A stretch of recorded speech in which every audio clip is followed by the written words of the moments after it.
Dreamscape presents Eastern Lights by Brittainy Cherry, narrated by Nikki Thomas and Paul Stefano. Prologue. Connor, 8 years ago, 17 years old. Every grand story began with once upon a time. It didn't even have to be a grand story. The mediocre ones began the same way too. At least that was how mine began. Once upon a time, a young boy was scared shitless about losing the person he cared about most. I once had a teacher who taught me that there are two things in life a person can never prepare for, no matter how hard they try. Those two things are love and death. I'd never been in a romantic type of love, but I knew the love between a kid and its parent. It was due to that love that I'd experienced the fear of death. For the past few years, it seemed I'd been swimming in a pool of sorrow that appeared out of nowhere. I wasn't prepared for it at all. For the past few years of my life, my search engine was filled with thoughts no kid should ever have to consider. What happens if your only parent passes away? What is the likelihood of a person surviving stage 3 cancer? How much money do you need to make to pay for experimental treatment? Why don't all people get the same treatment for cancer? Not to mention the number of jobs I tried to apply for to help my mom with the bills. I even started up a few of my own companies just to help make ends meet. Mom hated that I worked so much. I hated that she had cancer. We'd call that an even deal of hatred. I put on a brave face for the rest of the world, being the charmer I'd always been. Everyone in my small town knew if they needed a decent laugh, a good friend, or a great worker, they could come to me. I took pride in being the hard-working class clown of sorts. Hell, I needed it because if I wasn't being goofy or a workaholic, I was overthinking. And if I overthought, I'd drown. I never revealed my pain to anyone. I figured if they knew how bad I hurt, they'd worry about me. I didn't need anyone worrying about me at all, especially my mother. She had enough on her plate as it was, and the last thing she needed was to be concerned about me being concerned about her. Still, that didn't keep her from worrying about me. That was what mothers did when it came to their children, I supposed. They worried. Our relationship was a forever loop of us checking in on one another. Mom was my partner in crime in that way. We worried about each other's worries. Wash, rinse, repeat. "You can come in with me," Mom said as we waited in the lobby of the doctor's office. "You've been with me through every step of this both times, so I want you in the office with me no matter what." I swallowed hard and nodded my head. Even if I didn't want to go in, I'd never leave her alone. I hated how the waiting area smelled, like mothballs and peppermint patty candies. Years back, when Mom was first diagnosed with cancer, I'd stuff my pockets with those candies when I came with her to the doctor's office. Now, just the smell of them made me want to heave. We were waiting to see Dr. Byrne to get the results of Mom's last round of testing, to see if the chemotherapy had worked or if the cancer had spread throughout her body. Needless to say, my stress level was through the roof. "Mrs. Rowe, you can come back now," a nurse said, smiling toward us. Even though my mom had divorced my low-life father years before, she held on to his last name. I told her to change it, but she told me she had received the best thing from having that last name, me. Plus, she loved how we were still tied together with our last names matching. Mom was a softie like that. As we walked into the office, I hated how familiar everything felt to me. No one should ever have to become familiar with a doctor's office. I hated how I'd sat in that waiting room when I was 10, 11, and 12. I hated how I was forced to do the same thing again when I was 15, 16, and 17. I called ages 13 and 14 the wonder years, when my happy was really happy, and my sad hardly visited me at night. All I wanted for my future, for Mom's future, was more wonder years. I hated the nerves that built up within me from the memories that led us to that office. I hated everything about that building, from the crappy chairs to the harsh lighting. The carpet had stains that had probably been there from the 90s, and there was a good chance Dr. Byrne was over 200 years old. The dude didn't look a day over 100, though. I had to give him props for that. Mom never complained about it, though. She never complained about anything, really. She was just thankful she had a doctor who looked out for her, even when the insurance companies didn't. I wondered what it was like for rich people. Did their hospital waiting rooms have cappuccino machines? Were there mini fridges with chilled drinks? Did they get asked for their insurance card before they received treatment? Did the receptionist look them up and down when they learned they were on government assistance? Did the cancer leave their bodies faster than it left the bodies of the poor? How different would Mom's life have been if we came from money? We sat down. I felt nauseous. "Think positive thoughts," Mom said, squeezing my kneecap as if she knew I was slipping into my place of doubt and anger. I didn't know how she did that. I didn't know how she knew when my mind floated away from me, but she always did. Mother's gift, I guessed. "I'm good. Are you good?" I asked. "I'm good." The thing about my mother, even if she wasn't good, she'd lie and say she was, because she didn't want to put any stress on me. I never understood that. That woman was going through her second round of cancer, and she was still more worried about my well-being than her own. I suppose moms are kind of like that. Superwomen, even when they are the ones in need of being saved. The clock ticked abusively loudly as we waited for Dr. Byrne to join us in his office. My fingernails couldn't have been any shorter with the way I was chewing at them, but I didn't care. I couldn't focus on a damn thing until I knew the results of Mom's labs. "Are you getting excited for your birthday carnival?" Mom asked, nudging me in the arm. She was talking about my 18th birthday festival that was going to be over the top and ridiculous. But truthfully, no, I wasn't excited. I wouldn't be until those results came back, and I knew she was going to be okay. Anyway, I lied. I pushed out a smile because I knew she needed it. "Yep, so excited. It's going to be amazing. Everyone in town is coming. I think I even convinced Jax to stop by." Jax was my boss, and I was his pain in the ass, also known as his bestie. Most people in town didn't understand the grumpy dude, but I did. He'd been dealt a shitty hand in life, but he had a better heart. The thing about Jax was he didn't exactly know we were besties because he was a bit slow on the arrival of truths, but he'd come around to the idea. I was like a fantastic fungus. I grew on people. "Of course he'll come. He loves you," Mom agreed, because even through Jax's annoyed expression around me, she saw how much he liked me. That, or we were both insanely in denial. Dr. Byrne came into the room, and I tried my best to assess his thoughts based on how he moved. Was he coming to deliver bad news or good? Was there a heaviness that sat on his chest or not? Was he going to be the devil or an angel that afternoon? I couldn't read him. My stomach was twisted up, and all I wanted was to know what was written on the papers he held gripped in his hands. "Hello there. Sorry for the delay." Dr. Byrne's brows were knitted closely together, and his forever grim expression weighed heavily on his features. His shoulders were always hunched, and I knew exactly what that meant. He had bad news. The cancer wasn't gone. Had it remained the same? Had it spread to different locations in Mom's body? Was she dying? How long did she have to live? How many more days would I be able to spend with her? Would she see me graduate college? Would she see me find success? Would she... I glanced over at Mom, and tears were rolling down her cheeks. I blinked a few times, wondering why she was crying already, why she was falling apart. I looked at Dr. Byrne, realizing I'd zoned out for a bit, contemplating the amount of time I had left in the world with my mother, my person, my best friend. Yeah, I was a 17-year-old kid, and my best friend was my mother. I bet a lot of other jerks would feel the same way had they almost lost their mothers twice to painful cancer battles. Pain. My chest. It felt as if a semi-truck was pressing down on me, blocking my airwaves from allowing air to flow through my lungs. I couldn't breathe. Mom was crying. I couldn't breathe, and Mom was crying. I wanted to cry too.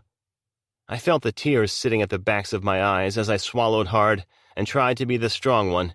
I had to be the strong one.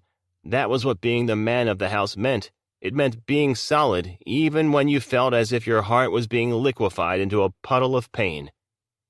"Did you hear that, Connor?" Mom said, her shaky hands in a prayer position. I looked up to meet her eyes, and for a second I thought I saw a flash of hope. Her lips were curved up as the tears kept falling. My stare shot to Dr. Byrne, and I sat back in my chair the minute I locked my eyes with his. He had the same splashes of hope in his stare as Mom had, and he was smiling. I hadn't even known Dr. Byrne knew how to curve his mouth in that direction. Everything I'd received from him in the past had been doom and gloom, and now he was freaking smiling. "I'm sorry. Can you repeat that?" I muttered, feeling too cautious to dive into the land of hope before I heard the words leave the doctor's mouth. He removed his glasses before leaning forward on his desk, giving me that smile I hadn't known existed, and said, "We got it all, Connor. Your mother is in remission." I collapsed back into my chair, feeling every good emotion crash into my chest all at once. An overwhelming feeling of bliss overtook every single part of me. The cancer was gone. Mom was okay. And after the worst years of my life, I was finally able to breathe again. "Mom?" "Yes, Connor?" "I'm taking you to fucking Disney World." "Language, Connor." "Sorry, Mom." 1. Aaliyah. Present day. All right, that's a wrap on the depressed emo girl vibes, Aaliyah. Look at you. You look awful, from head to toe. You've been eating like shit to the point that even your ankles are getting fat, Sophia said, shaking her head in complete disgust. Nothing like a roommate telling you how shitty you look to make you feel better about yourself. I grumbled in response. She rolled her eyes. See? This is what happens when you lay around for weeks crying over a dude who cheated on you. You're literally mourning a cheater. That's embarrassing. Now get your ass up. It's Halloween. We're getting drunk. That conversation got me off the couch and into a Little Red Riding Hood costume. Sophia and I weren't really even friends. We'd been living together for a few months, and we were complete opposites. She was a party girl, while I'd rather be at home reading comic books. Over the past few weeks, I hadn't been able to read as clearly, though, due to the tears wetting the pages. Sophia pitied me. I knew, because she said the words. Damn, I really pity your sad ass. She was very straightforward that way. That night, she dragged me out for a girls' night before she ditched me within 10 minutes of finding some guy to make out with in a bathroom stall. I shouldn't have expected anything else from her. She was pretty much a stranger to me, yet still my closest friend. Talk about a sad life story, Aaliyah. After uncomfortably standing around, feeling oddly alone in a very crowded room, I'd stepped outside of Oscar's bar for some fresh air. I tried to call Sophia, who hadn't been answering her phone for the past 20 or so minutes. The infamous Sophia disappearing act. I probably wouldn't see her for a few days, but she'd randomly reappear at the apartment with a pack of cigarettes, a stockpile of crazy stories, and a request for $20 to buy lottery tickets. The October breeze brushed against my skin as I witnessed Thor deck Captain America square in his chiseled jaw. If that wasn't some kind of civil war, I didn't know what was. I watched the whole situation unfold before my eyes. I always felt awkward going outside alone for air because I had nothing to keep me distracted. I never stood on the streets of New York with my cell phone in my face when I was alone because I didn't like the idea of some random psychopath coming up and killing me. That was where my mind always went, at least. If I were on my phone at night, I'd be murdered. End of story. I knew I suffered from an overactive imagination, but I couldn't help it. Probably watching too many episodes of Criminal Minds could be blamed for that. Whenever I stepped outside, I wished I was a smoker. Not for the enjoyment of it. Plus, I doubted my heart and lungs could handle a smoking habit, but I would have preferred having something to do with my hands when outside. Smokers always seem comfortable being outside on their own because they were busy doing something. Me, on the other hand, all I could do was people watch. And boy, oh boy, did I stumble onto a gem watching Thor slam his fist into Captain's face. Wonder Woman was there, too, though nothing was wonderful about this woman. Captain came out of the bar after me, and he seemed unafraid to make a phone call on the streets of New York, probably because a guy was less likely to be harassed and attacked than a woman. Count your blessings, Cap. He pulled out his cell phone, but got distracted when he heard Thor hollering, cussing Wonder Woman out. And by cussing out, I mean he was using every foul term that came to his mind. Whore, slut, bitch, tramp. Wonder Woman's back was against the building as Thor spat his words at her, hovering over her body in the most intimidating way. She was already a small woman, but the way he surrounded her made her look even tinier. Her shoulders were rounded forward as her knees buckled, and she took in the disgusting words being thrown at her. I hated some men, and the way they thought they could treat women. Captain slowly lowered his cell phone from his ear, becoming more aware of the situation that I too had become oddly invested in. I felt the nerves forming in my gut before anything even happened. Thor shoved Wonder Woman against the brick wall. "Hey!" I shouted. I stood straight, alarmed as Wonder Woman began sobbing. She shoved him back, and before she could speak, he slammed his fist into her face. A wave of nausea twisted in my stomach. He didn't tap her. He didn't slap her. No. He tightened his hand into a fist and swung it straight into her face. I'd never seen anyone punched before, and that night, I'd seen 2 people get hit. It was nothing like the movies, and it affected me a lot more than I thought it would. As she gripped her face and cried out, I felt an aching along my own jawline. I parted my lips to speak up again as I started in her direction, but before I could insert myself into their storyline, Captain America was on the scene. "Get the hell away from her!" he barked, marching toward the pair. He had a southern accent. I didn't know why that surprised me, but it did. A deep, smoky voice with a southern twang to it. "How about you mind your own business?" Thor slurred, obviously drunk and belligerent. "It becomes my business when you put your hands on a woman," Captain argued back. He wasn't backing down, getting chest to chest with Thor. "You tell him, Cap," I cheered in my mind. "She's my property. I can do whatever the fuck I want to her," Thor said. "Your property? What a fucking troll. I mean, who talk like that? What kind of messed up planet was that superhero from where he thought that was okay?" He was acting a lot more like Loki than the hero of Asgard. "Are you okay?" Captain asked Wonder Woman, disregarding the ignorant man talking to him. "Don't get near her," Thor hissed, gripping the woman's wrist tightly and swinging her whole body behind him. She tripped and fell, hitting the concrete sidewalk with a hard thump. Her hands went to stop her fall, scraping against the ground, probably slicing her skin raw. A sickened chill hit me at the idea of her skin being ripped open. Her boyfriend didn't even look toward her to make sure she was okay, but Captain did. He moved in to help her up, but was stopped when Thor's fist slammed into his face. My stomach knotted again. Watching a second person get punched wasn't any easier than the first. My chest felt as if it were on fire watching everything unfold in front of me. What amazed me the most was how so many other people walked past without even noticing the intense moment. Captain stumbled a bit before standing up straight. He went to help the girl stand, but instead of taking his hand, she reacted in a completely deranged way. "Get the hell away from me and my boyfriend, asshole," she hissed, rising to her feet and whipping him with her lasso. She hit him repeatedly, as if he wasn't trying to save her from her abusive asshole of a mate. How ironic. The whipping sound felt so aggressively intense, I forced myself into the picture, grabbing the whip from the woman's hand and tossing it to the side of the road. "He was trying to help you," I barked, disgusted by everything happening. She looked at me with her bloodshot eyes and rolled them so hard I was surprised her vision wasn't impaired from the dramatics of it. "Shut up, will you?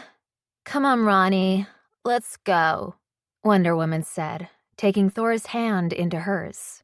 He wrapped an arm around the woman and kissed her temple as if they weren't in an insanely toxic relationship. I swore they even had a bit of bounce in their step as they walked away. Halloween was weird. I wished Mario were there to witness all of it with me. I wondered how he would have handled the situation. I bet he would have stepped in to help. I bet he would have been his own kind of superhero. I bet...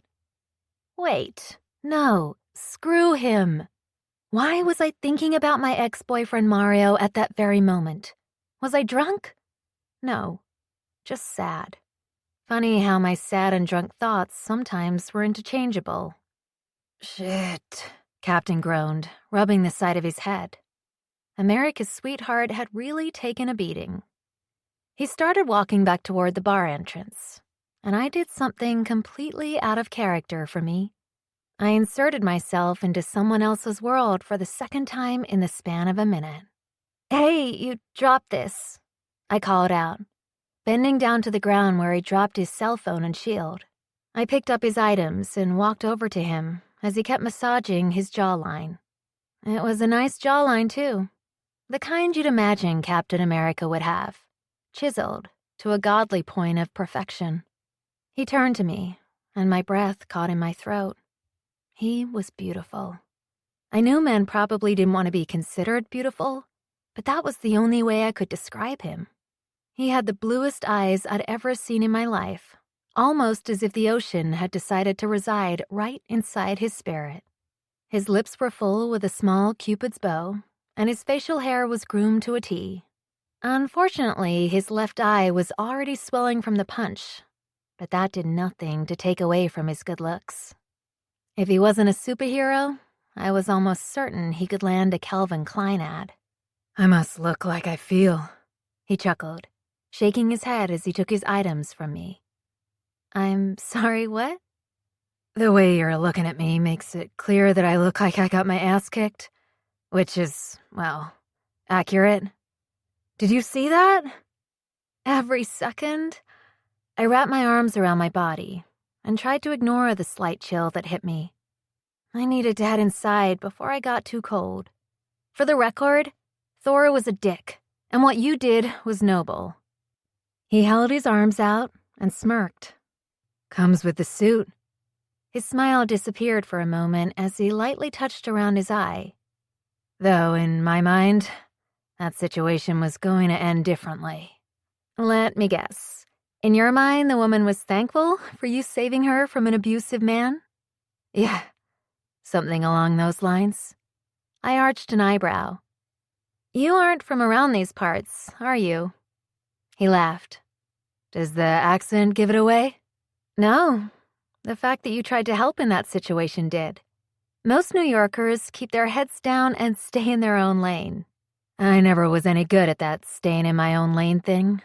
Plus, my mama would kill me if she knew I saw something as shitty as that and kept walking. I didn't know why, but I liked the way he said mama.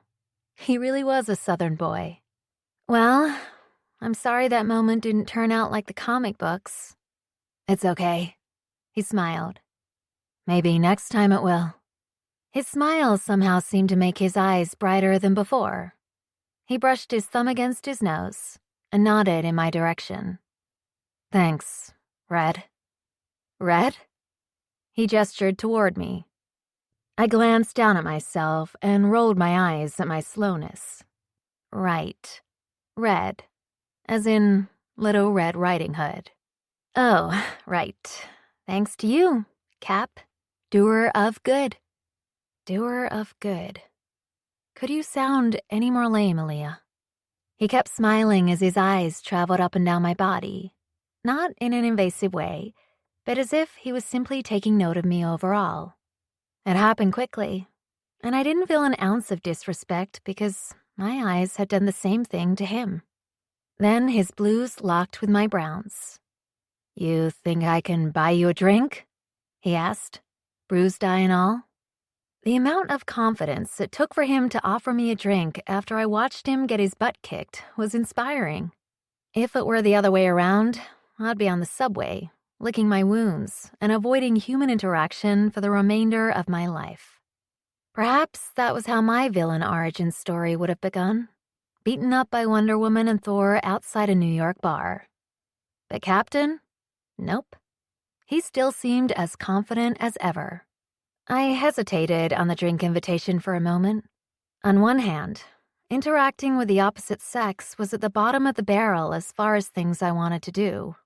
On the other hand, my other option was going home, drinking wine, and crying as I played Taylor Swift and looked at old photographs of Mario and me while reading old text messages. Oh, Cap. I walked over to him and patted him on the back. Let me buy you a drink. You need it more than I do. 2. Aaliyah. His drink of choice was whiskey, which made me think he was a lot older than he looked. What guy my age drank straight whiskey? Most guys I knew were drinking beer or the cheapest shots they could find. My drink was a Long Island because I was a wild child.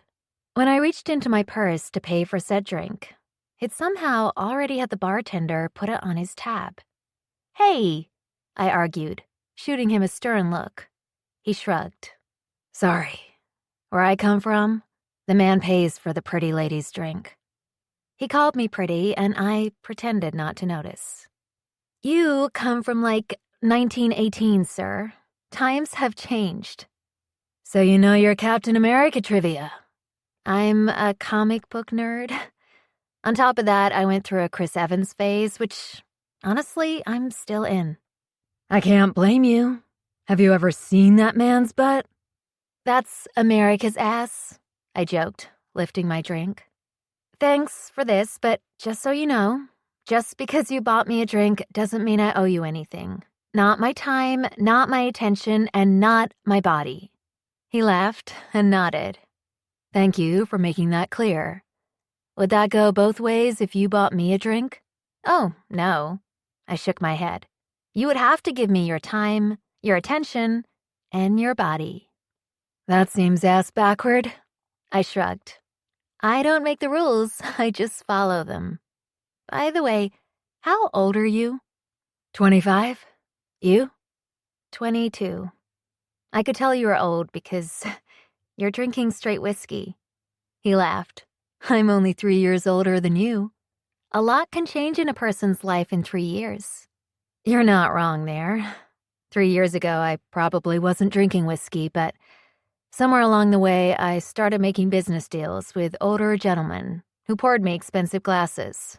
So I've adapted. Do you actually enjoy the whiskey, or is it just something you were told to enjoy? Ah, the old question of what's truly a person's choice and what was chosen for them based on their surroundings. He tapped his pointer finger against his chin. I think I like it because I like it. I guess it's possible to grow into things society introduced you to, too. His eyes narrowed, and he looked at me as if trying to uncover some secret about me. He blinked and turned away to lift his drink. Then his stare came back to me. For a moment, it felt as if we were the only two standing in the middle of the packed bar. I lost myself in his eyes for a moment, up until Big Bird bumped into me, bringing me back to reality. You want to find a table to drink these together? He asked, very attentive. Even when the bird bumped me, he didn't look away. He stayed focused on me, making it easy for me to return my attention to him. If you're able to find a table in this packed place, I'll have 2 drinks with you, I joked, knowing it was damn near impossible to find a vacant table in any bar on Halloween night. He cocked a brow and gave me a mirthful grin. Challenge accepted. Follow me. I did as he said, and we circled the bar not once, not twice, but 3 times. Each lap was unsuccessful. We ended up standing by a staircase that led upstairs to where the bar kept their inventory. Captain clapped his hands together, walked over to the staircase, and took a seat. He patted the step below him as a clear invitation for me to join him. This isn't exactly a table, I said, sipping at my Long Island, which means you failed the challenge. What makes a table, exactly, he urged. It's a made-up concept that some man or woman created in their mind and then they told everyone about it. I laughed. If you look at it that way, everything is just a made-up concept. There are no facts, only interpretations. Nietzsche said that. He gestured for me to sit, and I did because, honestly, I found this guy amusing. I hadn't felt amused in weeks. All I'd really felt was sad and lonely. It felt good to feel something different for a short period. Are you big on philosophers? I asked. He seemed surprised that I knew he was referring to Friedrich Nietzsche, but he didn't say it out loud. I took a philosophy class before I dropped out of college. It changed my life, and I fell into a deep pool of seeking truths by following the greats. You know, Plato, Nietzsche, Aristotle, Socrates. I could nerd out on any one of them. Something was sexy about a man who was nerdy. It seemed as though the two concepts should have canceled one another out, but alas, the sexy nerd was something that was here to stay. Okay, nerd out about Aristotle, I urged, tipping my glass in his direction before I took a sip. Give me one of your favorite quotes from him. He sat up a bit straighter, pleased with the challenge. Hope is a waking dream. I liked the way words left his mouth. It wasn't just his words, but the way he connected to them, to the person he was delivering them to. Captain spoke to me as if I were the only person who existed at that very moment, and that fact sent chills down my spine. Hope is a waking dream. Do you have any waking dreams? I asked. He smiled and sipped his drink. I hope so. He scratched at the side of his facial hair and wiggled his nose slightly. Speaking in philosopher quotes kinda makes me sound like I'm a pretentious asshole, though. So, I think this is the proper time to inform you that I am also trained in bad jokes. I laughed. I'll need proof. He leaned in toward me, and those eyes of his made my heart skip a few beats. Why did the ketchup blush? I don't know. Why? He saw the salad dressing. I laughed out loud, shaking my head in disbelief. You're right. That is a bad joke. Why did the mermaid wear seashells? Do tell. She outgrew her bee shells. It took a moment for me to connect the dots on that one, but when I did, I burst out laughing. You really just have these random quotes and bad jokes in your head, don't you? He tapped his temple. It's a very scary place inside this noggin. The number of useless facts I have up here is terrifying, but I think I have a lot of good information too. So it's a balanced place. I can see that already. Did the bad jokes make me less of a pretentious asshole? Yeah. They just made you kind of dorky, but I hear dorks are in this year. He wiped his head in relief. Good, because otherwise I'd be fucked. I smiled at him, and he smiled back effortlessly. For a few moments, all we did was grin at one another, but the silence didn't feel uncomfortable. It felt satisfying, as if being silent with him was normal. Then, we fell back into conversation, and that felt normal too. We talked about a lot of things, but what shocked me the most was that I was laughing so much. Gosh, I couldn't remember the last time I'd laughed so freely and openly. Can you two not sit on these steps? An employee said, standing in front of us with a tray of dirty dishes. We instantly stood, with our now empty glasses, and moved out of the way. The employee muttered something under her breath about how annoying people were, and I couldn't blame her. The Halloween crowd had to be a handful. Well, our drinks are gone, Captain observed, waving his glass in the air. That's a shame. I was having a good time talking to you. If only there was a way to get another drink, he said, shaking his head. I smirked. If we have another drink, I'm paying for it. No ifs, ands, or buts. If the only way you'll let me continue talking to you is if you buy the drink, I'll surrender my wallet and leave it all up to you. Good boy. I could feel the cocktail I'd had making my body feel a bit relaxed in a good way, but I knew my drink of choice would be a water this time around. I had a very solid rule about drinking water after every alcoholic beverage. I never went out to get wasted. My idea of a good time was to have a nice buzz that hovered over me.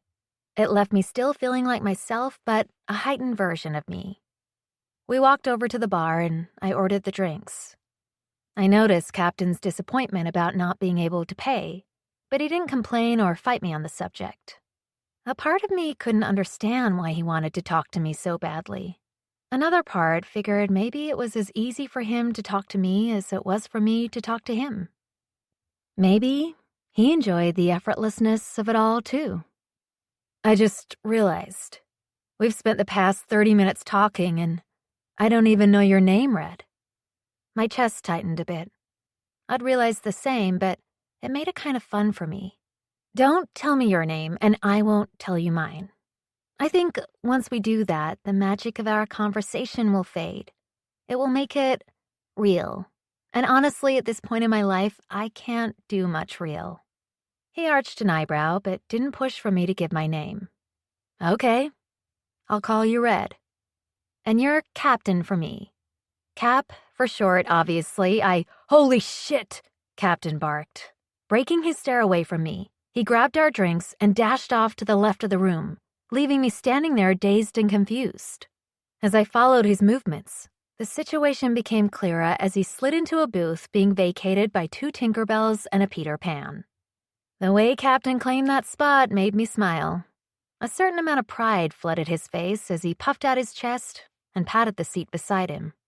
I walked over and slid into the booth, leaving a bit of space between us, even though an odd part of me wanted to move in closer. Based on us not learning each other's names, I get the feeling I'm not going to get your number at the end of the night. I shook my head.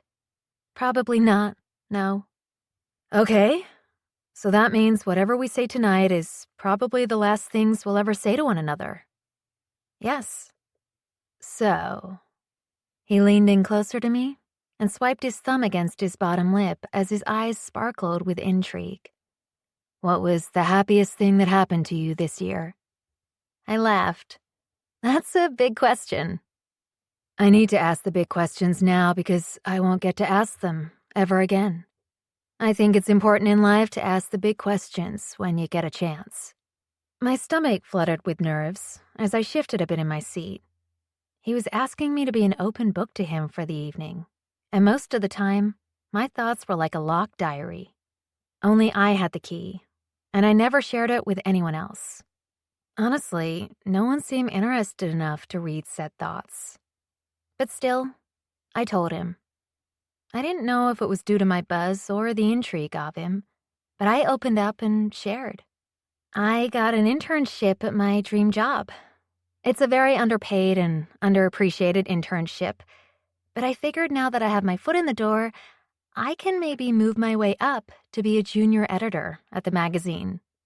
A junior editor? So you're a writer? A wannabe writer. I'm getting my degree in journalism and hope to someday get myself to a senior editor position. You will. He said the 2 words with such certainty that I almost believed him. I don't know. It's a very competitive industry, especially in New York. Do you love it? Writing? Yes. Then the competitive nature doesn't matter. If you have a dream, fight for it. Other people are fighting for the same dream too, though. He leaned back against the seat and lay his arm across the top of it. If you think about others trying to get your dream, you're wasting your energy on the things that don't matter. The only real estate in your mind should be you and your dream. Life is short. We don't have the time to look at what other people are doing. That sidetracks us from our destiny. I smiled. You must have a dream of your own. He glanced around the bar and shook his head. Have you been on the rooftop of this building? No, never. It has one of the best views. I come here at least once a week just to breathe up there and clear my mind. He stood, lifting his drink, and held his hand out toward me. I raised a brow. You just bulldozed through the crowd to get this booth, and you're telling me you're willing to give it up to go stand on the roof? Sometimes you have to move when your soul tells you to move, he replied. Which philosopher said that? He bit the corner of his bottom lip and shrugged. I did. Impressive. He held his hand out toward me again. Come on. Do you trust me? When people ask, do you trust me? It instantly makes me trust them a lot less. Good, as you should. I'm a complete damn stranger. Trust is earned, and I haven't earned it. Still, I want to show you the rooftop. I knew it was idiotic, but I wanted to go. I prayed the pepper spray in my bra wouldn't have to be pulled out that night as I took his hand with mine.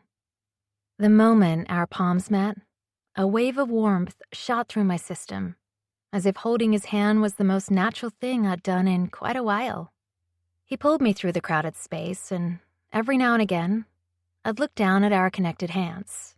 After being broken up with, you miss the small things. Laughing with your other half, cuddling, holding hands. It was funny how holding hands felt like such a small feat in the relationship. Yet you missed it more than words when it was gone. We reached a door at the back of the bar, and my red flag alert went off as I dropped my hand from his. He opened the door, and we looked up at a staircase that seemed to keep going for days. After you, he said, nodding towards the steps. Oh, no. I shook my head. There's no way in hell I'm going up that staircase with my back to you. If I'm honest, that idea gives me big serial killer vibes. He narrowed his eyes. Do you trust me? No. Good. He smiled. And hell, I was an idiot because a part of me trusted that smile. I suppose that was how Ted Bundy had succeeded. What a twisted thought, Aaliyah. What was even more twisted was the fact that I knew I would go up that freaking staircase. I'll go first, and I'll get a few steps ahead of you so you feel safer, he said. His eyes looked at me with concern. If you're comfortable with that. Otherwise, we can go back and try to track down a table. Let me make one thing clear. I wasn't a rebel. I didn't break laws. I didn't speak back to individuals who held authority, and I always offered my seat to the elderly on the subway. Yet, for some reason, going up this staircase felt forbidden. Are we allowed to go up there? I asked, noticing that no one else was even eyeing the staircase that seemed a bit hidden. Well, I am. You'll just be my +1. Why are you allowed to go up there? I work with the man who owns this building. What kind of work do you do? He smirked and held his hands up. Red, if you're uncomfortable, we don't have to go up here. Or I can try to grab Tommy and have him reassure you. Who's Tommy? The owner of the bar. You work with him? No, Tommy doesn't own the building, but he works with the investor who works with me. I narrowed my eyes and softly chewed on the tip of my thumb, a nervous habit. His eyes followed my finger before meeting my gaze again. I cleared my throat. How annoyed would you be if we asked Tommy? He laughed and shook his head.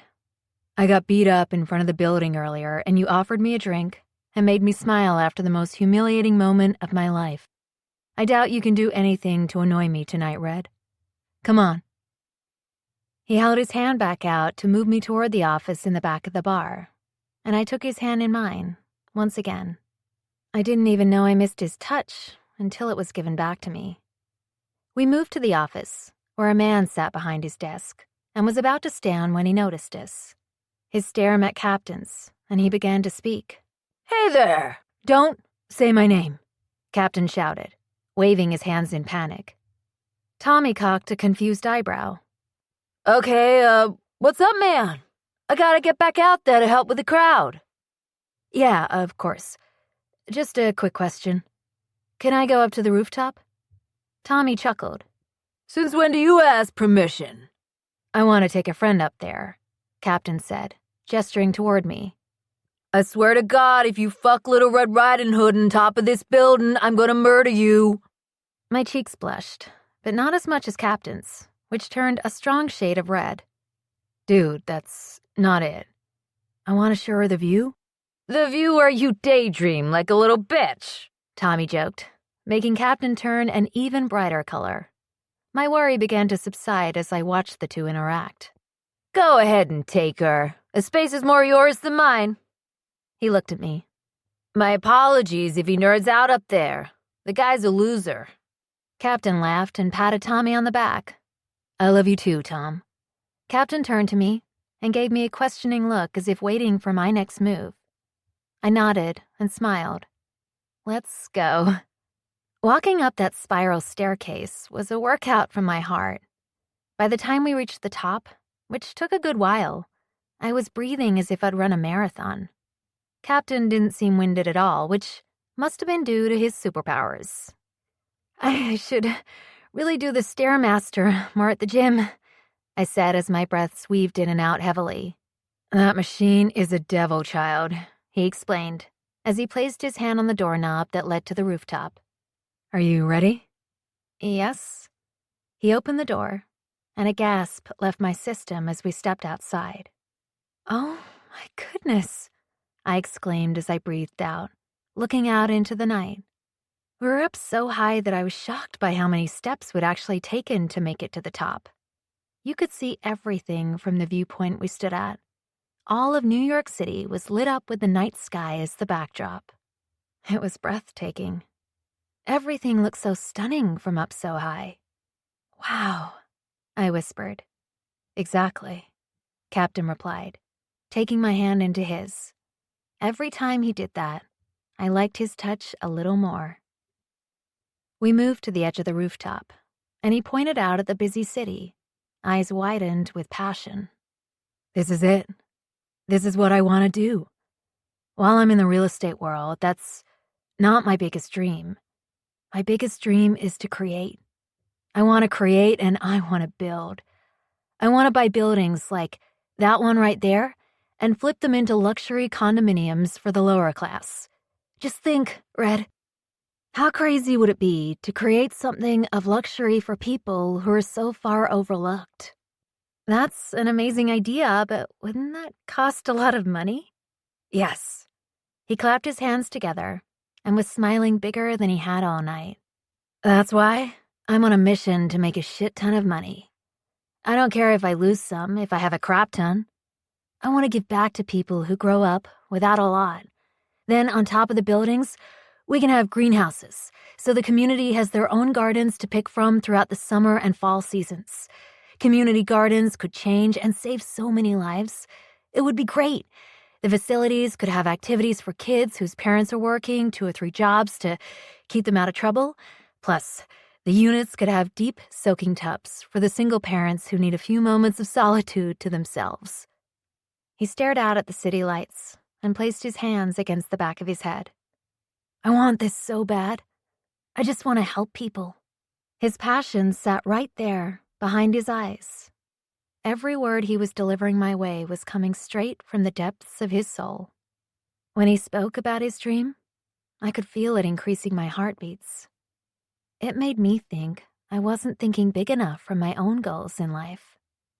"I think that's a beautiful dream," I commented, standing next to him. I didn't think he noticed, but I'd inch closer to him because I liked the warmth he gave off. "It's going to happen," he said, nodding in pure bliss.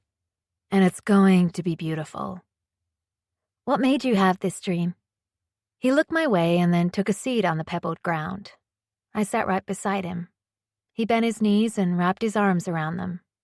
"I grew up poor. My mom was a single parent and we had pretty much nothing to our name. It got even worse when she learned of her cancer." "Oh my gosh, I'm so sorry." "It's okay," he said, nudging my knees slightly with his. "She's okay. She's been in remission for years, thank God. But growing up struggling without much comfort in our home, in our lives, made me passionate about this. At a young age, I learned how to hustle, how to move in a way that enabled me to get what I needed for myself and my mom. But I understand I was luckier than most. I lived in a small town where people helped each other, and I think a lot of people felt bad for me, so they gave to my random entrepreneurial endeavors.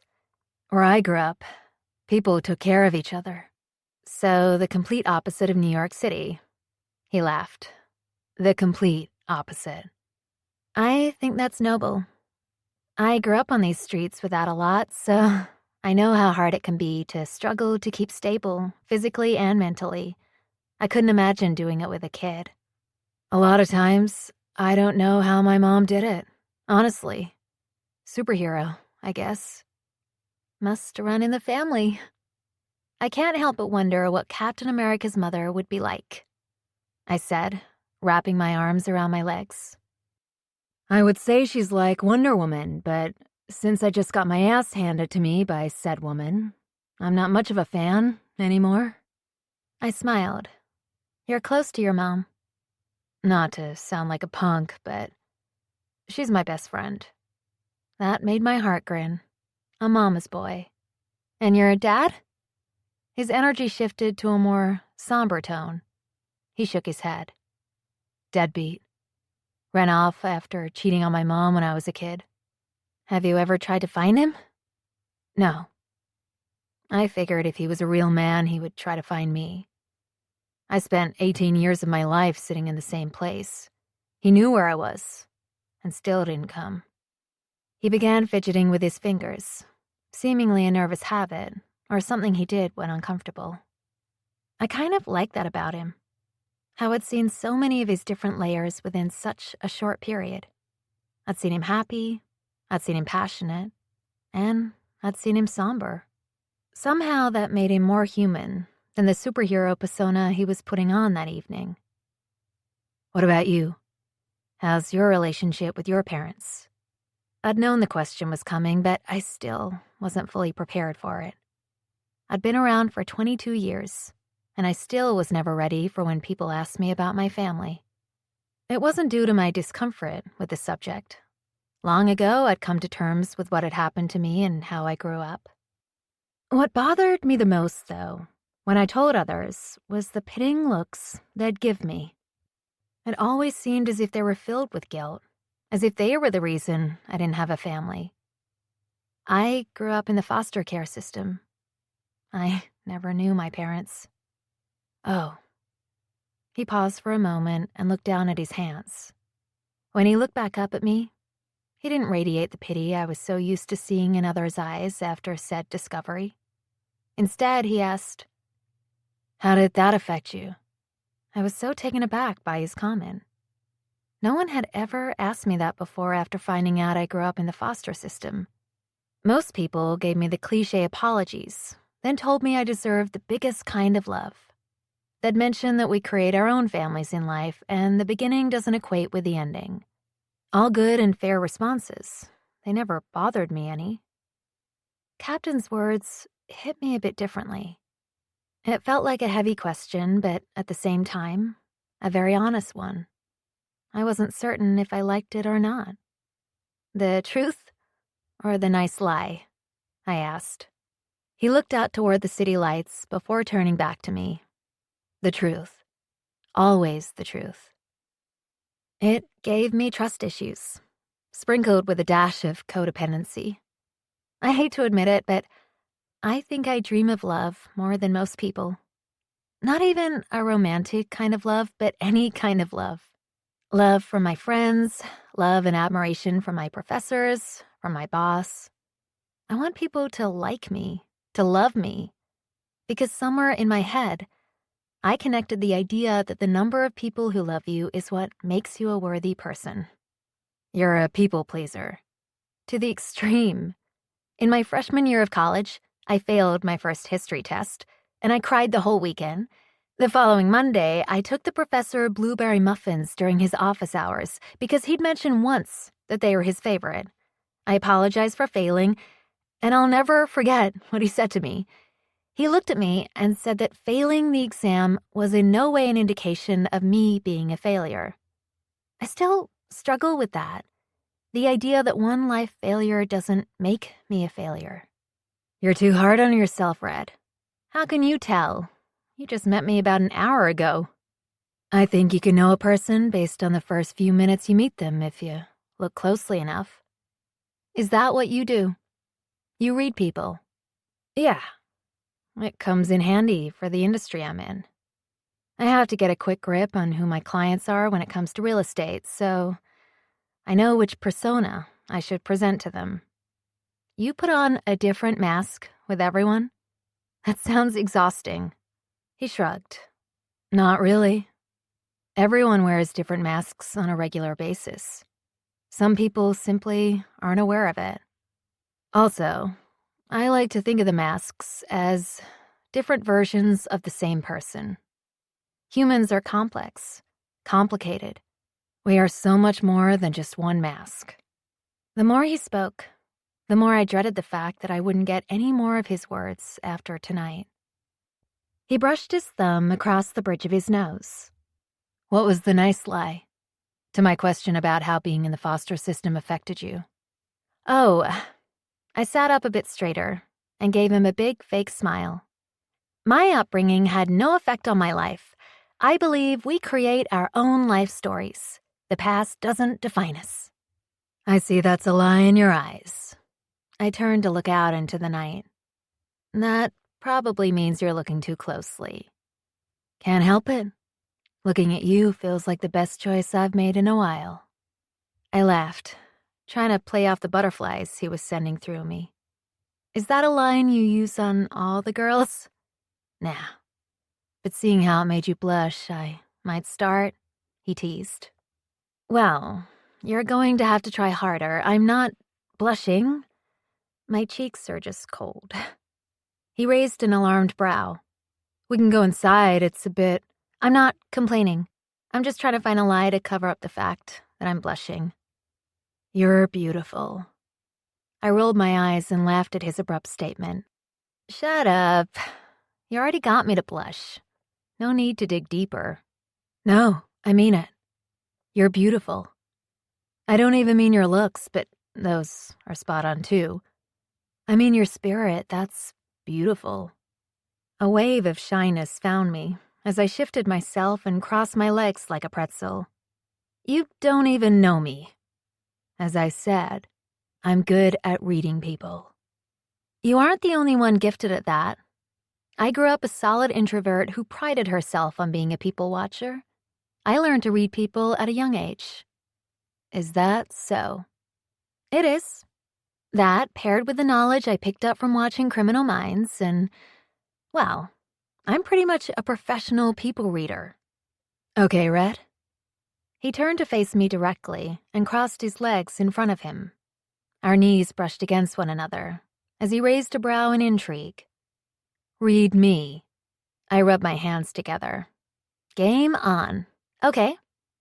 My eyes moved across his body, taking in his entire being.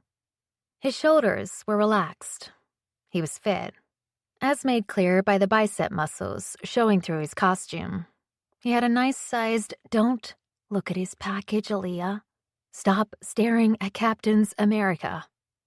I quickly redirected my eyes from his lower region back up to his face, the face that had a smug smirk and eyes filled with mirth.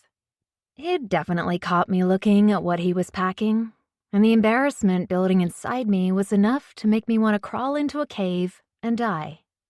But still, I couldn't turn down the challenge of reading him. You work out a lot. Not to stay built, but as a form of escapism. Your day-to-day life is hectic, which you don't mind. You like being busy because it keeps you from overthinking. But then, when you get alone time, you get lonely, so you hit the gym to focus on something else. You're a workaholic, and your mother probably tells you to take breaks. You're driven and passionate, though sometimes you fear you might not achieve everything you dream of. You will, though. That's not me reading you, it's just me knowing. He smiled. I liked it. I continued. You're a people person. People like you instantly due to your charm and charisma. When you engage with someone, you really focus on them. You listen not to respond, but to really hear what is being said to you. You're a student of life, and you do your homework on the regular, and you miss your mother. I can tell that because when you speak about her, there is a momentary break where your smile falls when she comes to your mind. Sometimes you consider moving back home to care for her and be close again. Then you realize you can't change the world by sitting in the same pond of life. I clapped my hands together. Oh, and you're a Leo. He narrowed his eyes at me for a second before pointing a stern finger at me. Turns out, I don't like being read. Don't worry. Most people probably won't read you. I'm just gifted. How did you know I was a Leo? Oh, that was the easiest. From your driven personality and easy-to-approach persona. Plus, your good hair was a dead giveaway. He raked his fingers through his sandy brown locks and smirked. You think I'm captain with the good hair? Don't let it go to your head, sir. Too late? Ego already inflated. Do I get to read you now? Like a book. He rubbed his hands together and nodded in enjoyment.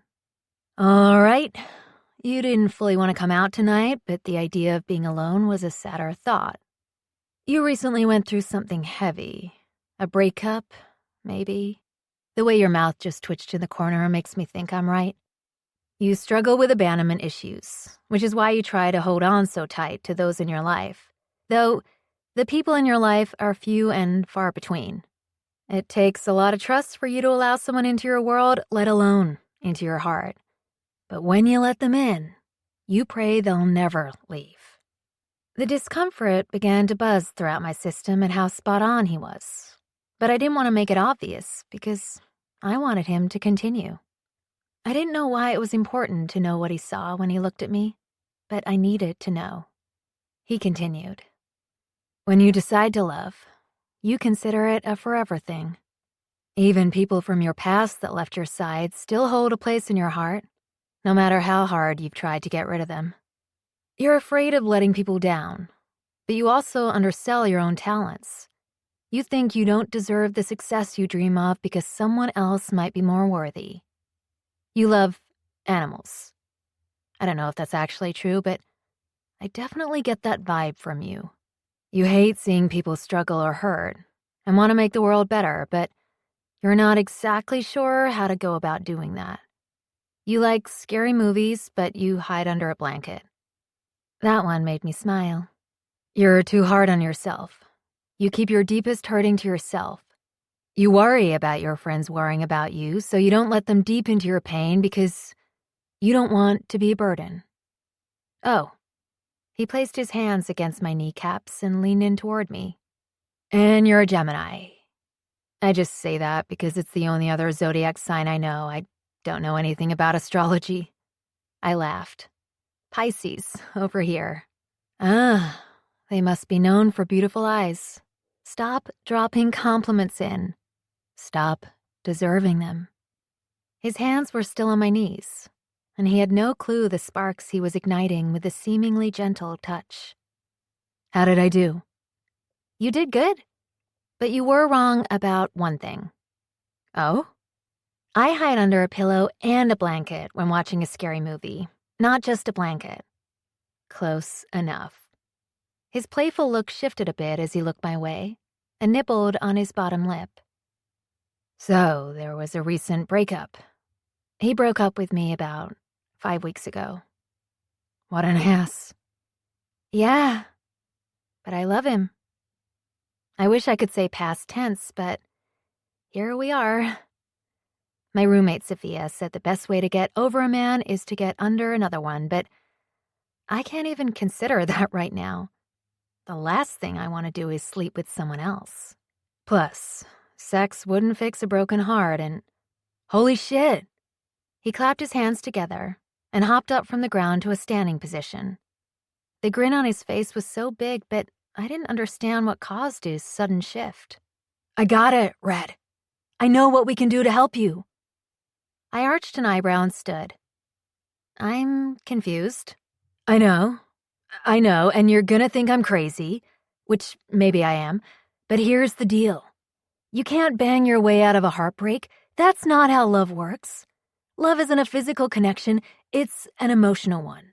Plus, after breakups, people replay the good memories over the bad in their minds and start thinking they somehow failed, when in reality, the bad probably always outweighed the good. You simply held the good tight in your grip because it was few and far between, in the end. Otherwise, the good would have been enough to keep you together. I hated that he was speaking facts. Over the past weeks, all I'd done was replay all the good times Mario and I had together. My mind was stuck on a loop of moments that meant the world to me in my past relationship. There were only a handful of good memories, yet I simply played them on repeat, making them feel bigger than they already were. Mario was a master at doing the bare minimum, and I celebrated that fact as if he was a god. It wasn't his fault he gave me mediocre love. It was my fault for accepting it. So, what's your point? I asked. Do you believe in destiny? I chuckled. Don't tell me you do. I think everything happens for a reason, even if the reasoning isn't clear as day right away. Maybe that's why we met tonight, Red, because we were meant to. Maybe I had to get socked in the eye and whipped with a lasso because we were supposed to cross paths, so I could help you get over your ex. How? The best way to get over a love is to find a stronger connection with another person. So, I present to you your Halloween love story. He took a bow as if he was making any sense at all. I stood still, confused as ever. Am I missing something? Clearly, because you're looking at me as if I'm having a mental breakdown, which, is probably accurate. He cleared his throat and stood taller as he smoothed his hands over his chest. I'm asking you to fall in love with me. I snickered. I'm sorry, what? Give me the chance to make you fall in love with me before the sun comes up in the next... He glanced down at his phone. 5 hours or so. It's just past midnight. Give me those hours to make you fall in love with me. Then we'll end the love story on a good note. No tragic heartbreak, no hard moments or relationship struggles. No cheating or scandals. Just two people who fell in love, then life, or, in our case, morning made them say their goodbyes. You really think two people can fall in love within 5 hours? I don't know. He shrugged and held his hand out toward me. Want to try? I should have said no. I should have laughed off his crazy idea and ended the night right there on the rooftop, but I didn't want to go home. I didn't want to be alone. But most of all, I wanted more time with Captain, even if only a few more hours. Even if there wasn't a real chance of me falling in love with him, but just a chance of more time to feel happy. Happy. I felt happy. I hadn't even known how much I'd missed happiness until it found me that night. So, I did what any insane girl would have done. I took his hand and agreed to the idea of falling in love within the next 5 hours. He clasped my fingers with his and pulled me in close to him. It was the closest we'd stood since meeting, and the way he looked down into my eyes caused the butterflies to intensify. He had to be well over 6'2", as he hovered over my 5'8" frame, and that was with heels. The way he looked at me made me feel important, as if he was going to give this crazy plan of his all that he had. Knock, knock, he said, with the goofiest grin known to mankind. Who's there? Will you fall in love with who? Me. 3. Aaliyah. I wasn't completely sure I wasn't suffering from a mental breakdown, seeing how I agreed to fall in love with a superhero for the remainder of the night. The whole situation seemed bizarre in the best kind of way. Potentially falling in love with someone in such a short time frame sent a certain excitement coursing through me. It seemed almost unrealistic, which made the concept that much more intriguing. It had taken me over 10 months before I told Mario I loved him. I didn't give love so freely. Captain knew that about me because he'd mentioned it when he read me. I found it interesting that he believed he could make me fall in love with him in so little time. Thank goodness we lived in the city that never slept, because even though it was past midnight, we had so many adventures we could take part in. Okay, so how about we do it this way? We each pick 2 places to take one another. One is a place we love, and the other is a place we think the other would love. We share these moments with each other as we dive deeper to get to know one another, Captain suggested. Sounds good. Who goes first? Ladies first. Ah, yes, that Southern hospitality thing. I stand by it when it comes to respecting females. He rubbed his hands together. So, what's up first? I wanted to take time to figure out a place I thought he'd love, so I figured it was best to start with a personal favorite of mine. Plus, my rumbling stomach was a clear indication that the first trip should include food of some sort. Are you hungry? I asked. Could always eat. I grinned, excited to take him to my favorite spot in town for my favorite food. Have you ever heard of Grant's Wings? Never. Well, my friend, you're in for a treat. Let's get on the subway and go. Even though I had my own Metro pass, Captain made sure to swipe his for me. Being on the subway on a regular day was one thing, but riding it on Halloween night was a completely different experience. We were lucky enough to score a pair of seats beside one another, and the people watching was beyond compare. There were so many different costumes, so many expressions of creativity that it was almost impossible to look away. Most of the time, I was a professional at minding my own business. But that night, I wanted to take everyone in. I think the one-night stand is the winner for me, Captain whispered, leaning into me. I looked to my left to see a man wearing a box shaped like a nightstand, with a lampshade on his head. The words "one night stand" were written across the fabric covering the box, and condoms were tossed over it. I snickered. I don't know, the serial killer is kind of calling out to me. I gestured to my right, where a man was wearing a t-shirt covered in red stains, mini boxes of cereal attached with plastic knives going through said boxes. Oh, okay, a good contender. But I think we can both agree that cat ears is a bit lazy, no?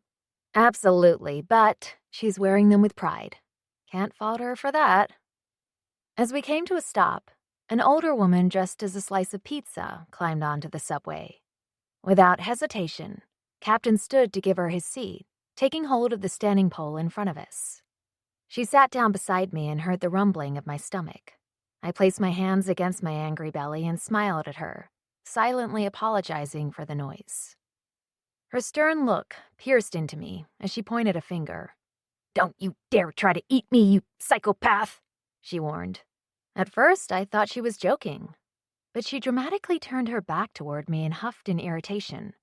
Then she went on mumbling to herself nonstop. I looked up just in time to find Captain holding in his laughter that was about to burst out of him. "Shut up," I mouthed, and he turned away and released his loud chuckles, unable to control himself. I couldn't even be annoyed by the random rude lady who was offered a seat. Captain's laughter made me forget about anything else in the world. I loved the way he laughed, as if he was tickled to his core. His laughter was the kind that made you want to snicker, too. When we got to our stop, he gave me his hand to help me from my seat. Then he turned to Pizza Lady. "Sorry, she was going to eat you," he stated, making me swat his arm. Pizza Lady replied, "It's because she's a psychopath." Then she went back to her mindless muttering. Only in New York. Once we were off the subway, he dropped my hand and looked at me with so much concern. "Why were you going to eat that woman red? Is it because you hung out with the big bad wolf a little too much? Eating people seems more of his avenue of choice. Also, if you're thinking of taking me to your favorite spot to eat right now just as a way to fatten me up, I need you to know I'm pretty lean on fat. All muscle." He flexed like a nerd, and I blushed like a schoolgirl. Sure, he was being silly and dramatic, but my gosh, his biceps on biceps pretty much proved his point about him being all muscle. I rolled my eyes. If I were going to eat a Marvel character, it definitely wouldn't be you. His eyes narrowed. "Wait, what? You wouldn't pick me?" he asked, seemingly offended. "You're upset that I wouldn't eat you?"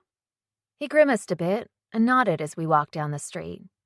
"Well, kind of. I mean, what the hell? Who would you eat first?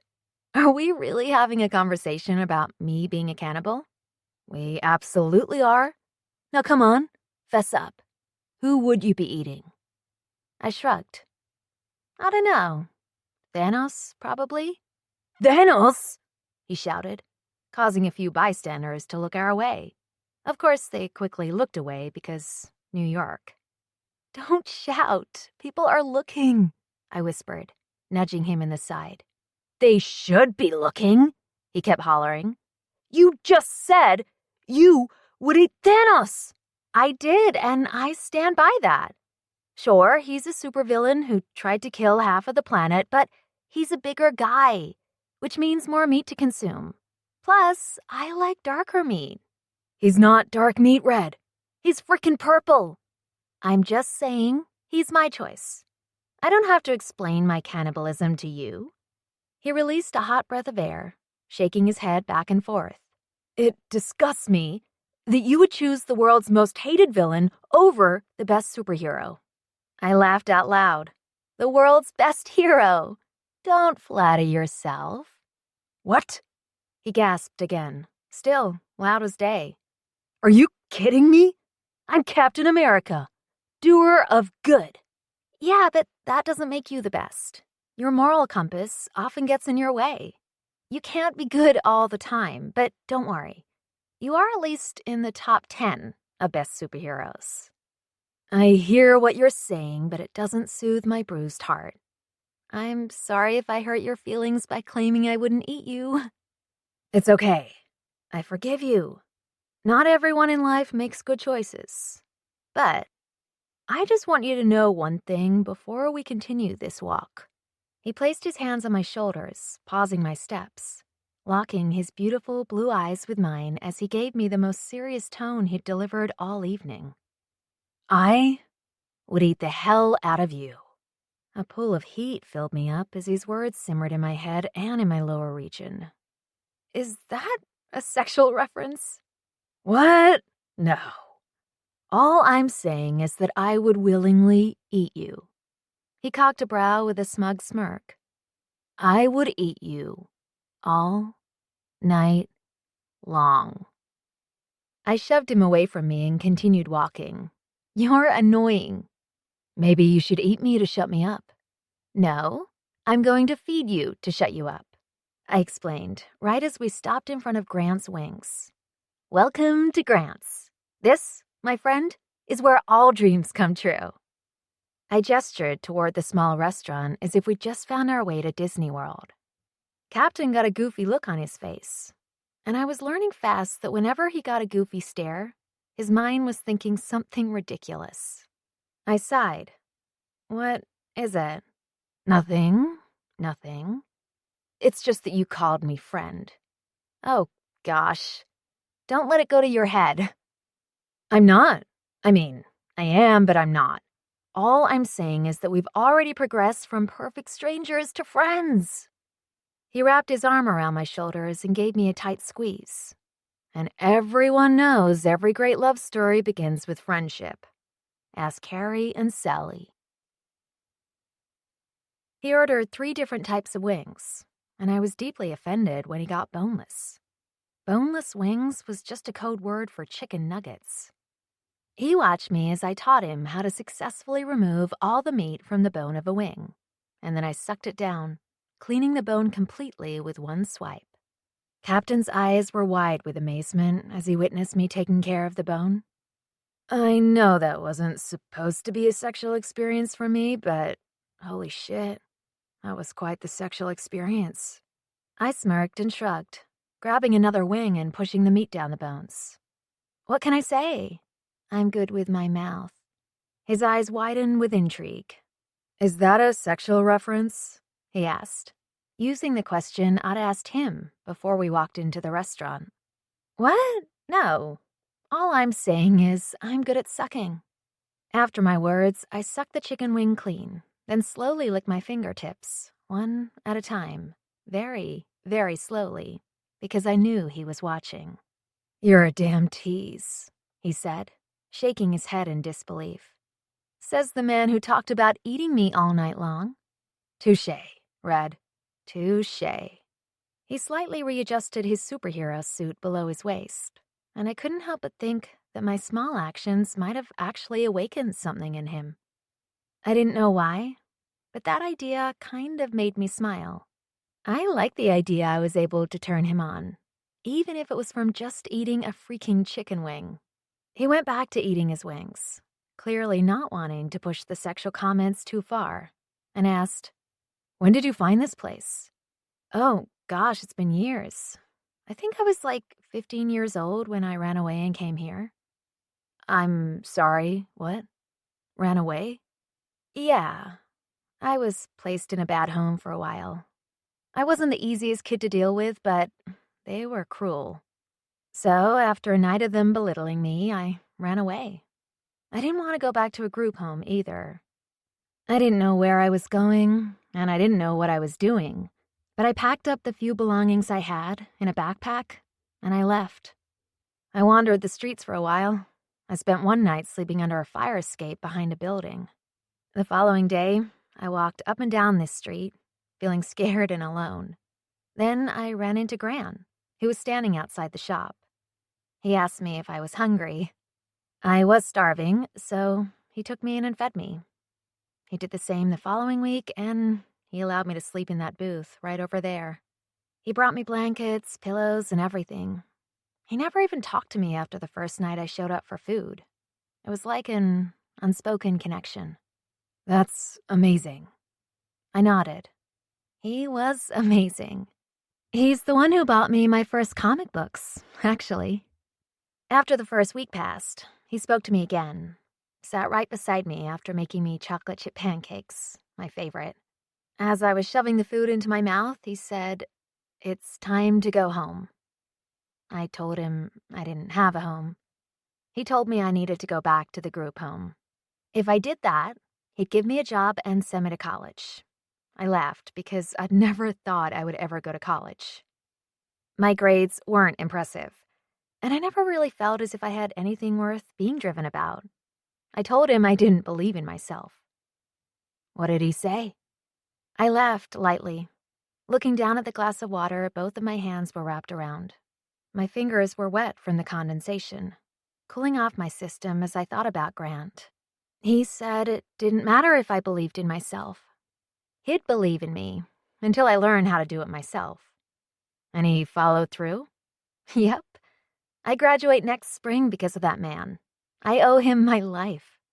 He smiled, but then it faded a bit. You said he was amazing, past tense. Last year, he was in a bad car accident. He didn't survive it. I'm sorry to hear that. I couldn't imagine. He was my voice cracked a little as I thought about Grant. My almost family. No, he was your family. He will always be your family. I smiled. Thank you for saying that. Each week, I go to his grave and read him comics. It's a weird tradition, but he's the one who got me into comic books, and we'd always read them together. So I just still need to hold on to him that way and have conversations with him, even if he can't hear me. He probably can. I hope so. It's also weird how you can randomly meet people who just so happen to change your life forever. He leaned forward and placed his hands on top of my hands around the glass. You're going to change my life, Red. His words weren't said in a joking manner. No, he said them so sincerely that somehow his touch was more chilled than the glass I held. What makes you think that? You ever just get a feeling in your gut? Mostly after I eat these wings. I just call it gas. He laughed, and the sound made me melt inside. A part of me couldn't believe I'd spoken about gas in front of him. The other half felt as if it was completely natural. What was it about this guy? Why did it feel so easy to be myself when I sat across from him? Without asking, he reached across to grab one of my bone-in wings, and I smacked his hand. What are you doing? I yelped in horror. I wanted to try a wing with the bone in. Well, you should have ordered a bone-in wing. Honestly, I silently judged you when you ordered boneless wings. In my expert experience, they aren't wings. They are big chicken nuggets. You're a professional wing eater? Yes, and don't mock it. I wear that title with pride.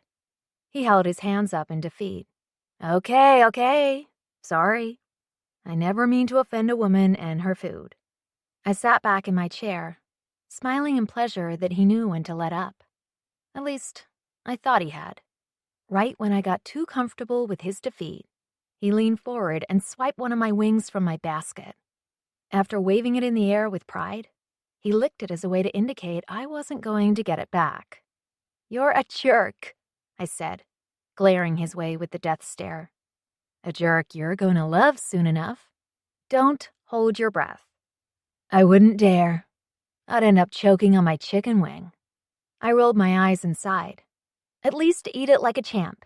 Use my technique, and I swear to the heavens above, if you leave any meat on that bone, I am coming for you.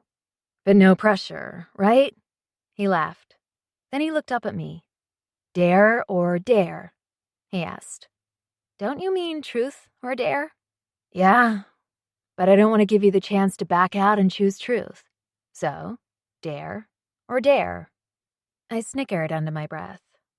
I think I'll go with dare. All right. I dare you to hold eye contact with me as I strip this chicken wing. You're insane. Yes, but you agreed to the dare, so here we are. He shimmied his Captain America pecs a bit before locking his stare with mine. Gosh, his eyes. The universe shouldn't have ever created eyes like this. They had more power behind them than anyone should have ever possessed. I'm going to do it exactly like you did, he warned. I wouldn't expect anything less. He started by standing the wing straight up on his napkin, and then slowly, pushing the meat down the bones to capture it all at the bottom. He then lifted the wing to his mouth and lapped up the buffalo sauce with his tongue before lowering it into the pool of ranch sitting in front of him. He brought it back up to his mouth, cocking an eyebrow with a wicked smirk that made my thighs quiver involuntarily. He parted his lips and slid the meat into his mouth, sucking it all off, his tongue licking the bones clean of any sauce that might have missed the initial entry into his mouth. Then he placed the bones down and dipped his index finger fully into the container of ranch. Pulling it out, he allowed it to drip all over before he brought it to his mouth and sucked it, slowly, sexually. And oh my goodness, I instantly became pregnant with twins. All I wanted to do was look away and hide my schoolgirl blushing, but a dare was a dare, and I maintained that eye contact the whole time as he made my thighs quiver from eating a freaking chicken wing. You're ridiculous, I said, breaking our stare as he finished sucking the wing clean. I took a big gulp of my water, trying to cool my insides from the dramatics that had taken place. He laughed. I think you like that about me. It's true. I like that about you. I shifted in my seat, trying to take the conversation away from the oddly sexual yet not sexual situation that had occurred. So, my voice cracked, where's our next stop? He grabbed a wet nap and started cleaning his hands. Oh, it's a good one. A great one, actually. And it's 100% solely for you. 4. Connor. I had an unexplainable need to try to make people happy. Did I understand that a person's happiness was their own responsibility? Yes. Did that ever stop me from trying to nudge people in the right direction of said happiness? Not at all. I prided myself on being an overall happy-go-lucky guy. Sure, I wasn't always in a good mood, and I had crappy days and nights. I was still human after all. But at the end of the day, I knew my happiness was something to keep at the forefront of my life. If I felt myself slipping too far down the other road, I did things that made me feel good to find my footing. It just so happened that what made me feel good was making others feel good. I got my happiness high from seeing others smile. Something was so rewarding about knowing someone might have a better tomorrow because they crossed paths with me today. What I didn't expect was the fact that Little Red Riding Hood would be the reason for my happiness tomorrow because of the experience she'd given me that evening. I'd already come to terms with the fact that she'd cross my mind repeatedly in the upcoming days. Man, that woman. I'm in love, and I don't care who knows it. Okay, it wasn't love, but dang, I like this girl. I met a lot of cool people since moving to New York from Kentucky. I prided myself on being a people person. Being involved with others was where I shined. Truth be told, I didn't do so well by myself. When I was alone, my thoughts got lonely and traveled to places I didn't want to deal with. Some called it anxiety, but I called it get the fuck out of my head. Therefore, I spent a lot of time surrounded by people. If there was a gathering, I wanted to be a part of it.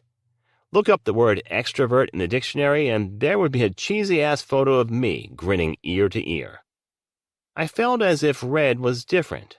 When I first saw her outside the bar, I could tell she'd stepped outside to get a breath of air, a break from the crowd inside.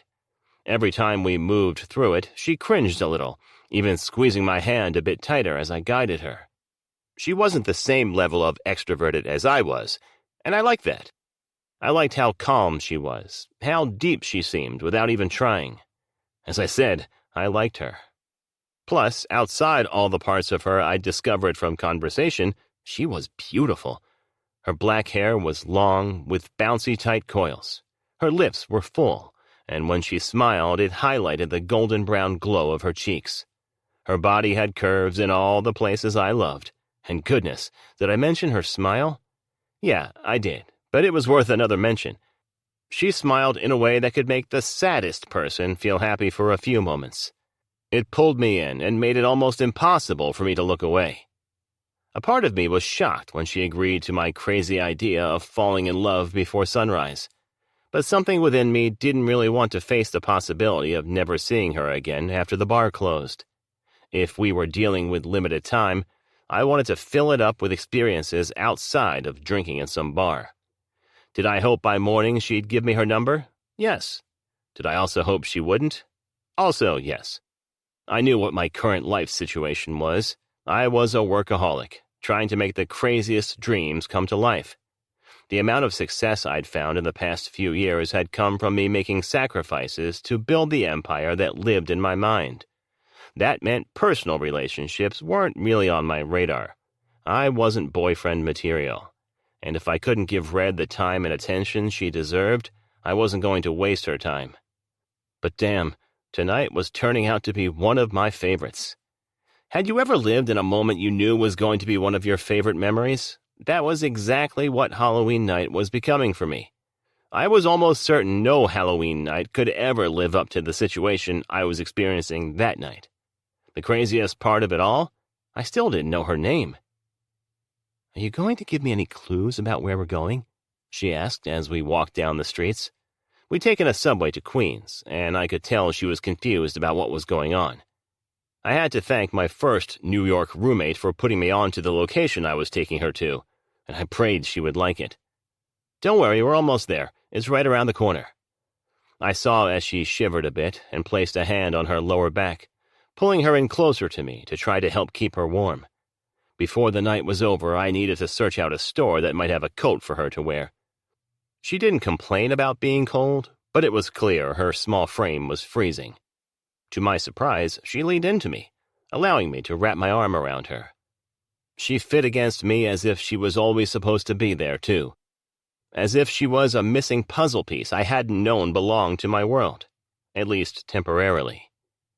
"No way," she said breathlessly, as we stood in front of a gaming arcade. She raised an eyebrow. "How did you know I love arcades?" "I didn't until you just said so, but that's not exactly what I was going to show you, so that makes this a double win. Come on, let's go inside." Uptown was a bar arcade where people were able to drink and nerd out all at once. The place was packed that night, not surprisingly. Even on a non-holiday night, Uptown always had a line to get inside. We hopped in line, and her puzzle piece stayed connected to mine as we talked about our favorite video games growing up. Small talk with her came so effortlessly, yet it felt so big. I took in every word she gave me and listened closely. I also took in her small mannerisms, the way she wrinkled her nose when displeased, how she shimmied her shoulders when excited, the way her two dimples deepened when she smiled, how she unconsciously swayed her hips whenever music began to play. Once we finally made it inside the arcade, I couldn't help but smile when I saw Red's eyes widen and she did her little shimmy. Then those brown eyes turned to me, still gleaming. "Can we play anything?" "Anything you want, darling. Let me get some tokens." We played games for an hour, all types of games, from pinball machines to old-school Simpsons. She laughed and cussed when she messed up. She'd jump up and down with excitement and twirl and curtsy every time she kicked my ass at a game, which was often. I'd like to say I let her win, but that would be a lie. She was just that damn good. What amazed me most about that girl was that she somehow managed to be sexy and cute all at once. There was something so damn attractive about her and the way she moved, yet it was adorable too. What's the word to describe someone who is sexy and cute? Suit? Kexy? Hell, I didn't know what to call it, but she encompassed it completely. I glanced down at my watch, then leaned in behind her as she stood at the pinball machine. "It's almost 3:30 in the morning," I told her, feeling a bit sick to my stomach. I had this plan to spend the night doing all these different activities, but with the subway travel time and the city being busier than ever, time wasn't on our side. The closer it grew to morning, the more I wanted to freeze time. I wanted more of her, more of us, whatever it was that we were. "I wanted to show you the other part of this location before we head out," I explained. As I leaned in, my body pressed against her back, and for a second I thought she leaned into me, allowing her body to mold into mine. As the night went on, our bodies found ways of being closer to one another, as if a magnetic pull was forcing us together. I didn't mind. I liked it when she was close to me. "It's already 3:30? She asked, turning my way and frowning. It was good to know we were both displeased with that reality. "Yeah, come on. Let me take you to the best part of this." I took her hand and began leading us through the space. There was a door with a large glowing C over it. "What's this?" she asked. "This is the part that reminds me of you." I grabbed the handle of the door and pushed it open. At that moment, I felt as if I were Santa Claus, and I'd just unlocked Red's wildest dreams. Behind said door was a huge room with shelves and tables filled with comics. Special collector's editions were even set behind glass at the cashier's table. "Oh my gosh!" She was stunned by what she was seeing. "Are those—" "Yes." "Can I—" I smiled. "Yes." She pushed past me and dived into the room, bum-rushing the Marvel section. The room glowed from the vintage club lighting, and it felt tacky, in a cool way, if that made any sense. Carpet covered one of the walls, and against it were giant posters of superheroes from all different universes. I crossed my arms in pleasure with how it seemed I tapped into something she loved. I liked how she smiled as she paged through the stacks of comics. I walked across the aisle she stood in front of, and began thumbing through them too. The only thing separating us was the bin with the comics, and honestly, that was more space than I liked. "Truth or truth?" she asked me. I arched a brow. "Truth? What was the happiest day of your life?" "The second time I learned my mom's cancer was gone for good." "That's the best pick." I couldn't have agreed more. "Truth or truth?" I inquired. "Truth. Why did your last relationship end?" She paused a moment from paging through the comics, and I saw the split second of hurt flash before her. She shook her head a bit before replying, "I walked in on him cheating on me. Then he broke up with me because he was in love with her." "Again, asshole." "Yeah, but still, he broke up with me. I can't believe I stood there while he was naked and allowed him to break up with me. I always thought I'd go into badass strong woman mode and snap during those kinds of moments, break a lamp or two and kick him in his privates. But instead, I just stood there and took it. Then I cried for 5 weeks. She stood straighter. Actually, today's the first day I haven't cried. "We celebrate growth," I said, applauding. "I'm sure it has something to do with you distracting me from my heartache, so I thank you for that." "You're still sad?" She nodded. Yes, less sad today, though. Which means you could be even less sad tomorrow, too.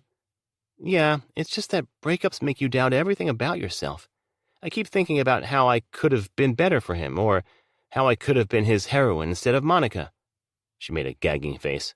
Gosh, Monica, what a stupid name. Can you believe it? He fell in love with Monica, and he talked about her as if she was his happily ever after. She was his heroine this whole time, and there I was thinking I was the leading lady in his story. All along I was really just the basic barista, the side character no one remembers.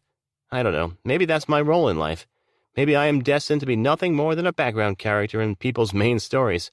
I'm just a girl who gives the hero and heroine their coffee. You can't really believe that.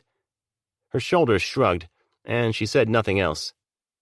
She went back to paging through her comics, and her eyes lit up with joy when she found something she loved.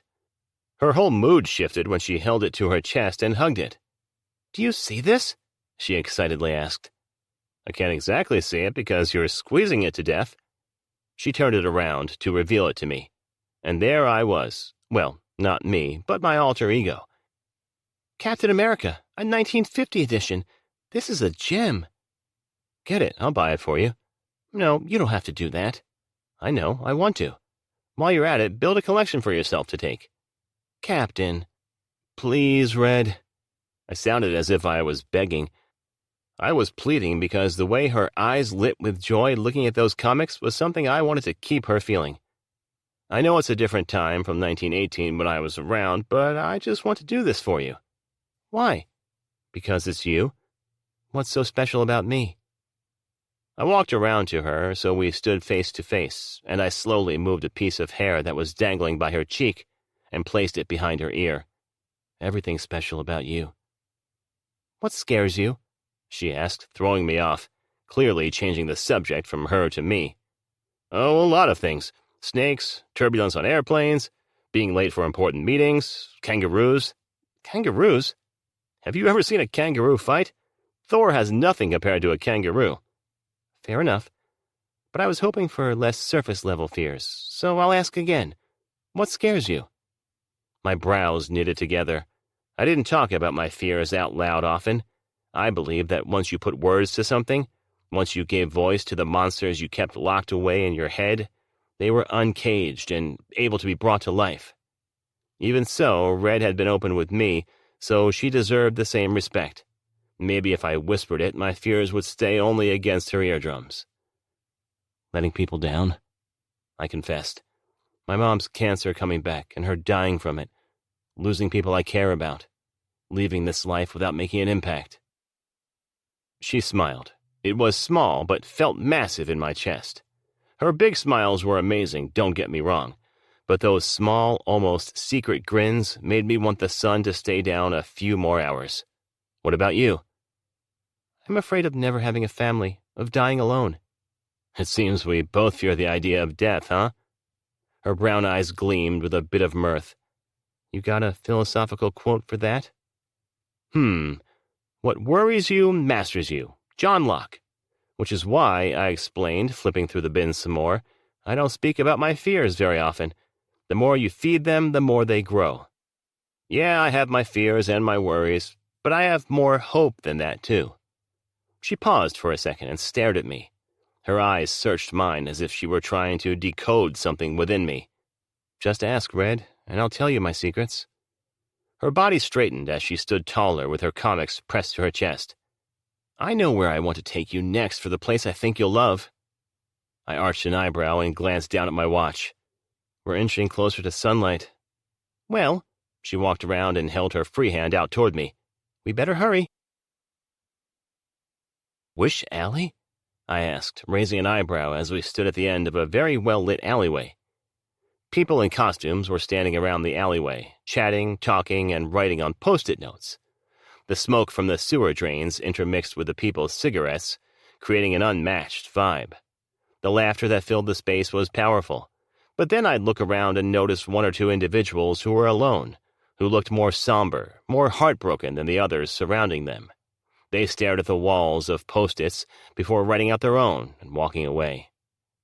"People come here to write down their wishes and stick them to the wall. I figured we could write down our hopes and leave them here to put them out into the world. You said you don't like speaking of your fears, which I get, but speaking about your wishes—" She paused and wrinkled her nose. "Is this lame? Feel free to tell me if this is lame." I laughed. "This is the opposite of lame. This is amazing." I walked up to the wall and crossed my arms, reading some of the wishes left against the bricks. Some wishes were material things, expensive cars, expensive games, purses. Others' wishes were a bit deeper. I wished for my ex to love me again. I wished to get out of toxic relationships. I wished for a home. I wished for a cure for cancer. I felt that one deep in my bones. I looked over at Red, who was reading the words too.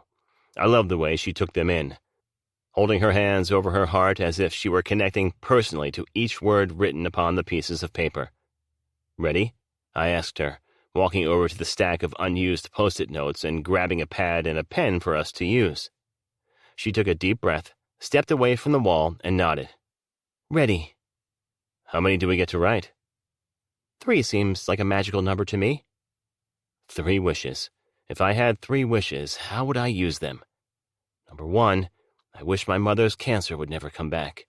Number 2, I wish no kid would ever go hungry or be without shelter or love. Number 3. I turned to Red, who was in deep thought as she bit her bottom lip and scribbled on the Post-it. Every now and again she'd pause and nibble that lip. I couldn't stop watching her stop-and-go writing process. Everything about her I found so damn attractive. I went back to my last Post-it and scribbled down my last wish. Number 3, more nights like this, more nights with Red. We put the notes up on the brick wall. I knew they'd probably blow away at some point in time. I knew they would roll up and tear at some point. But at that moment, it felt powerful to put our wishes into the atmosphere. Red walked over to my notes, and I walked over to hers. She wished for longevity. She wished for love, and she wished for more time. I couldn't help but wish for more time, too. Each second I spent with her that evening felt like something important was slowly evaporating from my life. There I was, hoping to make her fall in love with me as a way to help her get over her ex. And there I was, falling quickly for a girl who wasn't going to stick around after sunrise. Oh, the situations we put ourselves in, Con. "More nights with Red," she said out loud before turning to me. "You wished for more nights with me?" "Yes, more nights with you." She laughed a little and fiddled with her hands. "That's funny," she said, pointing toward the wall, "because I cheated a bit and wrote a 4th note." She revealed the sticky note in her palm, then handed it over to me. "I wished for you, too." I read the words. More Captain America. I smirked and brushed my hand against the back of my neck. More of me? More of you. Fuck, my heart. I'd always known it was there, but I hadn't known it could beat like that, like a million fireworks all exploding at once into a damn masterpiece. I held my hand out toward her. "Dance with me." "What?" She giggled, and my gosh, I loved her giggle. "There's no music." "Don't care. Just dance with me." She gave me her hand, and I pulled her toward me. Our bodies swayed slowly as she wrapped her arms around my neck and rested her head against my chest. "I can feel your heartbeats," she told me. Now, don't get me wrong, I was a corny guy. When it came to being the corn master, I was the leader of the pack. But I didn't want to go full-blown corn and tell her that heart she was feeling was beating for her. But let's be honest, that heart was beating for her. "Mario never danced with me. He said it was stupid," she told me. Everything she told me about that man made me hate him that much more. "Do you like dancing?" I asked. "Yeah, I love it." "Can you make me a promise, Red?" "Yes." "Never again fall in love with a man who won't dance with you?" She looked up at me for a second before laying her head against my chest. "How many times have you been in love?" "In the normal sense of the word? Never." "What do you mean by that, in the normal sense?" I smirked. I've never had a girlfriend. Therefore, I'd never had that normal boy meets girl, boy and girl see each other nonstop and talk nonstop and fall madly in love kind of love story. "If you've never loved a woman, then you've never been in love. Easy as that." I smiled. "I disagree with you on that. If only it were that easy. But I feel love all the time. I call it flashes of love. small or big moments of connection with a person. It's the small moments of love that I like the best. Like when a person rushes to open the door for you when your hands are full, or when a little kid falls into a laughing fit and can't stop giggling, when an older couple walks by holding hands. Those are moments when I feel love. Those are the moments I fall head over heels. I love the flashes of love. See, I hear what you're saying, but can I be honest for a second? I thrive on honesty. She pulled away a bit, bringing our dancing to a stop, and she scrunched up her face. When you say all of that, 99% of me believes you, but the other 1% is like, that sounds like some major fuckboy stuff, she joked. I laughed and nodded. Yeah, I guess you could say it that way. Honestly, that's why I wanted this night to be only tonight. Do I want more time with you? Absolutely. But am I aware that I'm not in a place to give you the love and time you deserve? Yes. I'm too focused on my career to respectfully take up real estate in a woman's life when I am not equipped to give her the fair equity she deserves. She arched an eyebrow. So basically you're trying not to waste people's time? We're on this earth with limited time. It would be a shame if I wasted someone's. That's really unfuckboy of you to say. I snickered. I'm trying to be as unfuckboy as possible. Captain? Yes? Can we dance again? Within seconds, we were swaying again to our own kind of music. So, this would be one, wouldn't it? She asked. Be one what? A flash of love? I rested my chin on the top of her head as we moved back and forth. This whole evening with you has been nothing but flashes of love. After our time in Wish Alley, dancing to our own music, we both realized time was running out, and it was my turn to take her to a place I loved. So here's the thing. I love a lot of places in the city, but I kind of want to go back to the beginning of the night where you and I began. I was hoping maybe we could watch the sunrise over the city on the rooftop of the bar, I offered. I feel bad. I feel as if I took up too much time in the comic book store geeking out. Now you don't have enough time to take me to a place you love, she explained. The places I've loved tonight were the ones I went with you. Wherever you were tonight, I loved it. She blushed, and if that wasn't a small sample of what love felt like, I didn't want to know what love truly was. Because the feeling in my chest was so overwhelmingly packed with joy that I thought my heart was going to explode. You're such a smooth talker, Cap. I think you like it, Red. I do, she confessed. I've liked every single moment of the night. Well, minus the one when you got a black eye, she said, gently touching the space around my eye. I'd almost forgotten I got my ass kicked. Funny how she didn't think she was the heroine of her story when she literally made me forget about my pain. Only a leading lady could do that. Won't the bar be closed by the time we get there? She asked. Don't worry about that. I have a few connections, remember? Unless you want to do something else to help ensure you fall in love with me. I can book us a quick trip to Bora Bora or something, I joked. No, she laughed and shook her head. I think the best way for me to fall in love with you is just being around you. This time it was my turn to blush like the schoolboy I had been. You're a smooth talker, Red. It's only because I want you to fall in love with me. Damn it, Red. It's working. 5. Aaliyah. We stopped for coffee before arriving at the bar where we'd begun. The club was already closed, and the only people left inside were the workers cleaning up. My heart dropped a bit the moment I realized we were locked out, but it began skipping again when Captain pulled out his cell phone and made a call. Hey, Tommy, it's me. Yeah, I'm outside the bar. I left my keys inside. Can you let me in? He paused, then bit his bottom lip. He got a little shy, and that was adorable. No, Tommy, I'm not gonna have sex on the rooftop. Pause. I know! Okay, what about this? I'll give you those season tickets for next season we were talking about 2 weeks ago. Pause. Yes, okay, fine. But only if you promise to let me go to one game with you. Pause. Thank you kindly, sir. We have a deal. Within seconds, Tommy stood in front of the door, unlocking it for us to get in. I can't believe you left your keys here, he said. You should be letting yourself in. Captain leaned in and kissed his cheek repeatedly before smacking his bum. I know, stupid mistake. Thanks, Tommy. Yeah, I'll probably be gone before you tonight, so will you lock up? You got it. Captain took my hand and pulled me through the now empty space. As we moved forward, it felt odd having no one around us after being in a packed room before. It was just another example of how our time that night was running out, our clock fading to black. He took me to the office where I'd met Tommy earlier and grabbed his keys from the desk.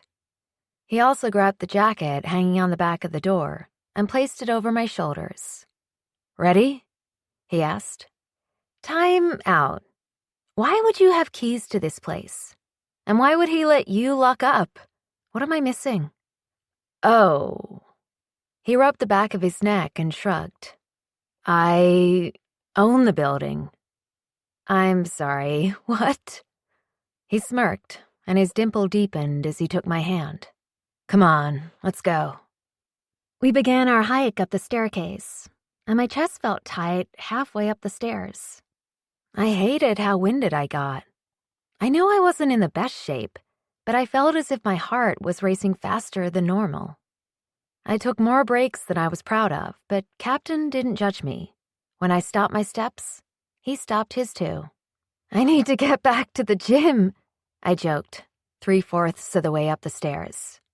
I rested my hand against my chest, feeling my heartbeats intensifying. Each breath was deeper than the one before. He stayed patient with me. He even slowed his steps when we moved up the stairs. As we reached the top, we found a spot to sit, facing the sunrise, waiting for the beginning of the end of us. I tried to control my inhalations to bring them back to a normal speed. I wanted to speak, but I knew I wouldn't be able to until I gathered myself. When that time came, I looked over at Captain. So, you own this building? Yeah, this one and a few others, he said nonchalantly, as if it was a normal thing for a 25-year-old to say. I'm sorry, what? You own buildings, plural? What exactly do you do for a living? Oh, a lot of different things. And there goes my heart rate increasing again. That sounds like something someone in the mafia would say. And if I just spent the evening with someone in the mafia, I'm truly going to rethink all of my life choices. Oh my goodness, have you killed someone before? Are you a murderer? He cocked an eyebrow. If I were, do you think I would tell someone I'd just met? Fair enough. He must have noticed my low level of fear, because he laughed. I run my own real estate company, and I'm an investor. I've been working my ass off since I moved to New York when I turned 18, and let's just say it paid off. Holy crap, are you rich? He snickered. Being rich is such a hard thing to claim. What makes someone rich, anyway? Do you have over $1 million in your bank account? I asked bluntly. His hesitation was enough of a response for me. Holy crap! You're rich! It's not a big deal. Says the rich guy. Oh my gosh, I can't believe you had me buy your drinks tonight and your chicken wings. Hey, now, I offered to pay. You should have told me you were a millionaire. Then I would have allowed you to pay, I joked. I should have asked you to buy me that extremely rare comic behind the counter. He started to stand. I mean, maybe we can head back that way and— Shut up, I laughed as I grabbed his arm and pulled him back down. I'm just kidding. Next time, I'll get it for you. I wish there was a next time, I said without thought. He stared my way for a moment before looking out at the sky. You know what's weird, Red? You're still here, and I already miss you. I smiled. He smiled, and I loved the way we smiled together. He pulled out a comic book and began to read to me. His thumb brushed against his upper lip before turning the pages, and I became fixated on watching his every move. At that moment, my heart decided it would beat for him for the remainder of the night. Probably into the next morning, too. Unfortunately, the sun began to rise. and I hated that the good was coming to an end. I hated the sun. I hated how it couldn't shift its schedule for one day to allow me a few more hours with him. I should have felt tired, but if anything, all I felt was sad. The lighter it grew, the sadder I became. How had a stranger become so important in such a short period? Remind me again why we aren't allowing ourselves to fall for one another tomorrow and the day after that, too, he said, his voice low and shaky. He was becoming more anxious about the impending end of whatever connection we'd formed, too. I sighed. Because you're too busy building an empire, and I'm a girl who hasn't unpacked the past baggage and insecurities from my previous relationship enough to truly engage in a new one this fast. Ah, yes. Reality. I hate it here, I joked, biting back the emotions sitting behind my eyes. Did I desire more nights like the one we'd shared together? Yes. Did I understand that we both weren't truly ready for more? Also, yes. I had never believed you could meet the right person at the wrong time until this very night. We have to make a few promises, Captain said as he placed the comic book down. He turned to sit face to face with me and took my hands in his. This night was special, and I don't want to jinx it in any way, shape, or form. I like the idea of us crossing paths again, with destiny tossing a coin into that chance encounter.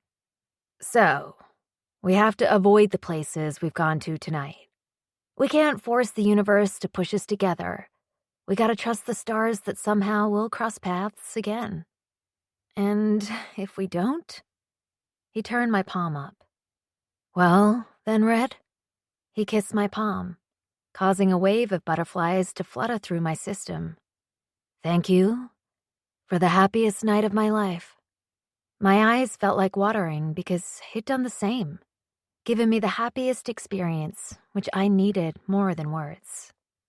He kept holding my hands and stared down at our fingers, which were now intertwined. I have a confession to make. A confession? Yes. I knew you wouldn't fall in love with me in 5 hours. I raised an eyebrow. You don't think I love you? I asked. We hadn't even discussed the challenge we'd created about falling in love. We'd simply spent the past 5 hours laughing, diving deep, and connecting. Honestly, I'd forgotten all about it until he brought it up. No, I don't. He shrugged. And I'm okay with that because I might have had an ulterior motive. And what was that? All I wanted to do was make you happy. Remind you that no matter how bad your heart can hurt, you can find happiness again. You can love yourself enough to find joy in life. You can get back up again after feeling defeated. I knew it would be impossible to make you fall in love with me. I mean, I'm just some guy from Kentucky. But I also knew it was possible to make you fall in love with yourself again. Because that kind of love never strays too far. I don't think you know how much I needed you tonight. The feeling goes both ways, Red. But just in case you forget again tomorrow, here's a list I compiled tonight of things about you that are worth loving. He cleared his throat and pretended to pull out a piece of paper from his invisible pocket, which he read from. The way you wrinkle your nose when displeased. The way you dance when no one is looking. The way you nerd out about comics is worth every second of loving you. The way you feel things deeply. That's a gift. So many people in the world are closed off and disconnected from their feelings. Your emotions live loudly inside you, the good ones and the bad, which makes you balanced. You should love the way you smile. That smile is worthy of all the love. And your eyes, the way they drink people in and are filled with kindness. The way you love others who probably don't deserve your love. The way you live. The way you breathe. The way that outside of all those things, you deserve to be loved because you exist. Your mere existence is reason enough for you to be loved. And just like that, I fell. I loved him, at least for that single moment. That night, I learned it was possible to love individuals in singular moments. I learned there could be seconds of time when the world aligned perfectly to create a moment that caused your body to be overwhelmed with love for a complete stranger. I discovered flashes of love. We were close now, so close I was almost sitting on his lap as our foreheads rested against one another. He wrapped his arms around me and pulled me against him, allowing me to fall into his body. I liked the way that felt. I already missed the way that felt. I feel bad for whoever it is that gets to love you next, he whispered, his lips almost brushing against mine. They will never be worthy of the magnitude of love you'll give to them. I closed my eyes. As he inhaled, I exhaled. Our breaths intermixed as our bodies did the same. I didn't want to let him go, because that meant waking up from the dream I'd been living that night and going back to reality. I wasn't certain I wanted to live in a reality where he didn't exist.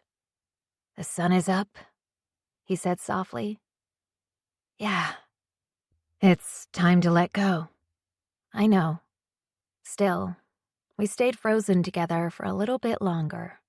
We allowed the sun to kiss our skin, as we both worked hard not to kiss one another. Our lips were close enough, but I knew if I gave in, I wouldn't walk away. As we stood, I felt like crying, but I also felt an overwhelming amount of peace. For the record, Red, you aren't the barista, he said, as the sun kept rising behind us. You're not the quirky best friend, and you're not some random woman on page 45. You're the main character. Day in and day out, you are the leading lady. And for me, you're the one who got away. I hugged him. I rushed into him and held on tight because after that moment, I knew I wouldn't be able to hold the stranger who didn't feel so strange to me anymore. I held on and felt my eyes filling with tears as he held on tighter. He held me as if he cared for me more than any other person ever had, as if he'd given me his all. And my goodness, his all was enough. I'd never known I could need someone I didn't even know to remind me what it meant to fall in love with myself again. Thank you, I whispered, as I lay my head against his chest. He leaned down and kissed the top of my head. Thank you, he replied. Can you make me a promise? Yes. Next time you get into a relationship, don't settle for less than you deserve. I smiled. I promise. I got this weird feeling we're gonna meet again. Mark my words, he said, seeming hopeful about the possibility of us crossing paths again. You believe that much in fate? No, he shook his head. I just believe in us. How about we bet on it? If we meet again, I'll pay you $1. If we don't, well, I won't pay you $1, I joked. All right, deal. Each year that passes, though, you add $1 onto the tab. Spoken like a true businessman. If anything, I'm consistent. We parted ways, and the broken parts of my heart were temporarily healed by his kind words. He emptied my sad soul and filled it back up with love. I took the subway home, holding my hands against my chest to feel my heartbeats. The heart that seemed so deeply broken was beginning to beat again, and for the first time in a long time, I felt as if I'd be okay. When I emerged from the subway, I breathed in deeply and exhaled the chilled air, as the thoughts of the stranger who'd made me the main character for one night kept crossing my mind. I knew it seemed ridiculous, and the next morning, I'd likely awaken to reality, but I was almost certain the thought floating around in my head was somewhat true. I'd fallen in love with a man that night, and I hadn't even known his name. But I knew his touch, his laughter, his heart. I'd remember the feeling he'd given me as I moved on through life from that day forth. I'd never forget his flashes of love. The following week, he stayed on my mind.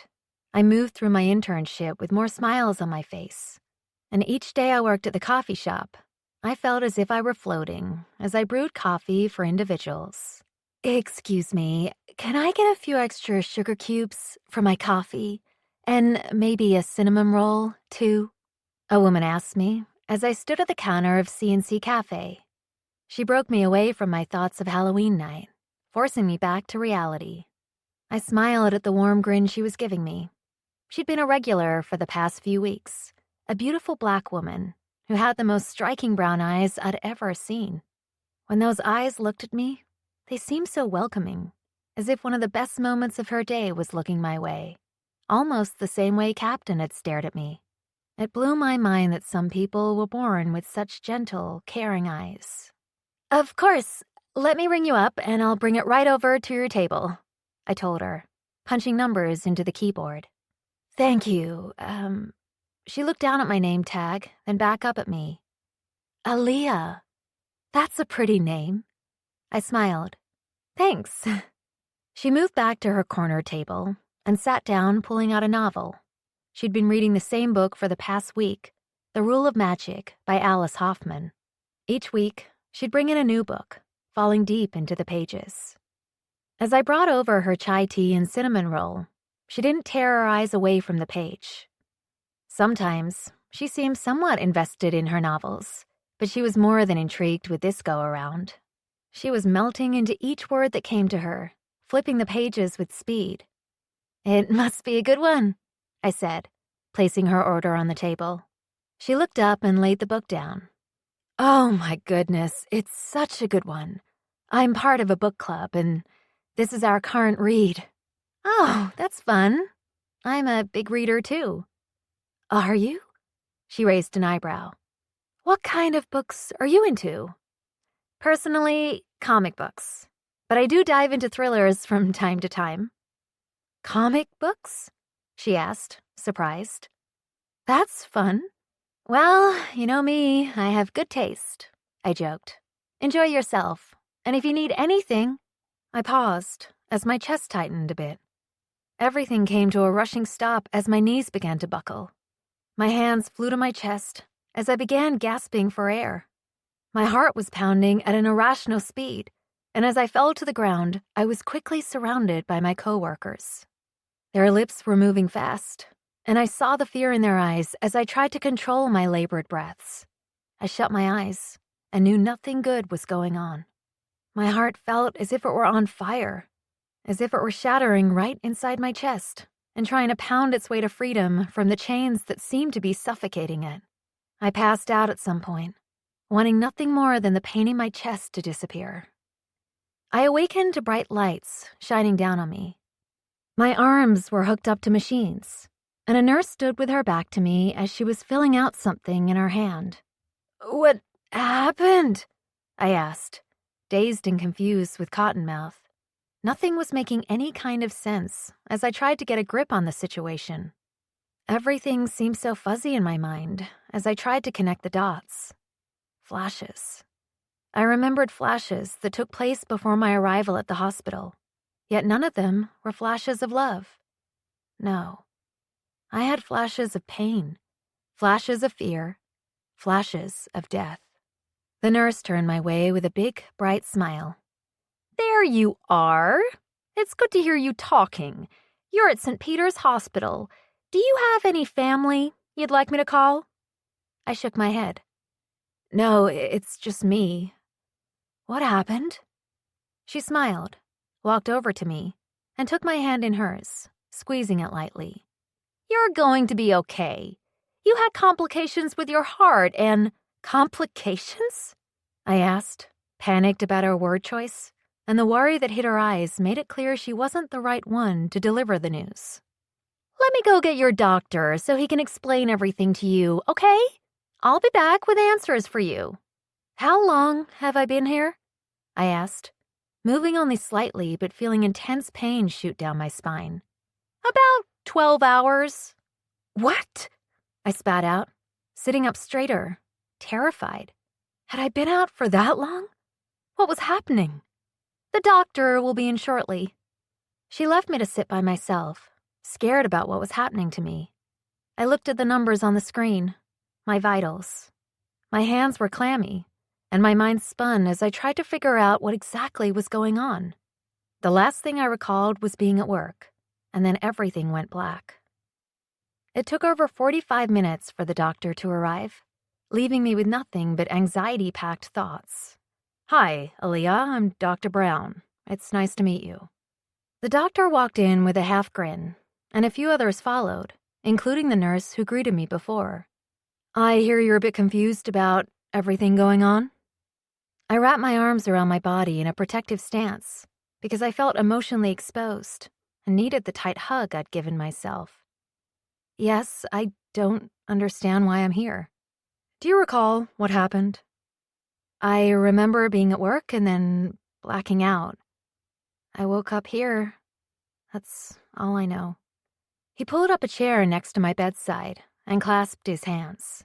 The somber look on his face worried me. "What is it?" I asked, panic clenching my insides. "It's your heart." "What do you mean? What do you mean it's my heart?" He grimaced and nodded once as if he was preparing for his next words. "Your heart is failing at this time. Your blood has backed up in the pulmonary veins, which transports the oxygenated blood from your lungs to your heart. This means your heart cannot keep up with the supply, causing fluid to leak into your lungs. This is diagnosed as congestive heart failure." "Oh my goodness." I placed my hands against my chest, terrified of what he was saying. My mind began to spin as he spoke those words to me. Had he said my heart was failing? "What does that mean? How do we fix it? I'm only 22. This doesn't make any sense. I'm healthy. I've always been healthy. Oh my goodness, am I dying? What do I do? How do I—" "Calm down. It's okay," the doctor told me, placing a comforting hand on my forearm. I ripped my arm out of his grip as tears formed in my eyes. "You can't say calm down after telling me my heart is failing. Oh my gosh, this can't be happening. What do we do? What do I do?" "I understand this can be a scary diagnosis, but we will come up with a plan to help manage your condition. There are different medications we can—" "Manage or reverse?" I cut in. His eyes looked heavier than his frown, and I knew nothing good was coming next. "With the stage you're at, managing the condition and making sure it doesn't worsen are our best bets." Which meant there was no reversing what happened to me. It was all adding up.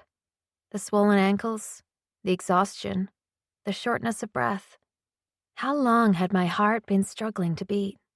The doctor kept speaking, using words I couldn't understand, and also tossing in words I should have comprehended. But none of it was sticking because I was stuck on one main fact. My heart. The heart I'd carried inside my chest since the day I was born, the one that moved me through life and made it possible for me to exist, was breaking. My heart was breaking, and I feared there was no way to put it back together. One moment. It only took one moment for my whole world to change. A diagnosis that would live with me for the remainder of my life.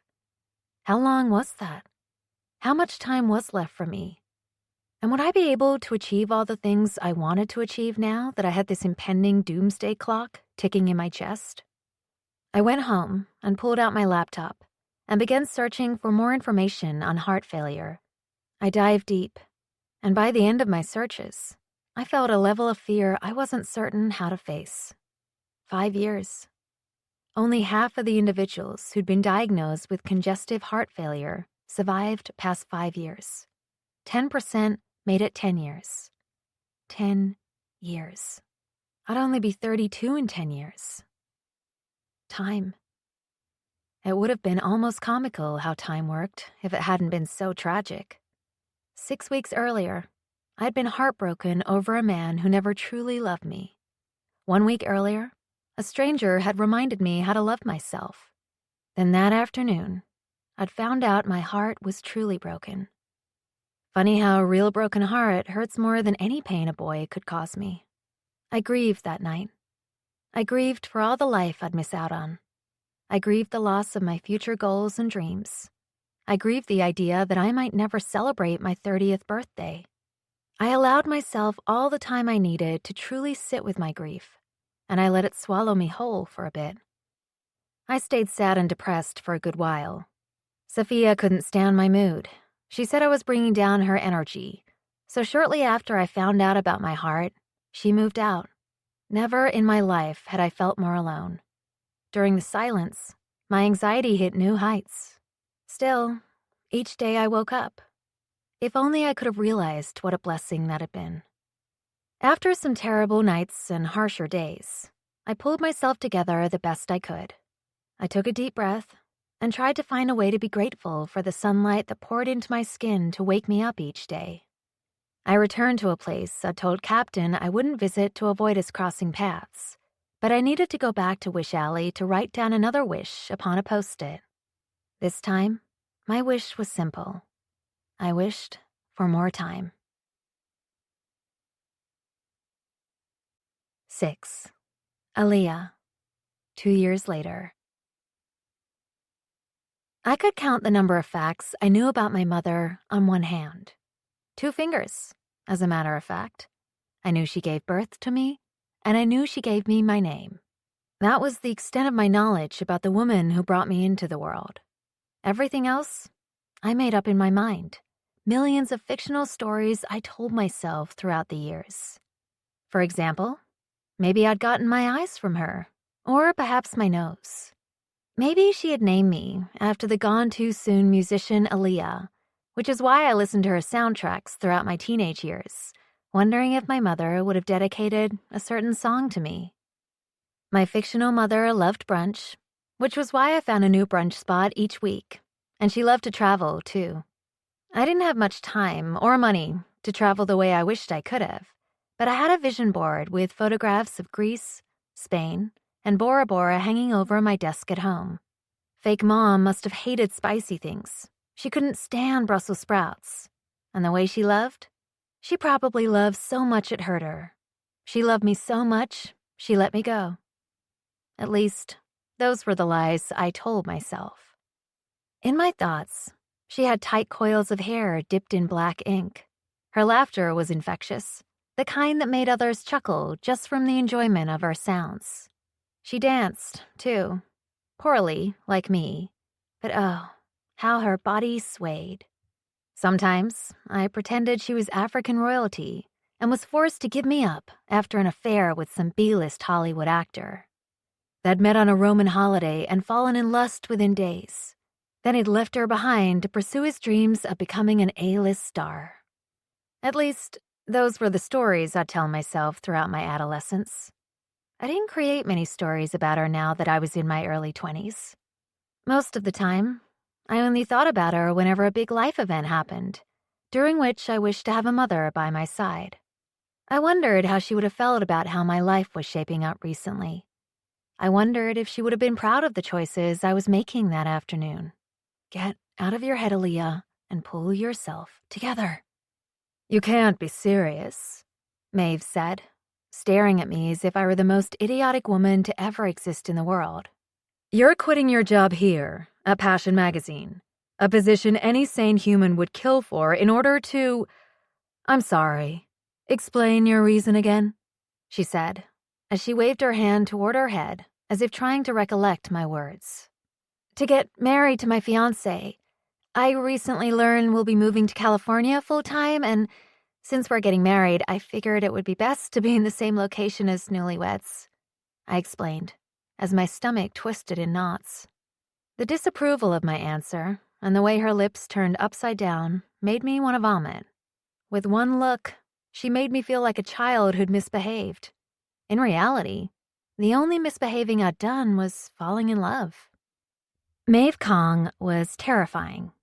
She was one of the most successful women in all of New York, but completely cold-hearted and a hard one to read, which was ironic because she ran a magazine about following one's passion in life. We covered athletes, scientists, politicians, social businesses, restaurants, etc. Anything that had a passion behind it, we were writing top-of-the-line articles on the subject. You would think someone who ran such a business would, be a bit passionate themselves. Not Maeve, though. She always appeared empty, bored of life. She did a fantastic job with the magazine, but her people skills were yikes. Maeve's hair was gray, and always pulled back into a perfect bun. She wore her most expensive jewels on a daily basis, and although she was in her 70s, everyone who worked for Passion assumed she would never step down from her CEO position to pass the company on to her daughter, Jessica. She was more than willing to hold on as tight as she could, like Queen Elizabeth, while Jessica was a solid Prince Charles. "So you're quitting your job at the top magazine line in the world to go be a housewife for some guy?" she asked, but it came off as more of a disdainful statement. Not just for some guy, for Jason, my fiancé. "You're young. What is this? Your third fiancé? Fourth?" I snickered, until I saw the seriousness in her stare. I cleared my throat and moved around in my seat. My first, actually?" She rolled her eyes again and waved her hand in dismissal, again. "Never quit a job for the first man who proposes to you. Not the second or third either. Seventh, maybe, but that depends on his status." I smiled an uncertain grin and shrugged. "Well, I think I'm going to take this chance with Jason." She laughed. Yep, Maeve laughed out loud, a sound I hadn't known she was able to create. "How long have you been in a relationship?" she questioned. "We are going on a 1.5 years." The way she burst into a laughing fit almost made me want to cry. Tact wasn't her strong suit. Please, go back to the non-laughing boss I know and fear. "Well, it's your life. You're free to make all the mistakes you want, but remember, each mistake turns into a forehead wrinkle, and Botox is expensive." She waved me away and went back to reading whatever it was that sat in front of her. Okay. But I do have one more thing to say." She looked up from her paperwork and arched an uninterested brow. "I won't be becoming a housewife when I move out to California in a few weeks. I'm in search of another journalist position. I am hoping to ask if you could maybe write me a letter of recommendation." "You should probably leave my office now." "Okay, right." I stood swiftly from the chair I'd obviously stayed in a second too long. As I was walking away, I turned back to face her. "I hope you know, Maeve, that I am so honored and thankful for you giving me the opportunity to work for your company. This has been the best job I've ever had and the experience of a lifetime, and..." She held up her hand to silence me, took off her glasses, and pinched the bridge of her nose. "You don't get it, do you?" "Get what?" "You told me when you came to work here that working at Passion was your biggest life dream. And you're throwing that away for probably an average-sized dick of a man you've known for less than 2 years? Did he ask you how you'd feel about giving up your dream for him? No? Then don't expect your dreams to go any further when you're married to a man who doesn't even try to come up with a way for both of your dreams to come true." I stood there, completely quiet and baffled by her words. She looked back down at her paperwork and cleared her throat. "I'm also assuming my invitation got lost in the mail?" "Your invitation? Oh, right. Yes, of course. Your invitation definitely got lost in the mail." "Then you'd better make sure I have a seat at a table. Send the information to my assistant. I don't require a +1, but I'll be in attendance." "Why?" She looked up eerily slow and cocked an eyebrow at me, forcing me to speak again. "Why, that is wonderful news," I said, trying to shift the why that left my mouth. "Why are you still in my office?" "Right, of course. Goodbye." I left a bit stunned, uncertain of what to say and unsure how I should have felt. Had Maeve just invited herself to my wedding? Had she said she was coming? Oh gosh, the seating chart was already done. I'd have to call to get that shifted around. Luckily, right after work, I was on the way to my soon-to-be mother-in-law's home, where she'd help me fit Maeve into the chart without issue. If I'd ever gotten a shot at having my own mother, I'd have wanted her to be just like Marie Rolesfield. When I first met her, she talked about her son a lot, about how she and her husband adopted him when he was 5 years old. I told her about how lucky he was to be adopted by a great woman, and I'd never forget how that comment made her eyes fill with tears. "I'm not a great woman, but I try to be a good mother," she explained, wiping the emotions away from her eyes. I disagreed, though. Anyone kind, filled with love, and willing to take in a child who wasn't biologically their own was a hero in my mind. I would have killed to be adopted by parents as loving as Walter and Marie. Mr. and Mrs. Rosefield were my favorite kind of love story. They'd just celebrated 30 years of marriage the summer before, but if you looked at them, you'd think they were still squarely in the honeymoon stage. I'd never seen two people who loved so loudly at all times. From the hand-holding to the forehead kisses, Marie and Walter were relationship dreams come true. It wasn't until Marie invited me over for Christmas dinner that I was introduced to Jason. Marie recalled it better than either of us did, but I remembered being in the Rosefields' home and feeling as if I belonged. Sometimes I wondered if I loved Jason's parents more than I loved him, especially his mother, Marie. She was the definition of motherly love, and she welcomed me into their family with arms wide open.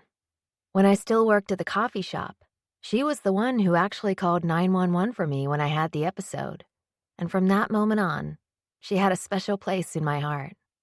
After that, to keep myself distracted from my health situation, I joined Marie's book club, and we grew closer and closer. The best part of Jason's and my love story? Not only did I find a fiancé, but I also received two dedicated future in-laws who made me feel like I had always been a part of their family. Being welcomed with arms wide open was the dream I'd always wished for. To have a family, to be a part of a strong unit, to create traditions we could share with one another. For example, Marie and I still had our weekly coffee dates. I always look forward to them too. If I could have grown up with a mother, I would have dreamed of one like Marie. "I cannot believe it's really happening," Marie squeaked as we stood in our living room while I got my last fitting done for my wedding dress. Every detail of the wedding had been handled by Marie and the wedding planning team she'd hired. She was hands-on in walking me through all the details I didn't really care about. All I wanted, all I'd ever wanted, was to walk down the aisle and say the only two words that mattered. I do. I didn't care about all the ins and outs of the wedding day. I cared about the happily ever after that came afterward. I smiled at the overzealous Marie. For the past few days, she'd been jumping up and down over the excitement of Saturday. I can't believe it either. I stared in the mirror, feeling every butterfly form as I stared at the white gown custom designed for me. Marie and Walter had covered the cost of the gown. That covered the cost of the whole ceremony and reception. If it had been up to me and my wallet, I'd have gone down to the courthouse with a dress from a thrift shop. "I can't thank you enough for everything you and Walter have done for this wedding, Marie, and for me. I don't deserve all of this." She walked over to me as the seamstress finished working on the hem of my dress. Marie placed her palms against my cheeks and smiled that bright smile she always shared with me. "You deserve the world, Aaliyah. You will never understand what you coming into our family has done to my heart. You are nothing less than the light we Rosefields needed, and soon enough, we'll share the same last name." I fell into her arms and hugged her tightly. When she pulled away from me, I laughed at the tears flooding her eyes. "You can't start crying yet. We still have to make it to the wedding day." She waved a dismissive hand my way. "I think we'll just have to realize I'm going to be a hot mess that whole weekend. Thank goodness for waterproof makeup and a makeup artist on staff for the entire evening." As I gazed at myself in the large mirror in the living room, I took a deep breath. A million emotions rushed through my mind, but only one was sitting at the forefront. And that was the fact that after all these years, I was finally going to be a part of something bigger than me. I was finally going to have a family. That alone made me want to tear up too. "Hello!" A voice called out. breaking me from my stare. "Mom, where's Dad? I've been calling him for—" I shouted as I turned around to see Jason staring at me with a tuxedo in his grip. "Oh my gosh, get out of here! You can't see me in the dress before the wedding!" I ordered, darting behind the couch to try to hide. "You don't really believe in those silly traditions, do you?" Jason said, brushing his thumb against his nose. "Just get up, Aaliyah. I already saw it." "No," I said, feeling silly for hiding, but not wanting him to get another peek at the gown. I wasn't extremely superstitious or anything, but one thing I did believe in was that it was bad luck to see the bride before the wedding day. Thankfully, Marie was on the same page as me. "She's right. What are you doing, Jason? I told you to call before you stopped by." "I did. Dad's and yours phones are on silent. Plus, Aaliyah's went to voicemail. Listen, I'm just here to drop off Dad's tux for Saturday. Put it in the foyer and then leave. We'll see you tomorrow for the rehearsal," Marie told him. I could almost feel Jason rolling his eyes at the thought of it all. When it came to superstitions, he believed in none of them. "Whatever, I'm leaving." He began to walk away, and then glanced over his shoulder toward me. "Aaliyah?" "Yes?" He smirked widely. "Your ass looks fat in that dress." "Take that language elsewhere," Marie said, as she threw a couch pillow at her son, who hurried away, slamming the door behind him. Marie looked at me as I stood straight, and the warmth of her smile made me grin. "He's right, you know. You look to die for." 7. Connor. I hadn't had a good night's sleep in weeks, and my overprotective mother was concerned. I didn't even tell her I hadn't been sleeping, but she always seemed to be able to tell. "You really need more sleep, Connor, Ethan, and a girlfriend," she'd always say. I didn't know how, but she somehow managed to toss the word girlfriend into almost every conversation. She was gifted in that way. My mother was convinced I was going to die alone. She called me weekly to remind me. On the days she had too much wine, she'd cry about it over FaceTime. She often reminded me that I was a workaholic and didn't take enough personal days. She wasn't wrong about that. Day in and day out, I worked myself to exhaustion. At times, my days felt more like years. I was proud of many parts of my life, but being a workaholic wasn't one of them. Sometimes I wondered what would have come of me if I hadn't pushed so hard to make a name for myself in the world. Then again, if I hadn't pushed myself, I wouldn't have been able to give back to the world in the ways I'd been able to give. Every sacrifice comes with its own set of negatives. I'd take long days and nights if it meant I helped someone else's life be a bit easier. Still, a few large coffees were needed to get me through the long days.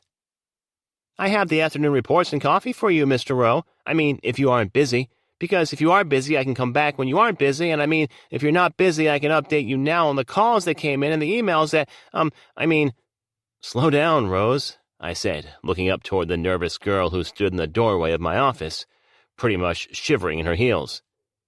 Right now is a perfect time for the updates. Rose was pretty much a kid.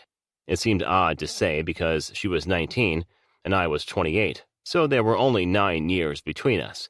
But I knew for certain I wasn't the same man I'd been 9 years before. She was the new intern at Rowe Real Estate, and the poor girl's nerves got in her way more often than not. I didn't mind, though. We all had to start somewhere, and I was willing to put up with her slip-ups and mishaps. Everyone deserved a chance in life. Plus, she only came in twice a week in the afternoon, so she couldn't do too much damage. Rose took a breath and walked into the room, tripping a bit over her own 2 feet before catching herself by gripping the back of one of my office chairs. She stood straight and cleared her throat before setting the coffee on the edge of my desk. Thankfully, she didn't spill that, since I was in desperate need of a caffeine kick. She looked down at her paperwork and began speaking. Even though she was still nervous about working for the company, I could tell she was becoming more comfortable week by week, because her voice didn't shake as much as it had before. Progress. "Well, 4 magazines reached out with massive offers for you to do interviews with them," she explained. "I don't do interviews." "Yes, right, but they are offering hefty amounts of money for an exclusive cover, and—" I don't do interviews, I repeated. I also smiled so she wouldn't feel intimidated. She gave me a half smile too and continued. Your mom called and said you need to stop working so much. Noted. Next message. Your suits are done at the dry cleaner, and I will pick them up this afternoon and bring them back to the office tonight. I know I was supposed to get them before I showed up today, but they got backed up, and well, I'm really sorry. I'll definitely work later to make sure they are here tonight. Don't worry about getting them back tonight. I can pick them up on my way home. She frowned. No, really, it's okay. She paused before letting out a big sigh. I don't want to disappoint you. Rose? Yes? You're doing a great job every single day. Don't be so hard on yourself. It's just, this opportunity is a big one for me, Mr. Rowe. I know I'm young and nervous, and you could have probably hired someone better for the position, so I want to give it my all. Which you are. Keep doing what you're doing, and you'll be fine. Her shoulders dropped a bit as relaxation hit her. Good. I didn't like the idea that my employees were nervous around me. I wasn't some big bad wolf. If anything, I wanted everyone who worked for me to feel at home, as though they were a big family. Hopefully she'd come around.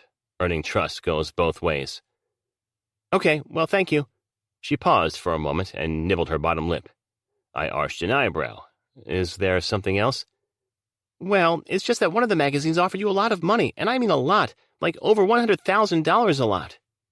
I could see the dollar signs in her eyes as she spoke about the amount. Not to sound like a jerk, but I could have easily made that amount of money in my sleep. And even if I hadn't been able to, I still wouldn't have wanted to do some magazine article. I'd seen what being in the spotlight could do to a person's mental health and their actual businesses. Nothing good came from giving the world a view into your life. They'd love you at first, maybe, yeah. But the moment they needed a reason to turn on you, they'd twist your words and call you the devil. Life was easier with me being a bit of a mystery. All they could do was assume, and anyone who had time to assume about someone else's life was clearly not living their own to the fullest. I wasn't into that world, the gossiping scene. Since I'd moved to New York, I'd learned that the gossiping habit didn't stay in high school. I'd crossed paths with individuals in their 60s, still shit-talking about people. Whenever it happened, I'd exit stage left. The less drama, the happier life was to me. Rose's mouth twitched once, and I smirked. What else do they offer me, Rose? The cover of People magazine for Sexiest Man Alive. And oh my gosh, Mr. Rowe, they only do that for celebrities, like real celebrities, like Ryan Reynolds and Idris Elba. It's so cool, like, that's the dream. I laughed. Is that it? Absolutely. So what do these guys get from holding the title of Sexiest Man Alive? She looked at me as if I were idiotic for not understanding what an honor said opportunity was.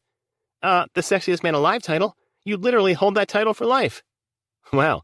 Well, as wonderful as that sounds, I think I'll pass this one up.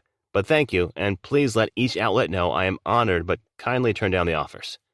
Well, okay, Mr. Rowe. She paused and arched an eyebrow. Are you sure you don't want me to pick up the suits tonight? Positive. Thank you, Rose. She left my office, and just as she exited, Damien walked in with a grimace on his face. Good afternoon, Damien, Rose stated. He moved past her as if he hadn't even noticed her existence. Not a hello, not a hey, nothing. A completely and utterly silent response. Rose was a very attractive girl, and Damien was her same age, just a year younger. I would have thought he'd develop an attraction to her, just as the rest of the guys in the office were, but he seemed far from interested. Then again, that was Damien's norm for the most part. He was extremely good at not caring about pretty much any other human being. He and I were the complete opposite. He was cold as ice, and I was known for my warmth. Still, to me, he was family. I'd met Damien 2 years earlier when I was looking for a kid to help mentor through a program, and I was paired with him, the grumpiest 16-year-old I'd ever seen in my life. For a long time, I took his bad attitude personally, but then I realized it was a defense mechanism.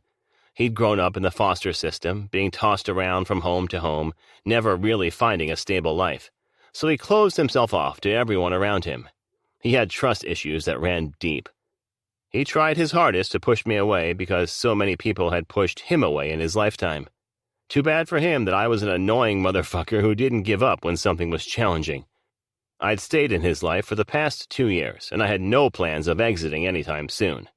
When he told me he didn't see himself going to college, I made sure to get him a position working for me. I didn't believe everyone was meant for the college life track. But I knew Damien was smart as hell and could do amazing things if given the opportunity. It turned out he was one of my best employees, grumpy self and all. "You didn't say good afternoon to Rose," I mentioned as he moved to sit in the chair across from my desk. Unlike Rose, there was nothing nervous about his entrance into my office. He moved with confidence. "Why would I say hi to her?" "Because she greeted you first?" "She's a fake, shitty employee. I don't like her." "To be fair, you don't like anyone." He parted his lips to respond, but then shut it when he realized there was nothing but the truth in my words. "What makes you think she's fake?" I asked. "The whole clumsy, stuttering, innocent girl act. She only puts it on around you. When you're not around, she's busy flirting it up and pushing her tits in the face of any person who will look." "No way, she's a good worker." He sighed. Must be hard believing everyone in the world is a good person." "I don't think Jason Rawlsfield is a good person." "Congratulations, Connor. You don't like one person out of 7 billion on this planet," he sarcastically remarked. "Then again, you hate him and still gave him a job. Shocking. If you knew about Rose's past—" "No," I hollered, tossing my hands up. "Don't tell me. Every time you tell me about a person's past, it changes how I view them." "As it should." I called Damien the grave digger. He had an ability I'd never seen before in a person, the ability to dig up dirt on anyone. He'd been able to unlock secrets people thought were buried deep. The only secrets he was unable to uncover were probably the ones he craved the most, the story behind his biological parents. No matter how hard he tried, he'd never been able to track them down. I knew it ate at him every single day. When he and I met, I made him promise not to dig up dirt on people I knew before he came into my life. I didn't need to know the skeletons of my business partners. Rich people did a lot of weird shit. Damien was dressed in black from head to toe, as always. Black suit, black tie, black shoes. Every day he showed up wearing all black, and had ever since I met him. He said it was his favorite color and matched his soul. I couldn't help but smirk at his emo tendencies. At the same time, he was built like a linebacker. He stood at over 6'4" with muscle on muscle. I wasn't too close-minded to state he was a good-looking guy. Women would have been all over him if he wasn't grimacing all the time. If it wasn't for his cold personality, he'd have women throwing themselves at him on the regular.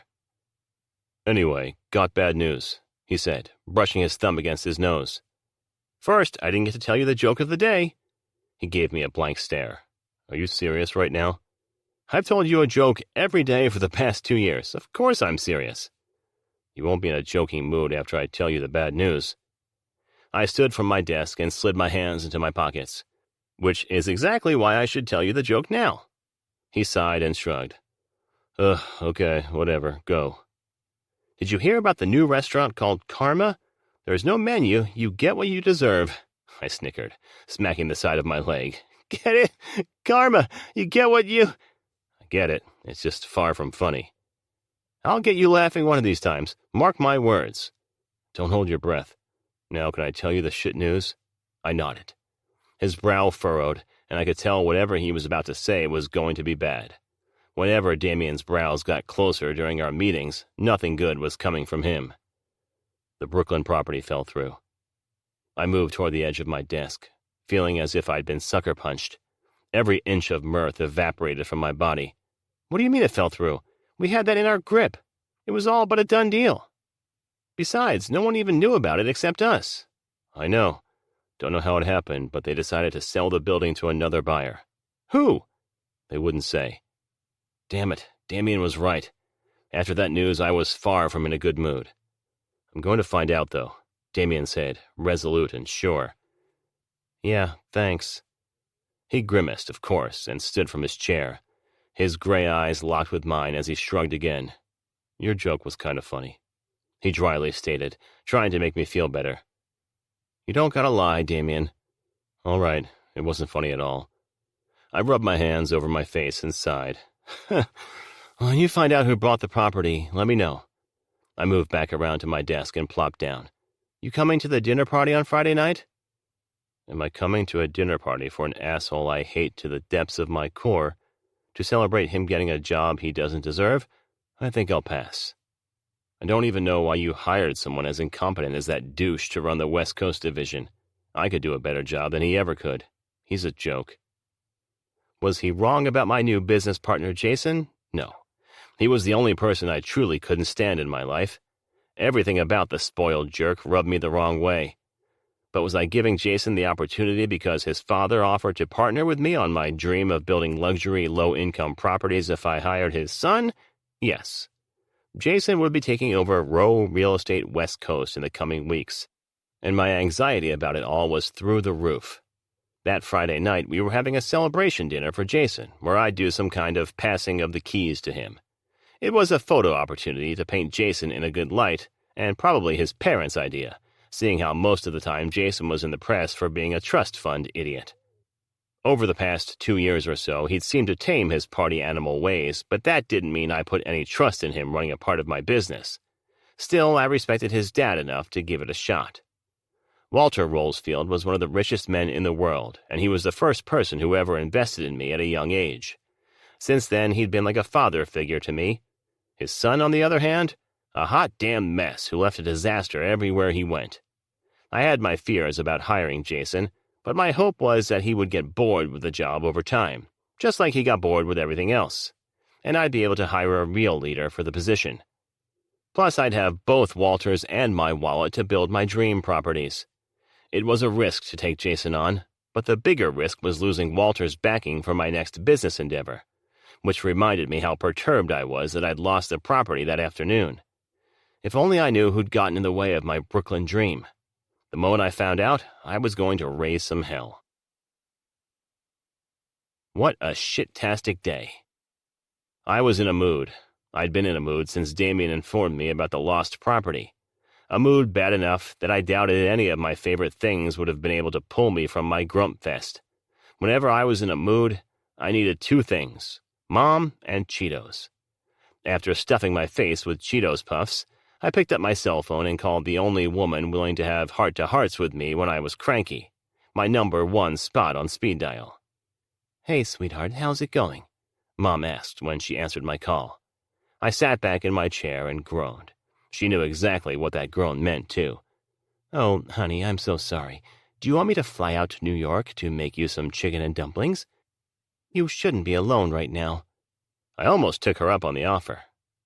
What could I say? I was a mama's boy, and talking to her always made the failure seem less harsh. "I'm good, Mom. I just wanted to feel a piece of home tonight." "How about you come home for a quick visit?" she urged. "Kentucky is missing you."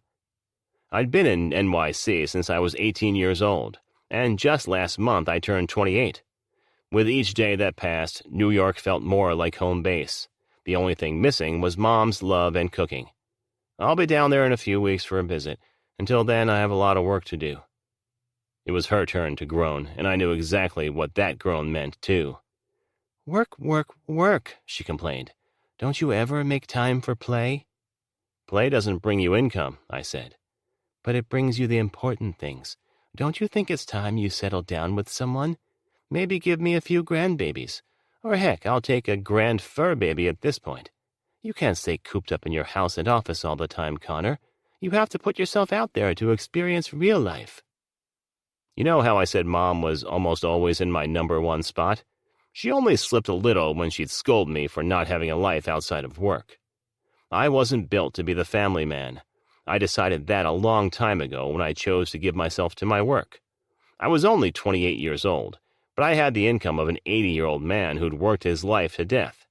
I spent the past decade of my life hustling hard to build my empire. With that gift, I had to let go of some other things, like relationships and family. I didn't have the time for it. It would be selfish for me to bring a woman into my life and not give her my all. At least, that was the bullshit reason I gave people. The truth of the matter was relationships terrified me. Giving someone your all to only have it taken away someday? No, thank you. Not interested. "I hear you, Mom." I lied to get her to pull back on the topic. "Don't say that to get me to shut up, Connor Ethan. I mean it. Make time for the important stuff. After beating cancer twice, I know how much the important stuff means. Money isn't everything." "But it's enough," I joked. "Really, Mom, I hear you. I'll work on putting myself out there." "Liar." What could I say? She knew me well. Listen to your mother, Connor. What's the point of having an empire if you have no one to pass it down to once your time comes to an end? I already have charities lined up to give everything to, so we're all set there. She sighed, and I felt bad. Connor, Ethan, don't upset your mother. Promise me you'll do at least one thing that isn't work-related. You'll find a hobby over the next few weeks. Mom, promise me on my life. I hated when she did that. I hated when she made me promise on her life because I knew I could never break that promise. After you'd watched your mother battle cancer twice, after you'd shaved your head multiple times with her in a small bathroom with a cheap electric razor, you realized how important said mom's life was. I'd never make a promise on her life if I had no drive to keep that word. The desperation in her voice was almost too painful to bear. She worried about me being lonely. I worried about that sometimes, too. To combat my loneliness, I stayed later at work some nights, spent hours in the gym, or played Call of Duty with people from around the world. You hadn't lived a worthy life until a 15-year-old in Canada called you a fucking cocksucking little prick bitch after midnight. I hope they didn't kiss their mothers with those filthy mouths. I promise, I swore. Fuck, I shouldn't have called you. Language, Connor, she scolded. I downed my whiskey. Sorry, Mom. I have to go, sweetie. Danny is picking me up for a late date. I sat up straighter in my chair. Wait, Danny? Who's Danny? Oh, honey, I can't talk now. I love you. We'll talk soon. I'll call you tomorrow. Kisses. And with that, she hung up. Who the hell was Danny? Within seconds, I was shooting off a text to Jax down in Kentucky. Even though I'd moved to New York, he was one of my closest friends in the whole world. I knew he'd be able to help me figure out what was going on. Connor. Who the hell is Danny? Jax. Good to hear from you, too. Connor. Sorry. Hi, Jax. How's Kennedy? How are the kids? How's the weather? Who the fuck is Danny? Jax. Language, Connor. Connor. Yeah. My mom said she has a date with Danny. Who is this guy? Jax. Unlike every other person in this small town, I stay out of other people's business. Connor. My mom can't be out there dating jerks. Jax. Danny isn't a jerk. Connor. So you do know him. Tell me everything. I'm going to call you. Jax. Don't call me, Connor. I hate talking on the phone. Connor. Even with your bestie? Jax. You're not my bestie. Connor. Your sense of humor doesn't come off as well as it should via text. Jax. Right. Connor. Tell me one detail about this Danny guy, and I'll leave you alone. Jax. Swear? Connor. On my mother. Jax. Fine. He's a hard-working employee. Connor. What? This guy works for you? What in the land of betrayal is that? Jax. Listen, it's not my fault he met your mom when she brought some of her baked goods to me at a landscaping job. It just so happened Danny was there with me, and he liked her baked goods. Connor. I hope to God you're talking about her lemon bars and not her personal baked goods. Jax. Definitely talking about her personal baked goods. It seems Danny's really into her Cinnabons. Connor. You think this is funny, but it's not. Now you have to think about my sweet innocent mother having sexual relations with some random guy named Danny. Jax. You want me to think about your mom having sex? Connor. What? No, stop. Don't do that. Jax. It's too late. The images are already in my head. Connor. I hope Kennedy divorces you. Jax. Do you think sweet Rebecca is a top or bottom? Connor. This conversation is over. Jax. I wonder if she's into role-playing. Connor. Shut up. Jax. It's like those bad knock-knock jokes you've always told. Rebecca is like, knock-knock, and Danny asks, who's there, and bam! It's her sitting on his face. Connor. I hope you burn in hell. Jax. I could use the tan. Night, kid. After a conversation with Jax that only gave me more stress than I had before, I was left wondering how my sweet mother ended up getting tangled up with some dude named Danny. 8. Aaliyah. Nothing said anxiety like entering a room filled with complete strangers. If I were ever in those old Saw movies, where I was put in a deadly situation that terrified me, it would have been in a room surrounded by people I didn't know. What were they thinking when they looked at me? What were their first impressions? Did they like me? Did I come off as weird? Then I had the fun habit after said gathering, where I went home and overthought every conversation, wondering if someone took my words the wrong way or if I said something idiotic. I'd only been standing around for about an hour, and my palms were already sweaty from the pressure of it all. Why did an hour feel like 10 when you're in a place you didn't want to be? "Say cheese," a photographer remarked before flashing a camera in my eyes and hurrying off to his next victim. I blinked a few times to try to recover my sight and thought of his words. Cheese. Ugh.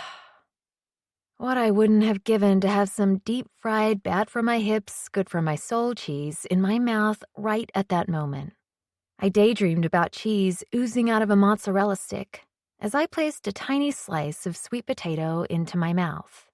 It was topped with some weird smelly cheese, pecans, and cranberries. The waitress told me the green sprinkled on top was rosemary, but I was pretty sure it was grass. Sweet potato crostini bites, she'd called them. But I knew I was actually just eating fancy trash. I wasn't a very fancy girl. Never had been, never would be. I never really needed more than some good wings and French fries. At least, that had been the case before my diagnosis. Alcohol had been completely cut out of my life ever since I was placed on the heart transplant list the previous summer, and it had been 2 years since I'd had anything deep-fried because of my condition. I'd been forced to give my whole life a complete makeover. "Would you like another?" the waitress asked, and I cringed, making her hurry away with an annoyed sigh. I didn't mean to make a face. I simply hadn't ever been one to have a solid poker face. All my true emotions and feelings shined through my eyes and the curves of my lips. If I was mad, annoyed, or disgusted, everyone around me could tell. I wondered if I'd gotten that trait from my mother. I wonder if her displeasure sat on the bridge of her nose as it wrinkled up. If she was happy, did her eyes shine in such a special way?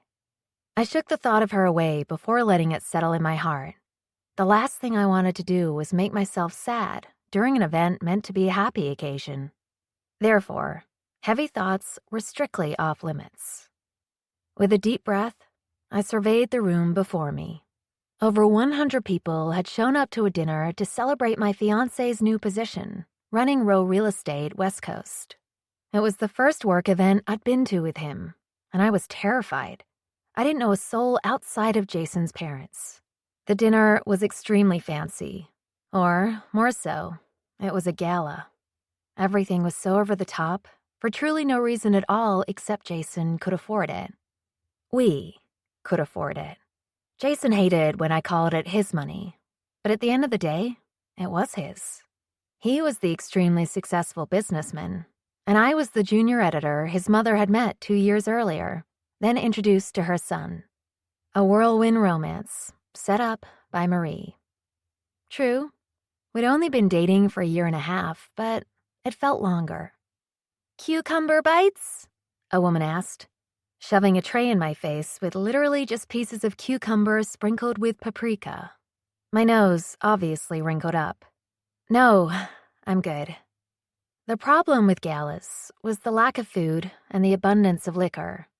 Everyone around me was drinking, except for me. But I was a big believer in using carbohydrates to soak up the alcohol sitting in my gut, and I was sure some of those individuals could have benefited from a bread bowl or two. Cocktails and truffle fries, whiskey and pizza, beer and cheese fries. Oh my gosh, did I mention fries? What I wouldn't have given for a big plate of French fries right then. But none of that was on the menu at the Lily that night. There was hardly any food to be found, just overpriced, bite-sized appetizers. Maybe that was how rich people stayed rich. They didn't eat, so no need to spend money on food.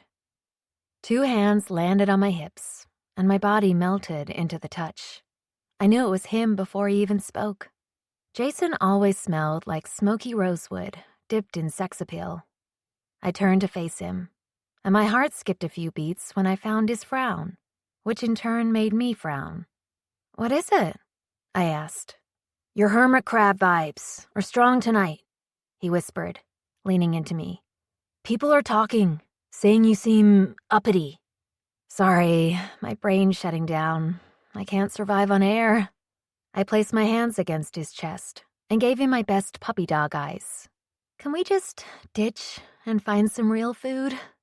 Before he could reply, a woman with a tray of some kind of raw meat walked over to us. Would you like one? She asked. Sure, after you cook it, I replied. Jason laughed, but it wasn't his amused laughter. It was his annoyed laugh. He said, "No thank you," to the person before turning back to me. "You're so extreme, Aaliyah."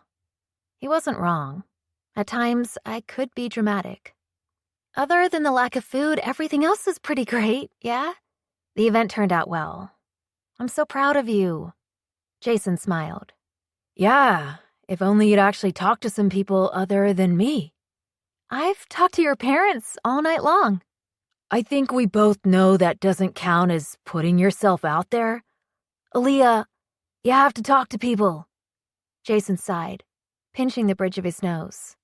He was tired. How could he not be? Lately, Jason's default mode was tired. He'd been working nonstop for the past few months trying to get the real estate company running in Los Angeles. He was beyond stressed, and I wasn't certain I'd fully understand the answer if I asked him what all his job entailed. All I knew was that he was always busy. Therefore, that meant early mornings and late nights, early bird flights and red eyes, intensely brewed coffee, and painfully strong whiskey. I worried about him sometimes. I worried about the burnout all great businessmen experienced. Still, he always told me he was fine, even on the days it was clear he wasn't. Fun, free-spirited Jason hardly came out to play lately, and I was somewhat kicking myself for not latching on tighter when I felt it slipping away.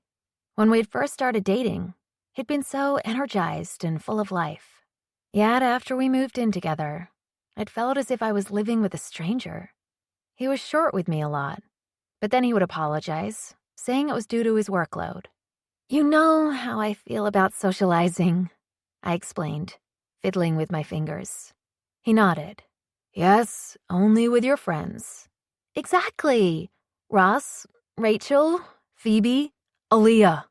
Jason stated my name as if I were a misbehaving child, and I nodded, knowing from his slight undertone that he was feeling the pressure. A lot of people who are important to me are here tonight, and I think it's important for them to interact with the most important person in my life. Okay. I need 10 minutes of fresh air. Then I'll come back and be the perfect bride-to-be. Sounds good. Before I go, can you make me a promise? Anything. After we're done here tonight, can we go get some real food? Maybe a place with a breadbasket? He laughed his real laugh, and that made me happy. Ugh, Leah. His mouth grazed over mine before he moved his lips to my forehead, where he planted a kiss. His voice was low, full of a sweetness that didn't exactly match the words he spoke. You know you shouldn't be eating carbohydrates. What's that supposed to mean? I asked, stunned by his comment. God, don't do that, he groaned. Don't do what? Get all emotional? What are you talking about? You said that weird thing about me eating and... Not now, Aaliyah, he whispered, with sternness to his tone. I'm not going to have one of our pointless arguments at my event. This is supposed to be a happy occasion. Don't ruin it with your emotions. I'm just saying that was a rude comment. Rude or honest?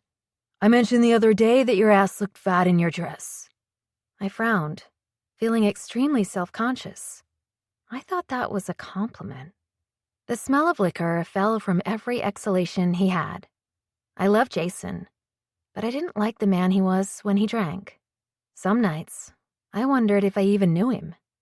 I wondered if the alcohol made him speak his truths or transition into someone who only spoke lies. I stared at him as if he were a complete stranger. I'd been noticing his belittling behavior more and more during the past few weeks. We'd been together for over a year, yet we moved in with one another only 6 weeks ago, and since then, I'd crawled into bed with a stranger. Our love story began with rainbows and butterflies. I was obsessed with Jason Rolsfield, and he was obsessed with me. That was until I gave up my apartment and moved in with him. After the move, It was as if my Prince Charming had turned into the Beast. Everything I did annoyed him. Every time he belittled me, he'd flip it around and say I'd somehow taken his words out of context. He didn't hug me as often. He didn't caress me as he had before. With each day that passed, I felt more of a disconnect, and it worried me to my core. He drank more than he ever told me he did. He stayed out later than he'd ever mentioned before we moved in with one another. His mother told me he was overwhelmed with his new work commitments and the upcoming move to California, which I understood. I'd only wished he would have told me he felt that way, not his mother. Before I could reply to his rude comments, he looked past me. "You haven't met my business partner yet. Connor, come here," Jason said, waving someone over. I looked up to see who he was calling out to, and my heart skipped before crashing to a full-blown stop as I met the bluest eyes I'd ever witnessed in my life. Captain America, in a suit. My breaths evaporated the second our eyes locked. For a moment, I thought his eyes widened with realization too, but when he blinked, it disappeared. His gaze softened, and he extended his hand toward me. "Hi, Aaliyah, is it? I'm Connor. Nice to meet you." My chest ached as our hands shook. His eyes were still as blue as I remembered, yet his smile seemed a little more broken. I parted my lips to speak, but at first, no sounds came out. Not until Jason awkwardly cleared his throat and nudged me. I pushed out a smile. "Hi, yeah. It's nice to meet you, Connor." Connor. I loved that name a lot, even if it wasn't Steve Rogers. He looked like a Connor. Sweet, gentle, kind. Jason downed his drink and gestured toward Connor. "It's because of this guy that we're off to California in a few weeks. Can you believe it? I'll be running my own real estate company." "Not exactly your own," Connor said with a small smirk. "More of a team thing." "Yeah, for now, big boy. I'm pretty sure after you see how well I run it, you'll be handing the business over to me in no time," he joked. "Besides, you're already busy with your other investments. I'd gladly take it off your hands." Connor laughed, but it felt cold. I hadn't known his laughter could feel so chilled. "Row real estate is my firstborn. I'd never give it away," he said, and it was clear he meant it. I had no clue why Jason was even pushing the idea. He should have been grateful for the opportunity he'd been given. But then again, he had been drinking. Whenever Jason drank a lot, his personality shifted a bit. I loved him a little bit more when he was sober. I couldn't stop staring at Captain. Connor. It appeared the past 2 years had been good to him. He seemed even more built. His hair was groomed perfectly, and he had a very nice beard. He wore a designer suit 10 times better than most of the individuals in attendance that night. And his eyes were still glued on me. It appeared neither of us could look away, and I didn't know what to think about it at all. My heart began to race, pounding against my ribcage, and I forced my stare away from Connor to avoid Jason picking up on any of my awkwardness. "Well, it was nice to meet you, Connor. But I was actually on my way to get some fresh air, so if you'll excuse me." I gave Jason a tight smile before hurrying off, tripping over my own feet and almost falling face first in my high heels. Within seconds, a pair of arms caught me, and I looked up to see those blue eyes once more. Every hair on my body stood up straight as Connor stopped me from falling. I felt the heat in my cheeks as he held me. "Sorry," I muttered, still flustered like no other. He pulled me up to a standing position and smiled. That one felt more real, the kind of smile I remembered from him in the past. "Not a problem? She's a bit clumsy sometimes," Jason commented, walking over to us. "Just watch your step a bit more, will you, Aaliyah? I don't want to have to make a trip to the emergency room," he joked, before turning to Connor. "How about I get you a drink, and we'll go over some details about a few things." That was my sign to keep walking away before Connor could see how humiliated I was. Unfortunately for me, before I could make my way out of the room, I was ambushed by Jason's associates, and I was cussing at myself for not keeping my head down more. It was the first night I'd been around anyone who Jason knew on a work level, and they all overwhelmed me. I felt out of place, the black sheep in a way. They looked at me differently and spoke to me as if I were the most naive person alive. Not only that, but they also had a way of being catty with smiles plastered across their faces. "So, Amanda," one woman stated, giving me a smug smile. "Aaliyah," I corrected, returning their fake smile. "Oh, yes, sorry, that was the last girl. So, Aaliyah, it's nice to see Jason with someone who has a normal body type. One can only date so many supermodels." She pursed her lips, and her evil partner in crime joined in. He nodded once. "Here's hoping this marriage lasts longer than the last two." Cringeworthy laughter ensued from all involved. "I think it's good he's finally thinking of settling down. Though, it does seem a bit rushed, don't you think?" another woman questioned. The man leaped back in. "Well, you know what they say. The only thing Jason jumps into faster than weddings is divorce." They all laughed again, having the time of their lives as they mocked me. "I'm sorry, I was just going ahead." I tried to cut in, but they weren't having it. "How old did you say you were again, Alice?" the first woman asked me. "Aaliyah," I hissed, annoyance filling me up inside. "And I'm 24. "Oh, so young." I swear, Jason makes them younger and younger each time, she commented. I parted my lips to defend myself, but the guy dived into the conversation before I could. "Well, good for you, Aaliyah.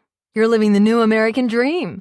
With Jason, money is no longer an issue, and I know you Gen Z kids don't want to work. You ever think of starting a blog? Maybe a YouTube channel?" Insert mocking laughter here. "Actually, she's an employee at one of the biggest magazine lines in the world, Wayne. Unlike you, who still lives with your parents," a familiar voice said, joining the conversation. The amount of comfort that hit me as I turned to see Marie was astronomical. She gave me a wink before turning back to the judgmental crowd. "And Ruby, isn't it true that your husband just filed for bankruptcy?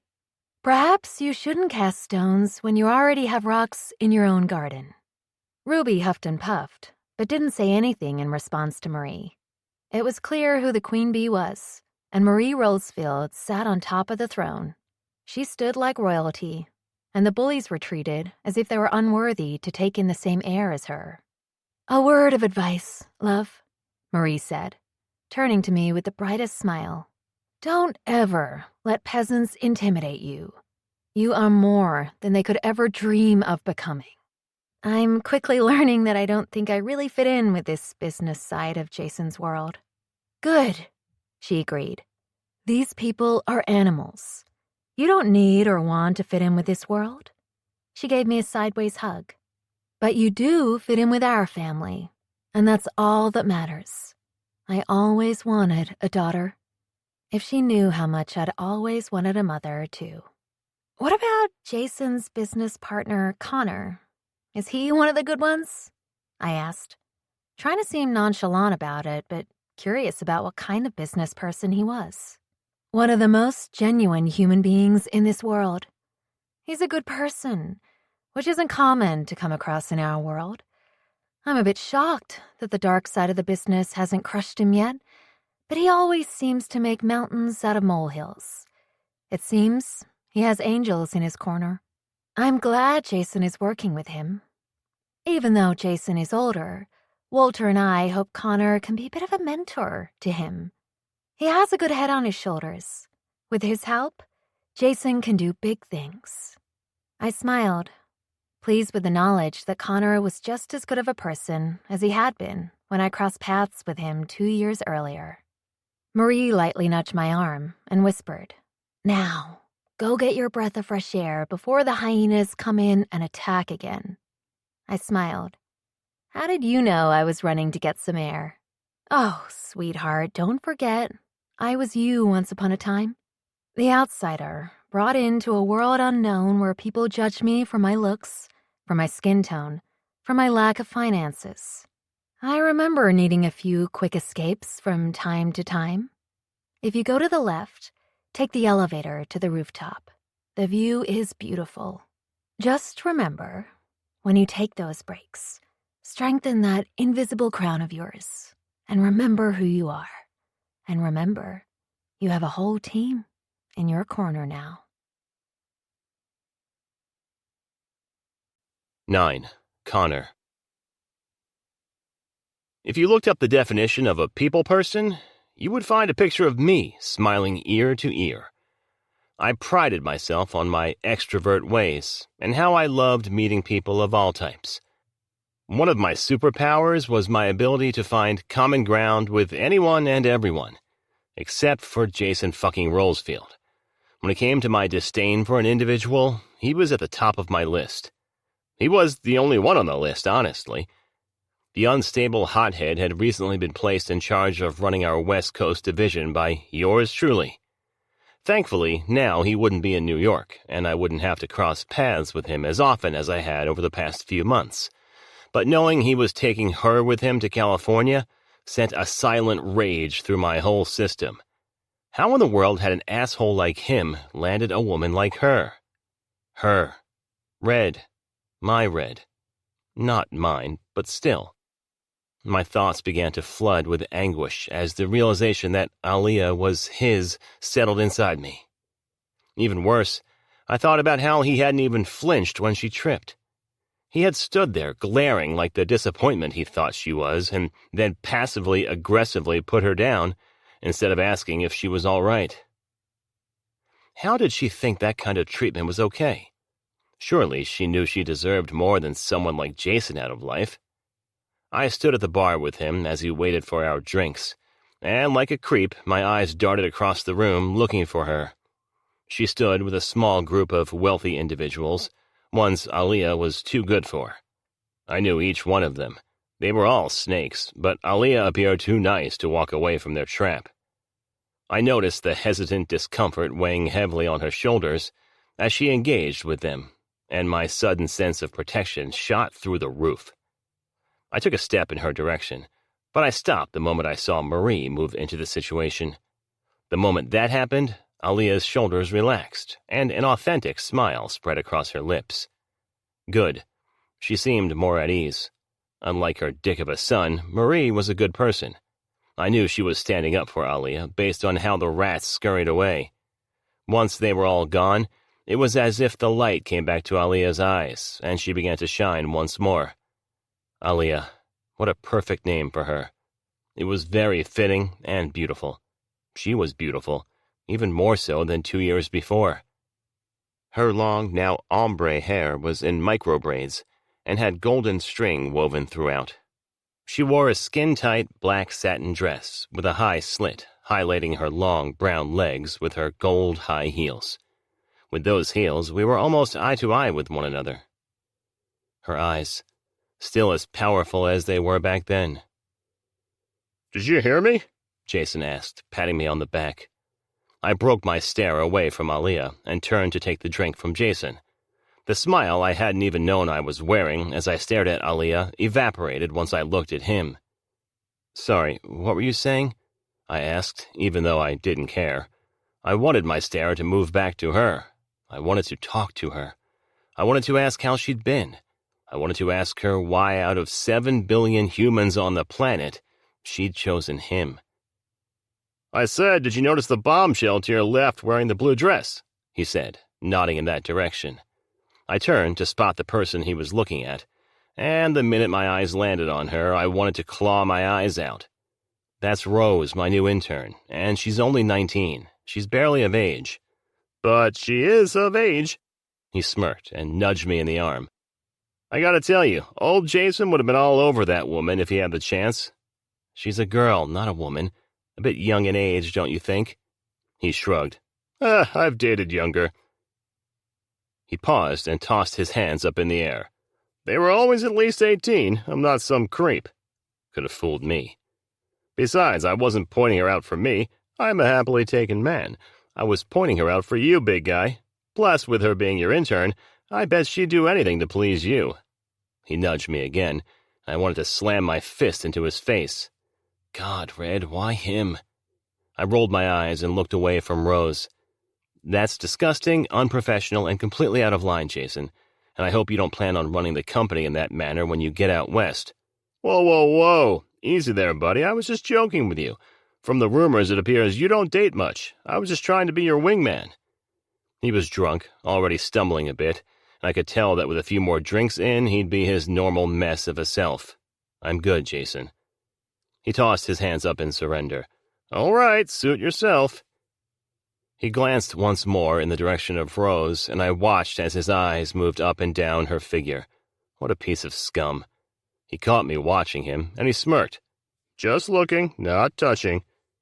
He walked away, and the second he turned away from me, my stare moved back to Aaliyah, at least where she had been, but now she was gone. I looked around the space, on a mission to spot her, but she was nowhere to be found. "Looking for someone?" a voice said, breaking me away from my search. I turned to see Walter approaching me with a smile on his face. Since Walter and Marie had adopted Jason, they shared none of his facial characteristics, which I was thankful for. If Walter had looked like his son, I'd have wanted to punch him on the regular. No, just surveying the event. Seems to be going well. "I'm just thankful the photographs were taken before Jason got hammered." I snickered. "You noticed too, huh?" "I always do. I don't want you to think this is any representation of how he'll perform once he's in California. After hours, he's a mess at times, but during business, he's level-headed." I wasn't sure who Walter was trying to convince, me or himself. Instead of commenting on how incorrect Walter was about his son, I smiled and lied. "I'm not too worried." "Good. Plus, after the wedding, I'm sure he'll settle down from his old habits and be the husband Aaliyah deserves." The wedding. I still couldn't wrap my head around the fact that Jason, the scum of the earth, had somehow landed Red as his wife-to-be. He didn't deserve her. Honestly, I wasn't certain any guy deserved her. Even though it had been so long, I hadn't forgotten how she made me feel that night. Hell, after our Halloween night of escapism, I'd had dreams about the girl for weeks. The one who got away. Really, though, after our intense soul connection and deep, meaningful conversations, she ended up with Jason? Jason Rolesfield. The man who thought global warming was a myth. The one who'd pissed on the Washington Monument. The one who had spent a few nights in jail for groping a police officer's butt. Yeah, that was the man she was choosing. Christ, Red, we taught you better than to settle with Jason. I couldn't stop trying to figure out how she'd ended up in the position she was in. But hell, there we were. "Speaking of the wedding, I have a favor to ask you," Walter said. He brushed his hand against his fully gray beard, then pushed his round glasses up the bridge of his nose. "Aaliyah and Jason decided not to have groomsmen or bridesmaids of any kind for the ceremony, but there is the issue of the night before. The bride and groom aren't supposed to see one another. Now, normally I wouldn't think anything of Jason spending the night alone, but I know he gets anxious at times, and I don't want him to freak out the night before his big day. So I was thinking, perhaps he can stay with you that night. You could have some guy bonding time." I blinked a few times, trying to comprehend exactly what Walter was asking of me. "You want me to keep him on a leash?" "To be frank, yes. I don't want him ruining this one this time around. The last two Vegas crash weddings left a bad mark on his name, but Aaliyah is different. She's a good girl, and she could be really good for Jason. So think about it as an IOU from me to you, Connor. If you do this for me, I'll do something for you." And he could be very toxic for her. "I can do that, not a problem," I agreed, knowing an IOU from a person like Walter would come in handy. "Also, I heard about the Brooklyn property. It's a shame. We'll get them next time, though." He nodded once, then walked off, leaving me alone to down my whiskey before venturing off through the crowd. I got stopped a few times for conversation, and I engaged, even though my mind was focused on one thing and one thing only: Red. I found her on the rooftop. Her eyes were shut as the late-night breeze swept across her skin. Other people were on the rooftop, but I wasn't paying them any mind. In my head, she was the only one standing anywhere near me. She looked beautiful. It wasn't that I was looking, but holy shit, I was looking. She could have walked out wearing a trash bag and still been the prettiest woman alive. The more I thought about it, the more irrationally irritated I grew about the fact that the following week she was going to walk down the aisle and marry Jason. Was I in the Twilight Zone? Nothing makes sense anymore.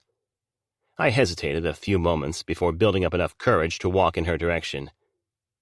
"If memory serves me right, you owe me $2, I said, as her back was to me.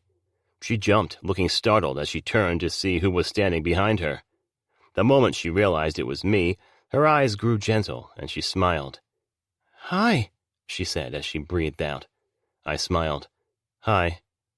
I took a few steps in her direction as I began taking off my suit jacket, when I witnessed her shivering. Then I placed it around her shoulders. She slid her arms into the sleeves, and it hung against her, clearly too big, but somehow exactly the right size. "Thank you," she said. Her voice was sweeter than I remembered, and I remembered it being pretty damn sweet. She wrapped her arms around her small frame and kept smiling. A soft sigh fell from her full lips. "Hi," she repeated. I chuckled and nodded, taking a few steps closer. "Hi."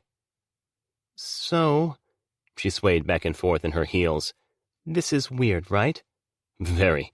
I narrowed my eyes at her. "Did you somehow know that someday I'd partner with Jason in order to cheat the universe and force us to meet again?" She laughed, and I loved it. "Shockingly, no. This seems to be that fate thing you were going on about all those years ago." Fate must have a sick sense of humor if it decided to bring Aaliyah back into my life by pairing her with Jason. How's life?" We spoke at the same time, then nervously chuckled together. My hands slid into my pockets, and I couldn't shake the nerves I felt. Why was I nervous around her? Why did my heart feel as if it were going to explode out of my chest at any second? She nodded my way. "You first." "Oh no, ladies first, always." "Still a Southern gentleman, I see." "Some things never change." "A fact that gives me comfort." She brushed a piece of hair behind her ear, and I watched her moves as if each one gave me my next breath. "How have you been?" Good. Same old, same old." "All work, no play still?" I chuckled. The more things change, the more they stay the same." I walked over to the rooftop railing, placed my hands against it, and stared out into the night. The city lights were vibrant as the hustle and bustle sounds of New York stayed loud. I'd never imagined those sounds would be something I fell in love with. Aaliyah joined me in staring out into the night. "What about you?" I asked. "How have you been? Have all your dreams come true?" "Not all, but I'm closer. I was made junior editor at my company, one step closer to senior editor, but—" Her face grew somber as her words trailed off. "But what?" She shrugged. "I recently gave my 2 weeks' notice. With Jason getting the position in California, we'll be moving out that way, so I couldn't keep my job." "It's your dream job, right, at that company?" "Yes, but as a superhero once taught me, you can't have the best of both worlds, so I chose the dream family over the dream career." She said those words as if she wanted to believe them, but her slight tone made me think she didn't. Or maybe it was just wishful thinking. I didn't know why, but it made my skin crawl when I thought about how she was throwing away her shot at her future for a man like Jason, a man who would, without a doubt, let her down. I knew he would let me down over time, too, but that was a business risk I was willing to take to achieve a future goal. With Aaliyah, she didn't get any prize from him ruining her life. I had no doubt he'd leave her world in shambles, and he wouldn't even blink twice. "You think I'm crazy," she said, tilting her head in my direction. "What? No." She nodded. "Yeah, you do. You don't have the best poker face. Remember, I'm good at reading people. I get it. Career has always been at the forefront of your dreams, so I completely understand why you think it's insane for me to choose a family life over a job. But in my world, a family has always been my biggest dream." "I understand completely," I told her, and I did. I had no problem with Aaliyah wanting a family, especially when I knew she'd grown up without one herself. Yet I wished it was with anyone but Jason. He created more tragedies than happily ever afters. I think it's great, Red, that you want a family. I meant that, too. I wanted her to have everything she'd ever wanted from this world. How did you and Jason meet? It's funny, really. I met him through a matchmaker, also known as his mother. She laughed a little and leaned on the railing. Marie was a regular at the coffee shop where I worked. 2 years ago, not long after I met you, I went through a tough situation, and Marie was there to help me. After that, we grew closer. She had me join her book club, and we started building a good bond. She pushed Jason and me together, and the rest is history. Marie and Walter are great people. Yeah, between you and me, I think I fell in love with Jason's parents before him. Some days, I swear I love his mother more than I love him, she joked. But that's only when he drinks. I didn't comment on her statement, because anything I said would have been negative. I had no positive thoughts about her future husband, so I bit my tongue to avoid making her feel bad. How long have you two been together? 1.5 years. I blew out a heavy breath. That's a quick turnaround. Yeah, I understand people thinking that, but honestly, life is short. I don't want to spend however much time I have left waiting for things to happen. I want to embrace every single second. I placed my hands against my chest and laughed. As someone who has invested heavily in the stock market for the long term, the idea of a quick turnaround is terrifying to me. I guess that's something different about us, Cap. You're living for tomorrow, while I'm living for today. I hope today's good for you, Red. She smiled. I hope tomorrow's even better for you. She looked down at the statement gold band watch and groaned. Speaking of living for today, I should probably get back inside. She was frowning, and that made me sad for her. You don't want to interact with those people down there, do you? How did you know? Don't forget, you weren't the only one who knew how to read people. Rich people can be a lot sometimes, especially some of the ones in there. Rude, invasive. Total dicks, she added. I laughed. Exactly. Between you and me, I really don't want to go back in there. It feels like I'm being tossed into the shark tank, and I don't know how to swim. They are just so mean, for no reason. Oh, there's definitely a reason. And what's that? You intimidate them. She laughed. What? No way. What's there to be intimidated by? I'm nothing special. Those people in there have it all. It's all fake in there. Between you and me, a majority of those individuals likely hate their lives, hate their spouses, or hate themselves. It's probably driving them crazy to see someone like you coming in and showing them something they haven't experienced in a long time. And what exactly am I showing them? Your authentic self? They are envious of how real you are, so don't let them get in your head too much. She sighed and rubbed the back of her neck. I just wish I had more time to breathe out here, to build up the courage not to let them get to me. Take more time to breathe up here. I'll cover for you if anyone asks where you are. You'll do that for me? Of course, without question. I'll say you were talking to some big, impressive person. She reached forward, took my hand in hers and squeezed it. Thank you, Connor. She paused. Connor, I really like your name. I smirked. I think I love yours more. She didn't pull her hand back right away, and I wondered if she felt it too, the heat that began to race throughout my veins. When she did let go, the chills returned to me. I gave her a half smile, then nodded in her direction before turning to walk away. Connor, wait, she called out. I looked back to see her hurrying in my direction. She slid out of my jacket and held it out toward me. Thank you for keeping me warm. 10. Connor. Have you seen Aaliyah? Jason asked, walking over and patting me on the back. It was clear that since the last time I saw him, he'd had a few more drinks. If there was anything you could count on with Jason, it was taking everything a step too far. Did you see her? He slurred. He was drunk. When Jason was drunk, he repeated himself and frequently brushed his finger against the side of his nose. I hated that I was learning his small habits because whenever he did them, they irked me. I haven't, I replied, lying on Aaliyah's behalf. Jason grimaced, and I couldn't help but notice. What is it? Nothing. I was talking to Trevor Jacobs, and he mentioned how crazy it is that I'm getting married, which got me thinking. He rubbed the back of his neck. Aaliyah is pretty young. She's mature, though. Everyone Jason had dated was younger than him. He had that way about him. I had food older than some of his exes in my pantry. If anything, Aaliyah seemed too old for him because she was around our age. He wasn't really robbing the cradle with Aaliyah. Do you think she's too young, though? No, I don't. Even if she were, it's a bit late to be asking that, don't you think? He grimaced. You're thinking too much, Jason. You're drunk. Stop thinking so much.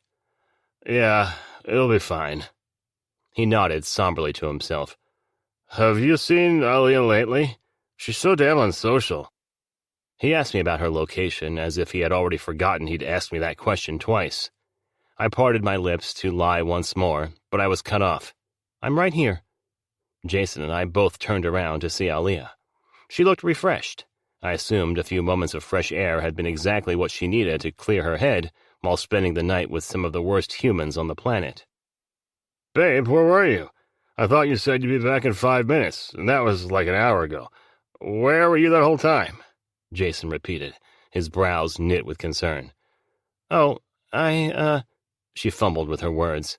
She was talking to Daniel Price, I told Jason, covering for Aaliyah. Her eyes locked with mine, and she smiled. Oh, is that so? Jason asked, perking up a bit. He's one of the people I wanted you to meet. That's great. Oh yeah, totally, Aaliyah said, her cheeks turning red. It was so clear she was guilty, though Jason was too wasted to pick up on the clues. Daniel was very nice. Nice, Jason snickered, stunned. Never in my life have I heard someone describe him as nice. He was right. Daniel was a rat. Maybe nice wasn't the right word. Maybe, intriguing? She corrected. Jason laughed even more. Intriguing. Are we talking about the same Daniel Price? I meant, well... She started to stumble over her words as she rubbed her hand up and down her arm. Her nerves were getting the best of her. Knowledgeable, I spat out. I'm sure Aaliyah meant he was knowledgeable. She nodded. Yes, that's what I meant. He knew a lot, like all things. Daniel knew so much about... Clearing my throat loudly, I caught Aaliyah's eyes and shook my head slightly. Don't push it. She stopped talking. Jason didn't notice anything at all. Perhaps it's a good time to shut everything down for the night, I mentioned, patting Jason on the back. We have a few busy weeks ahead of us. Jason nodded. Perhaps you're right. I'll say goodnight to a few people, and then we can wrap it all up. He hurried off, and Aaliyah moved in closer to me. Thank you for that, for covering for me, she said. I'm a pretty crappy liar. I don't have much practice with it. She laughed, combing her hands through her hair. Stay in this room long enough, and you can pick up some tips from anyone here. I don't know if that's a good thing. So, Aaliyah rocked back and forth on her heels. She was nervous around me. I felt the same around her. Before I came over here, I ran into Walter, and he said Jason is staying at your place the night before the wedding? My insides cringed. That's the plan. Not my plan, but alas. Perfect, because, well, you know the rule. The bride can't see the groom before the wedding and all. I nodded once. A part of me wanted to ask her why Jason. A part of me wanted to know how she'd been and if her dreams had come true. Another part wanted to tell her not to marry the man crashing in my guest room in a few days. I wanted her to run, wanted her to find someone she deserved. I wanted her to fall out of love with him. Instead, I turned to Aaliyah and said, You should probably catch up with Jason to say your goodbyes. Oh. She stood taller, and I wished I could read her thoughts. Yeah, of course. Okay, it was good seeing you again, Connor. I smiled at how she almost called me Captain. Hell, I wanted to call her Red. It wasn't my place, and I shouldn't have said it, but the words left my mouth before I could stop them. Are you happy? She tilted her head, and confusion swirled in her eyes as she tried to comprehend my words. I shouldn't have said anything, but how was I not going to say anything? She was about to tie her life to a loser who didn't deserve her. Sure, I didn't know the state of their relationship, and I didn't know if she was the woman who could magically change a man-whore into a house husband, but the odds were against her on that.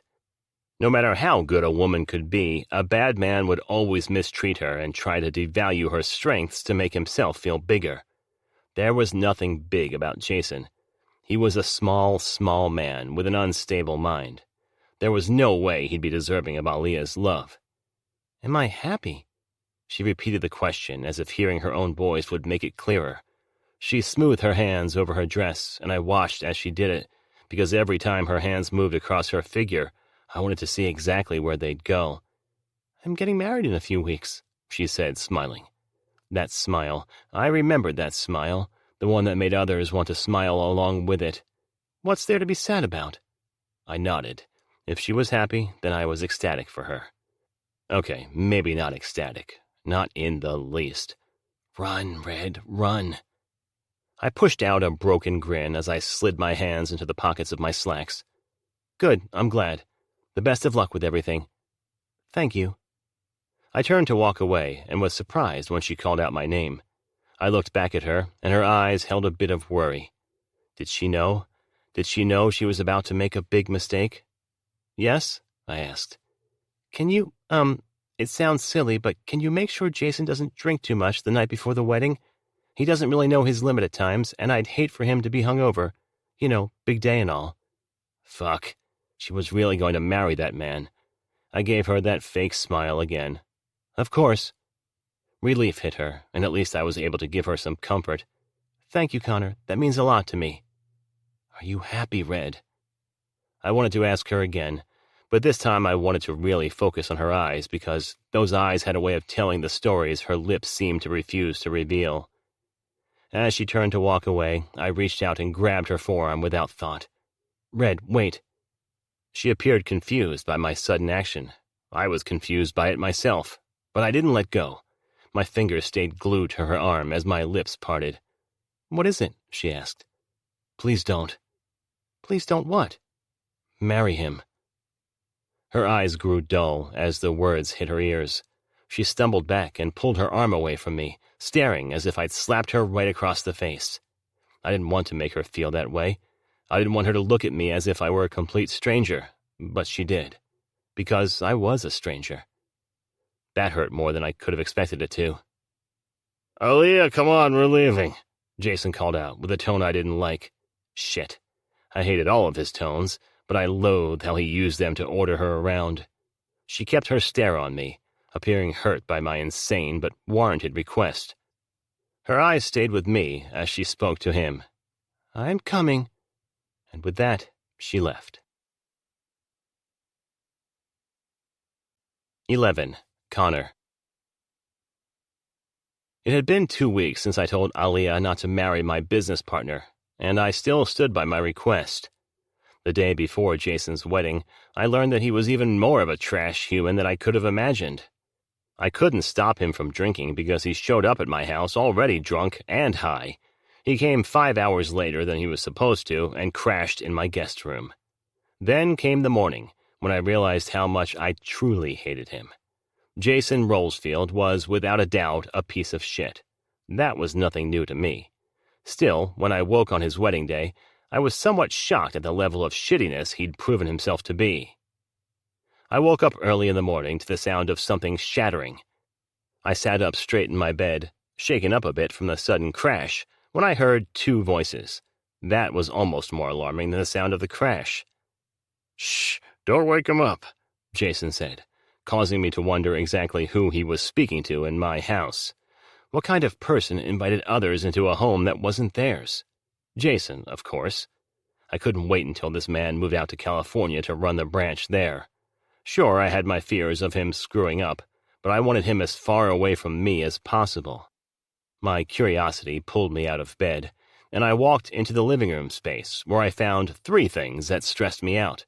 First, my top-of-the-line bottle of whiskey that had cost me hundreds, the one I was saving for when I closed the deal on my passion project, sat on the kitchen countertop, opened and almost empty. Second, an expensive lamp a client had gifted me for our closing deal on their property was shattered on the floor into 1,000,000 pieces. Lastly, Rose. Yep, that was right. My new intern, who was pretty much a day over 19, was standing next to the broken lamp in my living room. When she looked up and noticed me noticing her, she froze like a deer in headlights. Her eyes bugged out and her skin paled. I wasn't sure which looked more damaged, her or the lamp. Her brown hair was tangled and wild. She was wearing Jason's blazer from the night before, and if she was wearing shorts of any kind, they were too short to notice. All I saw was bare legs, bare legs I had no want or need to witness because she was my fucking intern. Why the hell was my intern in my penthouse with no pants on? Rose went ahead and did what she had always done so well. She began to ramble. "Oh my goodness, Mr. Rowe, I'm so sorry. You can totally take the price of the lamp out of my next paycheck. And, gosh, if you'd like, I can pick up the pieces if you tell me where you keep your trash bags in your house. And, oh my gosh, what a beautiful home you have, and... Rose." She swallowed hard and stood still. "Yes, Mr. Rowe?" "Leave my house." She blinked a few times. "Of course, Mr. Rowe." She began walking toward the front door, and I called out to her. "Before you exit, please get dressed in whatever it is you wore over here. I don't need people seeing you leave half naked." "Right, of course. Sorry, Mr. Rowe. I'll be gone in no time." I couldn't believe she'd even spent a moment in my home. What had she been thinking? No, what had Jason been thinking? After Rose slithered out of my house, I stared at Jason as if he were the biggest villain I'd ever crossed paths with. He held up his hands in surrender. "Hey, don't look at me. She came on to me." "She's 19 years old, Jason. Plus, it's your damn wedding day."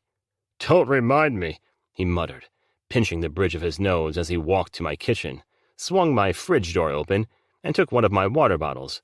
"Shit, my head is pounding." Not shocking, seeing as how he'd drunk enough for a party of 10. "What the hell are you going to do about the wedding?" I asked, hating every piece of him, but also thinking about Aaliyah. This was going to crush her. I mean, fuck, I don't know, Connor. I fucked up last night. Well, and this morning. But maybe that was it. Maybe that was my final bachelor moment, you know? I had to get it out before settling with Aaliyah. Settling? As if she wasn't the damn prize in their current situation?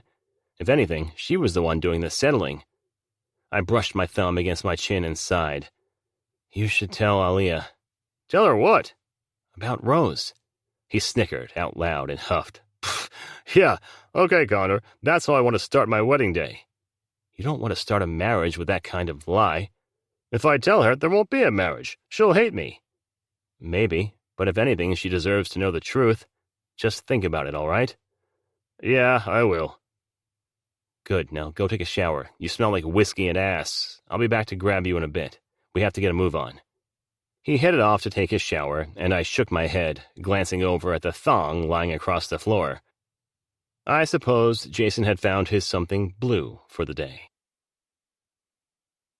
When 50 minutes had passed, and I'd gotten showered and dressed in my suit, I headed back to the guest room to retrieve Jason.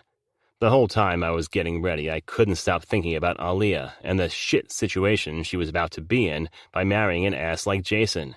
She deserved better than him, and I very much doubted he would tell, which made me feel shitty. Because if he didn't, I had every intention of doing so. Did that mean I was breaking some kind of bro code? Maybe, but I couldn't explain it. For some reason, deep down in my soul, I felt as if my loyalty was in Aaliyah's corner and not Jason's. "Jason, hurry up, will you? We've got to get a move on," I called out as I walked into his room, thinking he was still in the shower. When I didn't hear a reply, I called out his name once more. Again and again. I darted over to the bathroom to find it empty, and I swore my stomach dropped. I pulled out my cell phone and dialed his number. No luck. I called his number once more. Again and again. As I searched the space, I noticed a note sitting on the nightstand. "I can't do it. I hardly even know this girl. What the fuck am I doing marrying her? Let everyone know. Tell Aaliyah I'm sorry. Jason." The letter crumpled in my tight grip, and I sighed, knowing today would be the worst day of Aaliyah's life. 12. Aaliyah. "I don't believe this," I whispered, shock taking over my core.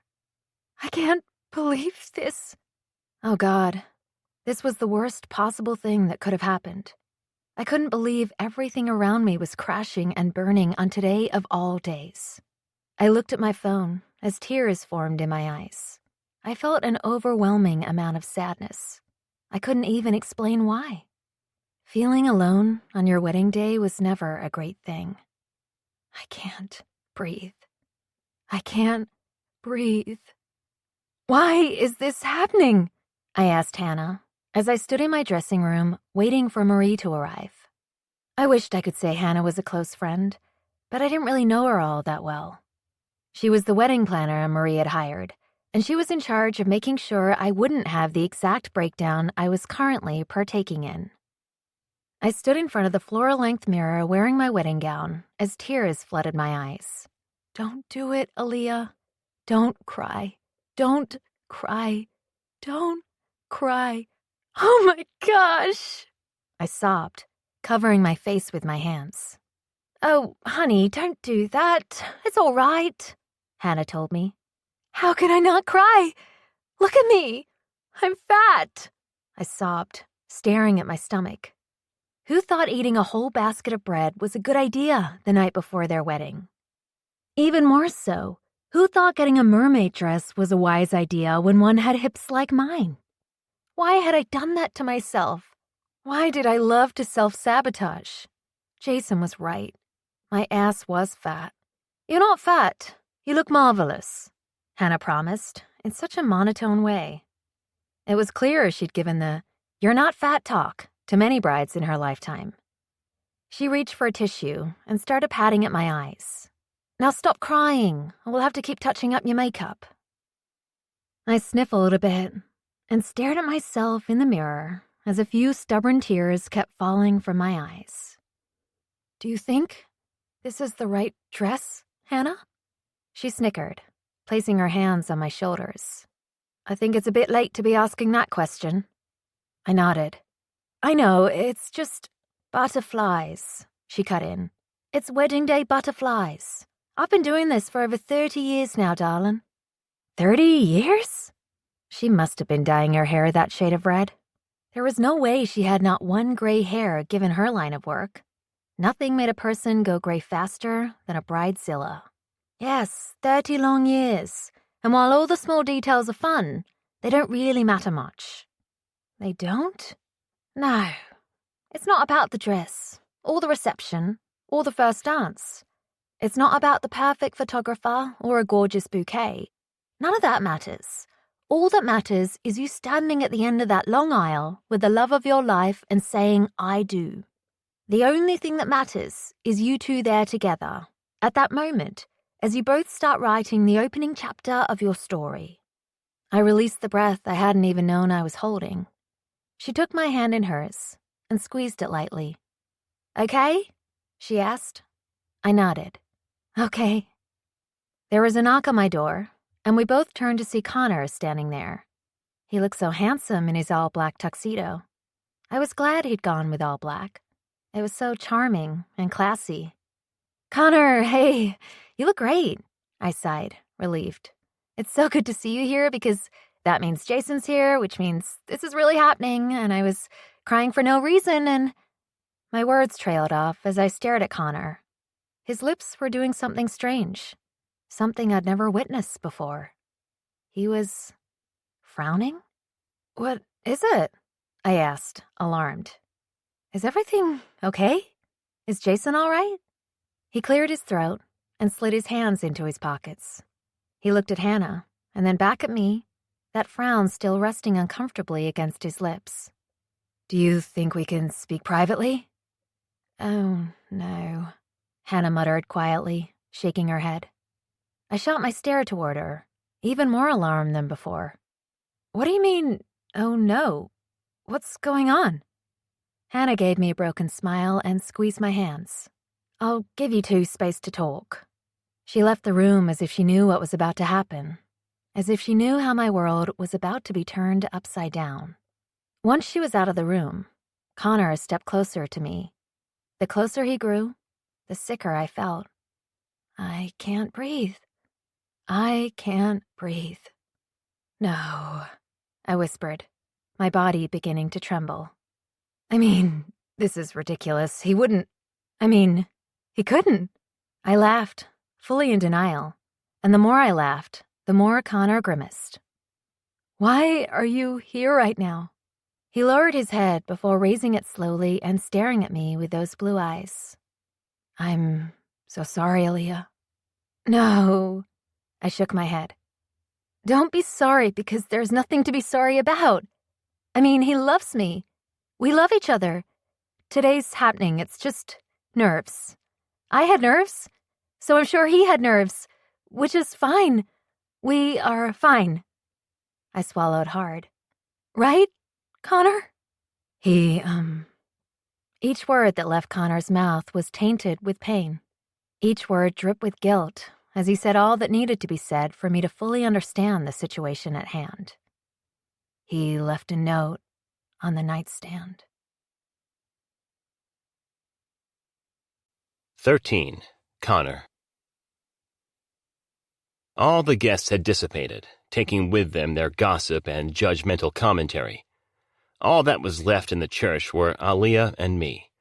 I was only still there to make sure everyone got the fuck out and left the poor woman alone. Her back was to me as she stood at the end of the aisle, staring at the arch filled with beautiful flowers. The train of her gown was spread out behind her, and her shoulders were rounded forward. "Aaliyah," I spoke gently, stuffing my hands into the pockets of my suit, "where is your wedding planner?" "I sent her away. I just couldn't handle being around people. Marie tried to comfort me, but I told her to go make sure her son was okay." "Oh." Her body stood a bit straighter, yet she didn't turn my way. "I can have my driver take you home, or if there's somewhere else you want to go, anywhere. Anywhere you want to go, I'll take you." I took a breath, unsure what I should say next. There wasn't anything I could say to make the current situation any better for her. Her head shook a bit, and she fiddled with her fingers. "Do you think he's all right?" She turned my way. "It just doesn't seem like him to run." I took another step toward her, but didn't speak. She must have known a different Jason than I had. The Jason I knew was a runner, through and through. When things got hard, he dashed. When he had to put in a bit of actual work, he'd throw a fit and end up in Bora Bora for a mental break. He was the definition of unstable, yet Aaliyah didn't see it that way for some reason. She seemed truly shocked by the events that had taken place. Me, on the other hand, the idea of me being shocked that he'd bolted seemed absurd. How had he tricked her into believing he was someone worthy of her time? "We were right for each other. I know we were. I felt it." She shut her eyes for a moment and took a deep breath. "At least, I thought I felt it. I mean, I know he's been stressed with work lately, and—" She was seconds from falling apart, and I didn't blame her. She had every right to fall into a million pieces right then and there. I had to get her out of that place, out of that dress, out of her tragedy. "Aaliyah, we should go." "He won't answer my calls." Her eyes filled with water, but no tears fell. "Maybe there was an accident, and that's why he hasn't answered my calls. Maybe there was some kind of panic at the office, or maybe someone told him a lie about me. I heard people talking yesterday, but they were just making things up. Connor, I swear. But maybe he believed them. Maybe someone got in his head. Or maybe—" She took a breath. "Or maybe everyone was right. Maybe I was just another blip on his roadmap of women. Maybe I wasn't anything special." She choked on her next words. "Or maybe... She covered her mouth with her hand as her body curved forward, and the tears began to flood her face. She sobbed into her hands, shaking uncontrollably, as realization set in, the knowledge that on that day, the day of her happily ever after, she was left standing at the altar alone, with no love story to hold her upright. Well, fuck. This was awkward. I walked down the aisle to meet her. Step by step, I headed in her direction, moving toward her as quickly as I could, and when her knees began to buckle, I was right there to catch her. She wrapped her arms around me, holding me tight in her beautiful white dress that looked as if it had been made solely for her. She looked like a goddess who'd been struck down by lightning. Shit wasn't fair. From what I could tell, Aaliyah seemed like a good person. This kind of crap shouldn't happen to good people. Jason was an asshole for what he'd done. "Why wasn't I enough?" she cried, repeating those words over and over again as the pain in her heart poured out of every part of her being. I didn't know what to say or how to make her feel better, so I pulled her closer to me, holding her weary body against mine. I remained quiet and still as she lost herself within my arms. I wouldn't try to fix her, because one could never fix what was broken. Sometimes you just had to stand in the wreckage and hope you could learn to live within the new, shattered pieces. "You don't have to stay with me," she said as we sat on the ground in front of the altar. We'd been there for quite some time, at least an hour, yet I wasn't going to leave her side until she was ready to walk away. The woman had just been stood up on her wedding day. The least I could do was sit with her. "It's fine." "No, it's not. I'm sure you have better, more important things you could be doing." I didn't say a word. It was clear she was feeling lost, abandoned, and alone. And I knew if it were me, I'd hate to be by myself. So I refused to leave her there on her own. I saw it in her eyes each time she told me I could go, a small hope that I'd choose to stay. She just needed one person who wouldn't walk out on her that afternoon. Therefore, I stayed. Her knees were bent and pulled into her chest as she hugged them, staring forward into the distance. "The reception would be starting right now," she whispered. "There would be music and dancing and happiness." Her eyes were bloodshot and puffy with streaks of her mascara down her cheeks. I didn't reply. She hopped up. "I think I'll go." "Go? Go where?" "To the reception." "What?" She nodded her head, obviously in a state of shock because she was talking insane. "Yeah, just to check it out." "What? No, that's crazy." "Yeah, it is. Can you drive me?" "Huh? No," I flatly stated. "Of course I won't drive you there." "But earlier you said you'd drive me anywhere I wanted to go. You swore you would." Women and their impeccable memories. I don't think that's a healthy choice. But it's a choice, and I'm sure you're sick of sitting here, so we should go there. "No." "Yes." "Not gonna happen." "Connor." "What?" I looked at her eyes and the roundness of her shoulders, and she gave me the most pathetic puppy dog Sarah McLachlan commercial eyes. "Please?" "For Christ's sake." "Fine, just go change out of your dress." She gathered up her ridiculously long train in her arms and started full speed ahead. "Nope, no time. Let's go."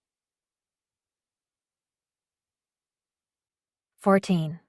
Aaliyah. Everything was perfect. From the gold vase centerpieces filled with roses to the floodlights used to make the dance floor shine.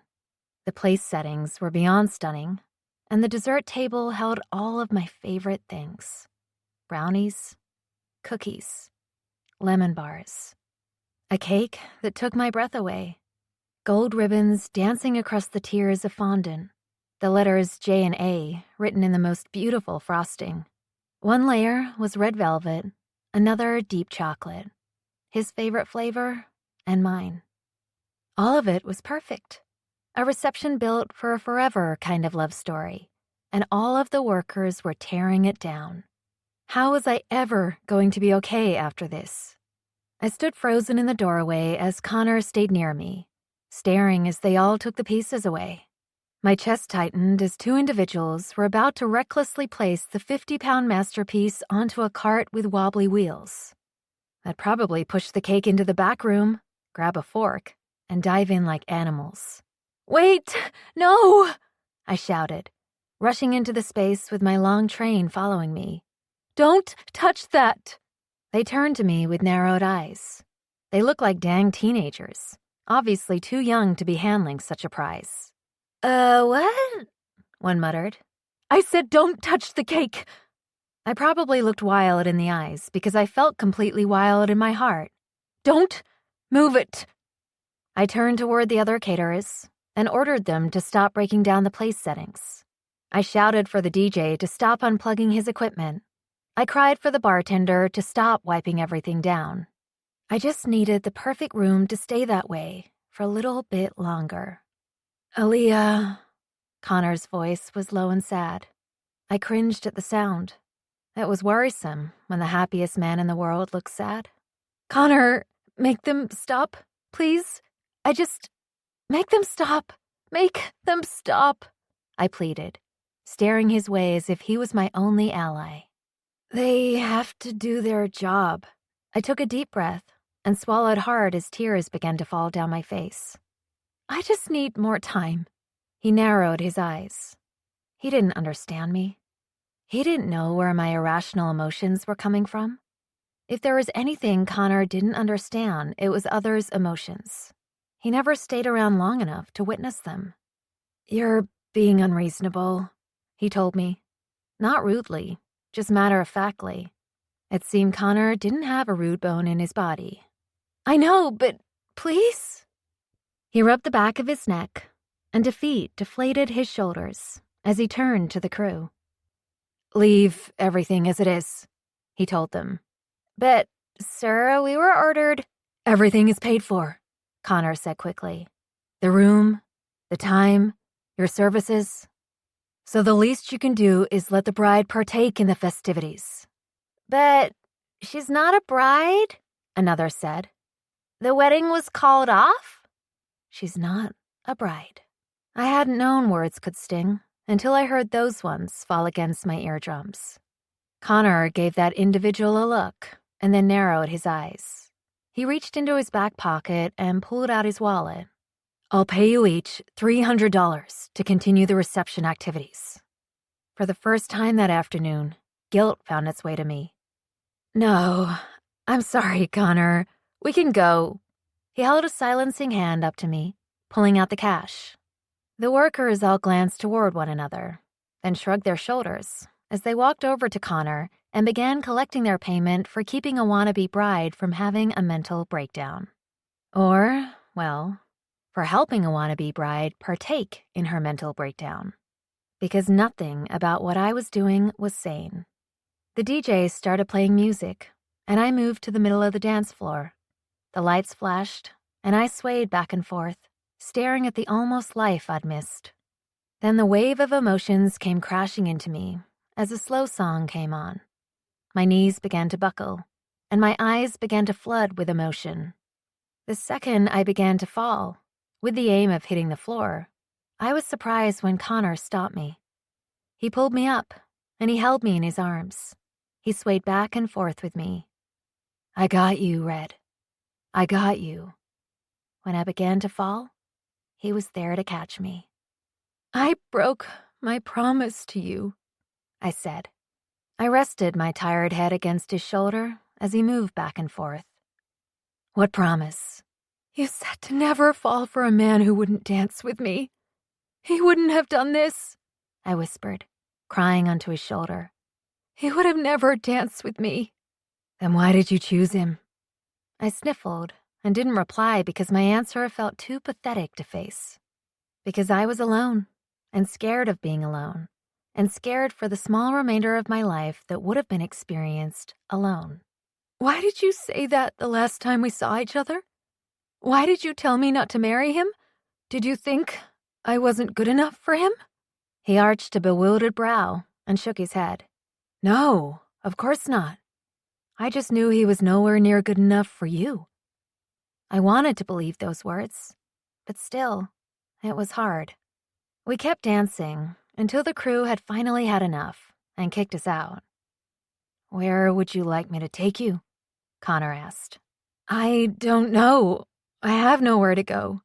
I can't go to Jason's penthouse. It's not mine, it's his. And I have no one. Nobody to... I have nowhere to go and..." "You'll stay with me tonight," he said, cutting into the panic rising in my chest. "You'll stay with me."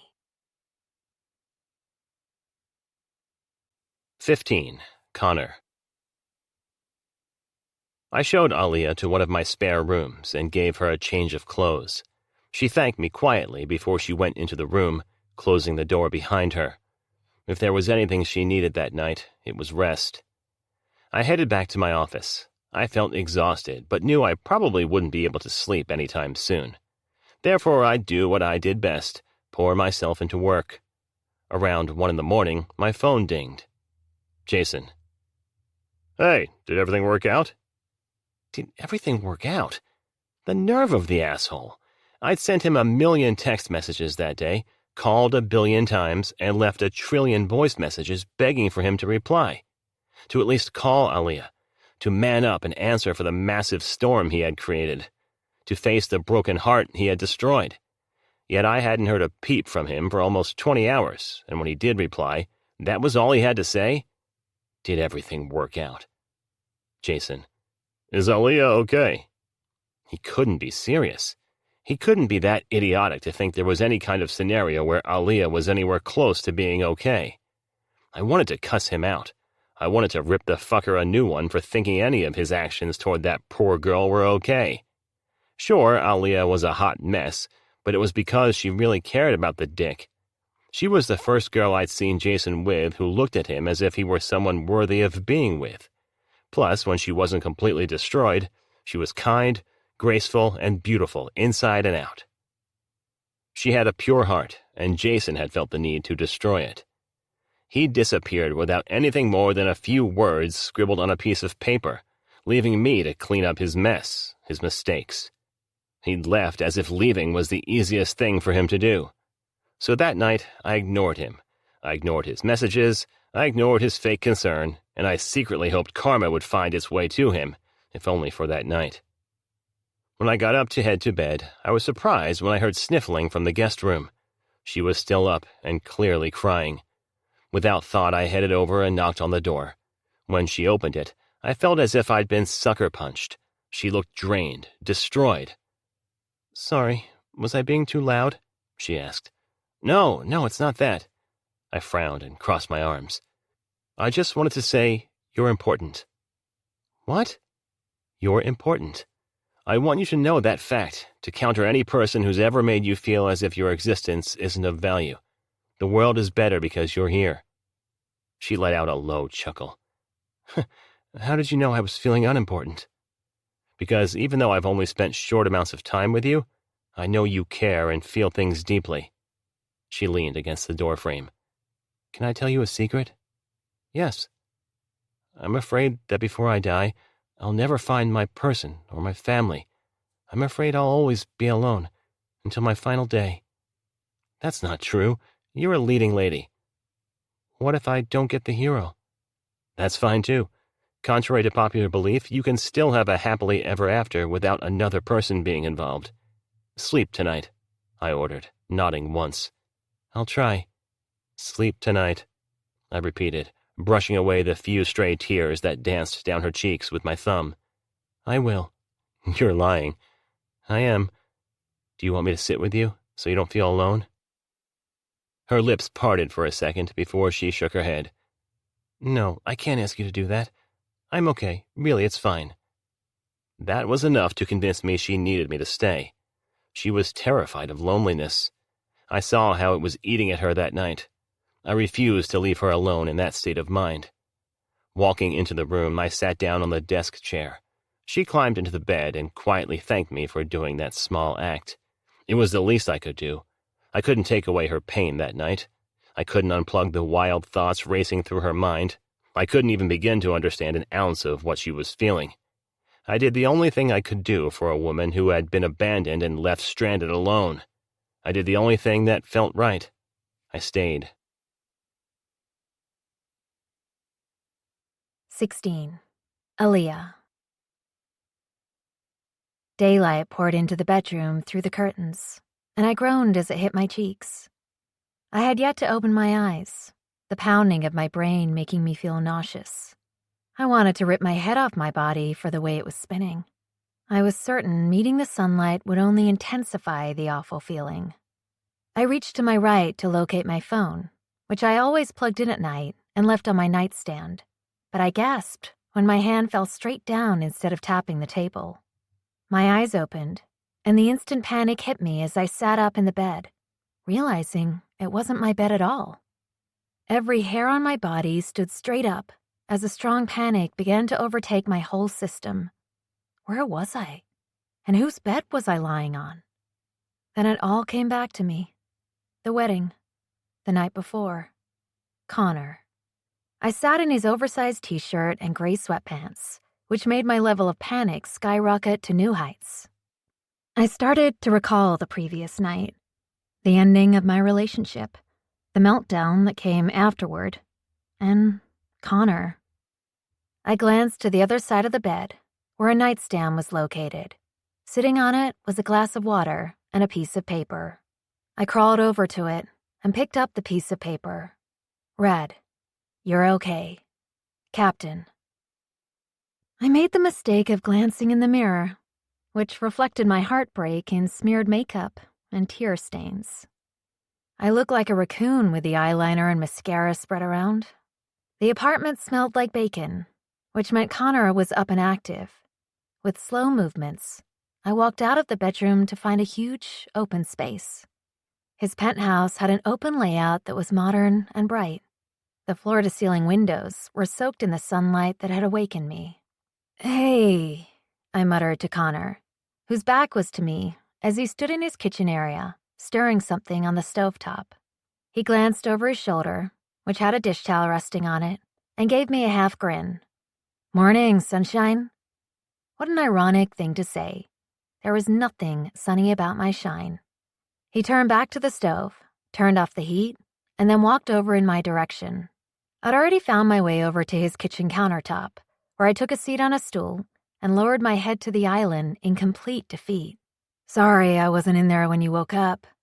I saw you stirring for a while and figured you'd be waking soon, so I decided to get up and start breakfast." "You really stayed in there all night long?" "Yeah, of course." Even the saddest parts of my soul felt warmth from that. "Thank you, Connor. I'm sorry for everything. I'll get out of your hair right away. I know I've been a burden, but I won't be for any longer." "How do you like your grits?" he said, almost as if he hadn't heard what I said about leaving. "What?" "Grits. How do you like your grits? I made bacon, too, along with some scrambled eggs." I don't even know what grits are. The look of shock and hurt that hit his face almost made me want to laugh. If I hadn't felt physically and emotionally crushed to my core, he would have received a laugh. "Grits are only the best breakfast in the whole world. It might be a Southern thing, but it's a good Southern thing. I normally make cheesy grits, but I ran out of cheese. You can add a little sugar on top of them, though, and mwah!" He gave a chef's kiss. "I'm not really hungry," I explained, feeling my stomach still flipping. "I know, which is exactly why you need to eat," he explained, grabbing a plate from his cupboard. I shook my head. "No, really, Connor, I just need to go home. I feel awful, sad, broken, free. Wait, no, not that." He looked at me, and his lips turned down into the saddest frown. He felt bad for me. I couldn't blame him. I felt bad for myself, too. "Are you sure you don't want any food? I left out more sweats so you can shower and change into them if you need. Plus, maybe after you shower, you'll want something to eat." I gave him a half smile. "Yeah, thanks. Then I'll get out of your hair." "No rush, Red, truly." Connor seemed unbothered by my broken-down appearance. He stood tall and calm as ever. "Your cell phone is on the dresser in the bedroom, fully charged. Take all the time you need, and when you're ready, I can have my driver take you wherever you need to go." "Thank you. Anytime." I stood from the chair and began moving in the direction of the bedroom. Then I paused and looked back at Connor. "Connor, wait." He looked over his shoulder toward me, and I swallowed hard. "I know I don't have a right to ask you this, but the thought just keeps running through my head, and I'm not sure I can make it go away unless I ask you."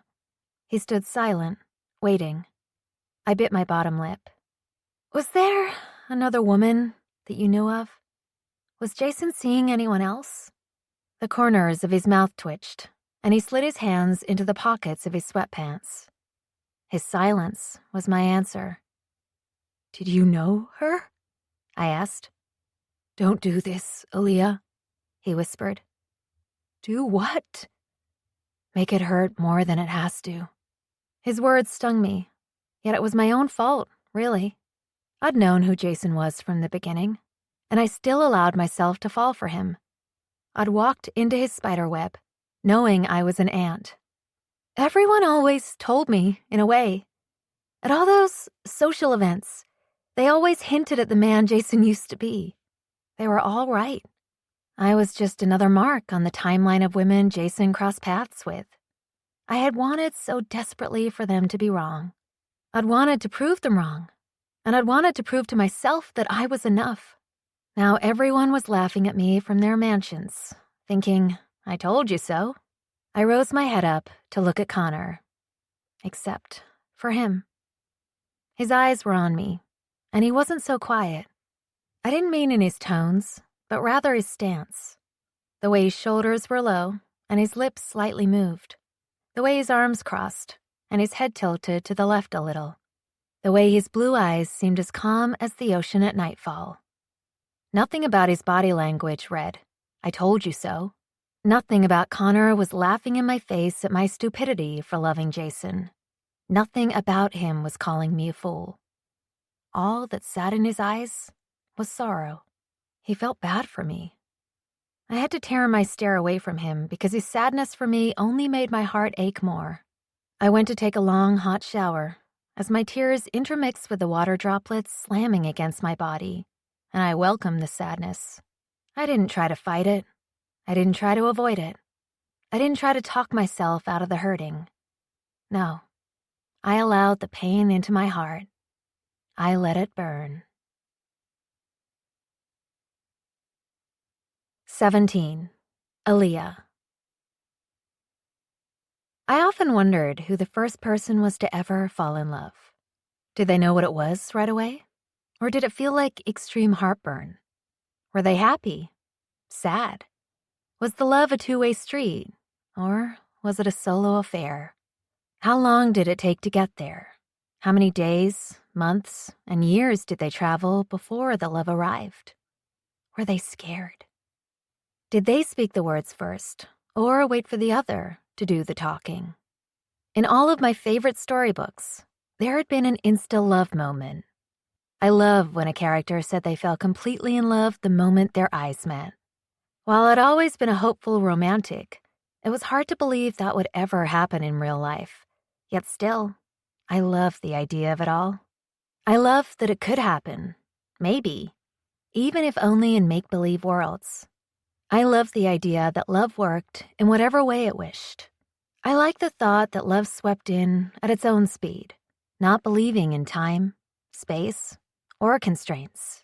It showed up sometimes welcomed, other times not, and it filled people up inside. Then, in many cases, that love shifted. It cracked. It bled. It left scars that would never fully heal. It opened a door for distrust, self-doubt, and pain. I sometimes thought life would be better if love never existed, because if love wasn't real, heartbreak couldn't occur either. I lately wondered who the first person was to ever fall out of love. Did they see it coming? Was it a slow build? Did it start with small annoyances? Or did they wake one morning and realize the love was gone? Did they mourn it? Did they walk away easily? How many days, months, and years did they travel before the love evaporated? I wondered if losing love hurt them to the same extent it wrecked me over the past few hours. Connor offered to ride back to my place with me, but I declined the offer. All I wanted to do was be alone for a while. As the car pulled up to the penthouse in Soho, I grew nauseous.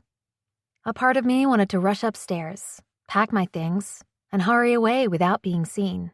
A bigger part of me hoped Jason was sitting up there, ready to tell me everything from the past 24 hours was a big mistake. Ready to tell me he'd just caught a case of cold feet, and he'd run off to the courthouse with me that instant and say, I do. How pathetic was that? If Jason asked me to still marry him, I'd probably say yes. I didn't know what that meant for my strength. Thank you, Louis, I told Connor's driver, who had been nice enough to take me home. Jason's home. It definitely wasn't mine to claim. Of course. If there is anything you need, I'm sure Mr. Rowe will be all right with me transporting you to a different location today. He was so kind to me, and I was thankful for that. I needed all the kindness I could get. I think I'll be okay, thank you. We said our goodbyes, and I took a deep breath before walking inside the building. The moment I went through the front doors, my stomach tightened. Catherine sat working at the front desk, and her eyes widened when she saw me. Catherine was an older lady who'd been working in that same spot for over 20 years. She was the face that had greeted me for the past 6 weeks or so since I'd moved in with Jason, one I was happy to know and love. "Aaliyah, hi, sweetheart." She stood quickly, and the heaviness that sat in her eyes held guilt. "How are you?" I gave her a tight grin. "Seen better days?" "I can imagine.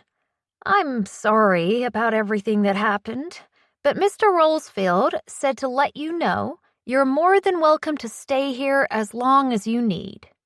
I stood a bit. "You've talked to Jason?" "Yes, ma'am." "Is he here now?" "No, ma'am. He stopped by yesterday to pick up some things before he headed out. Said he was going on a trip." "Did he say where to?" I asked. Catherine grimaced. "I think he mentioned France?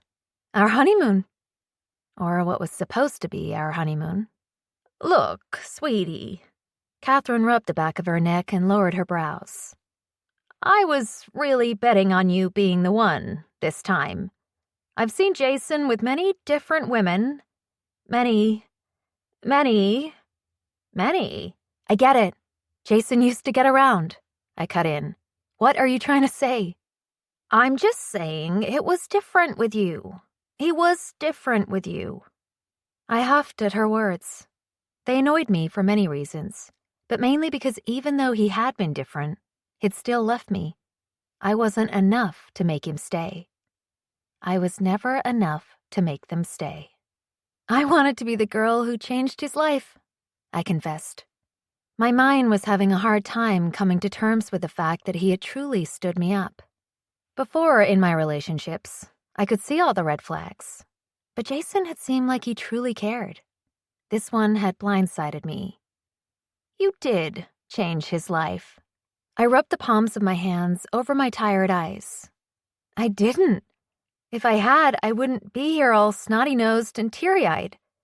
If I were the woman who changed his life, he would have been able to say, 'I do.' But instead, he walked away. Even if that is true, you still changed his life." "How do you know?" "Because people can't meet you and not be changed, Aaliyah."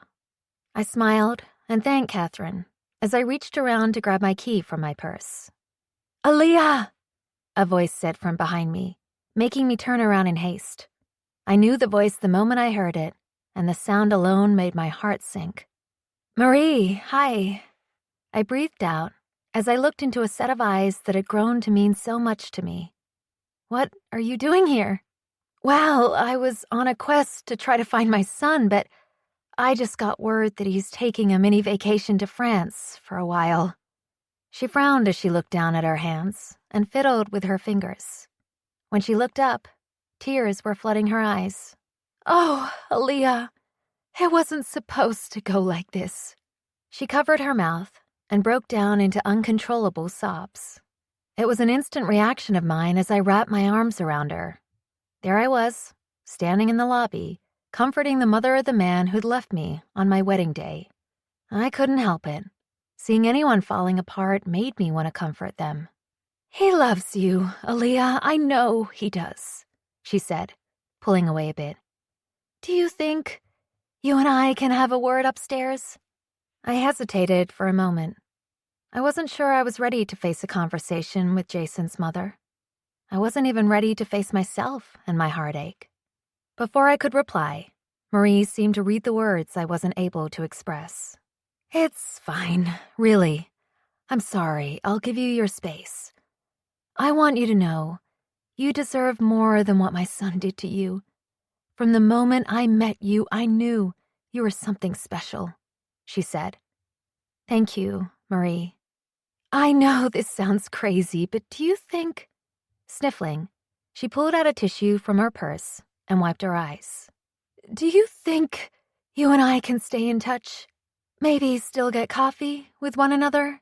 I know it sounds selfish, but in a way, I feel as if you're a part of my world." I felt the same way, yet the idea of seeing her anytime soon seemed a bit too daunting a task. I think I just need time, Marie.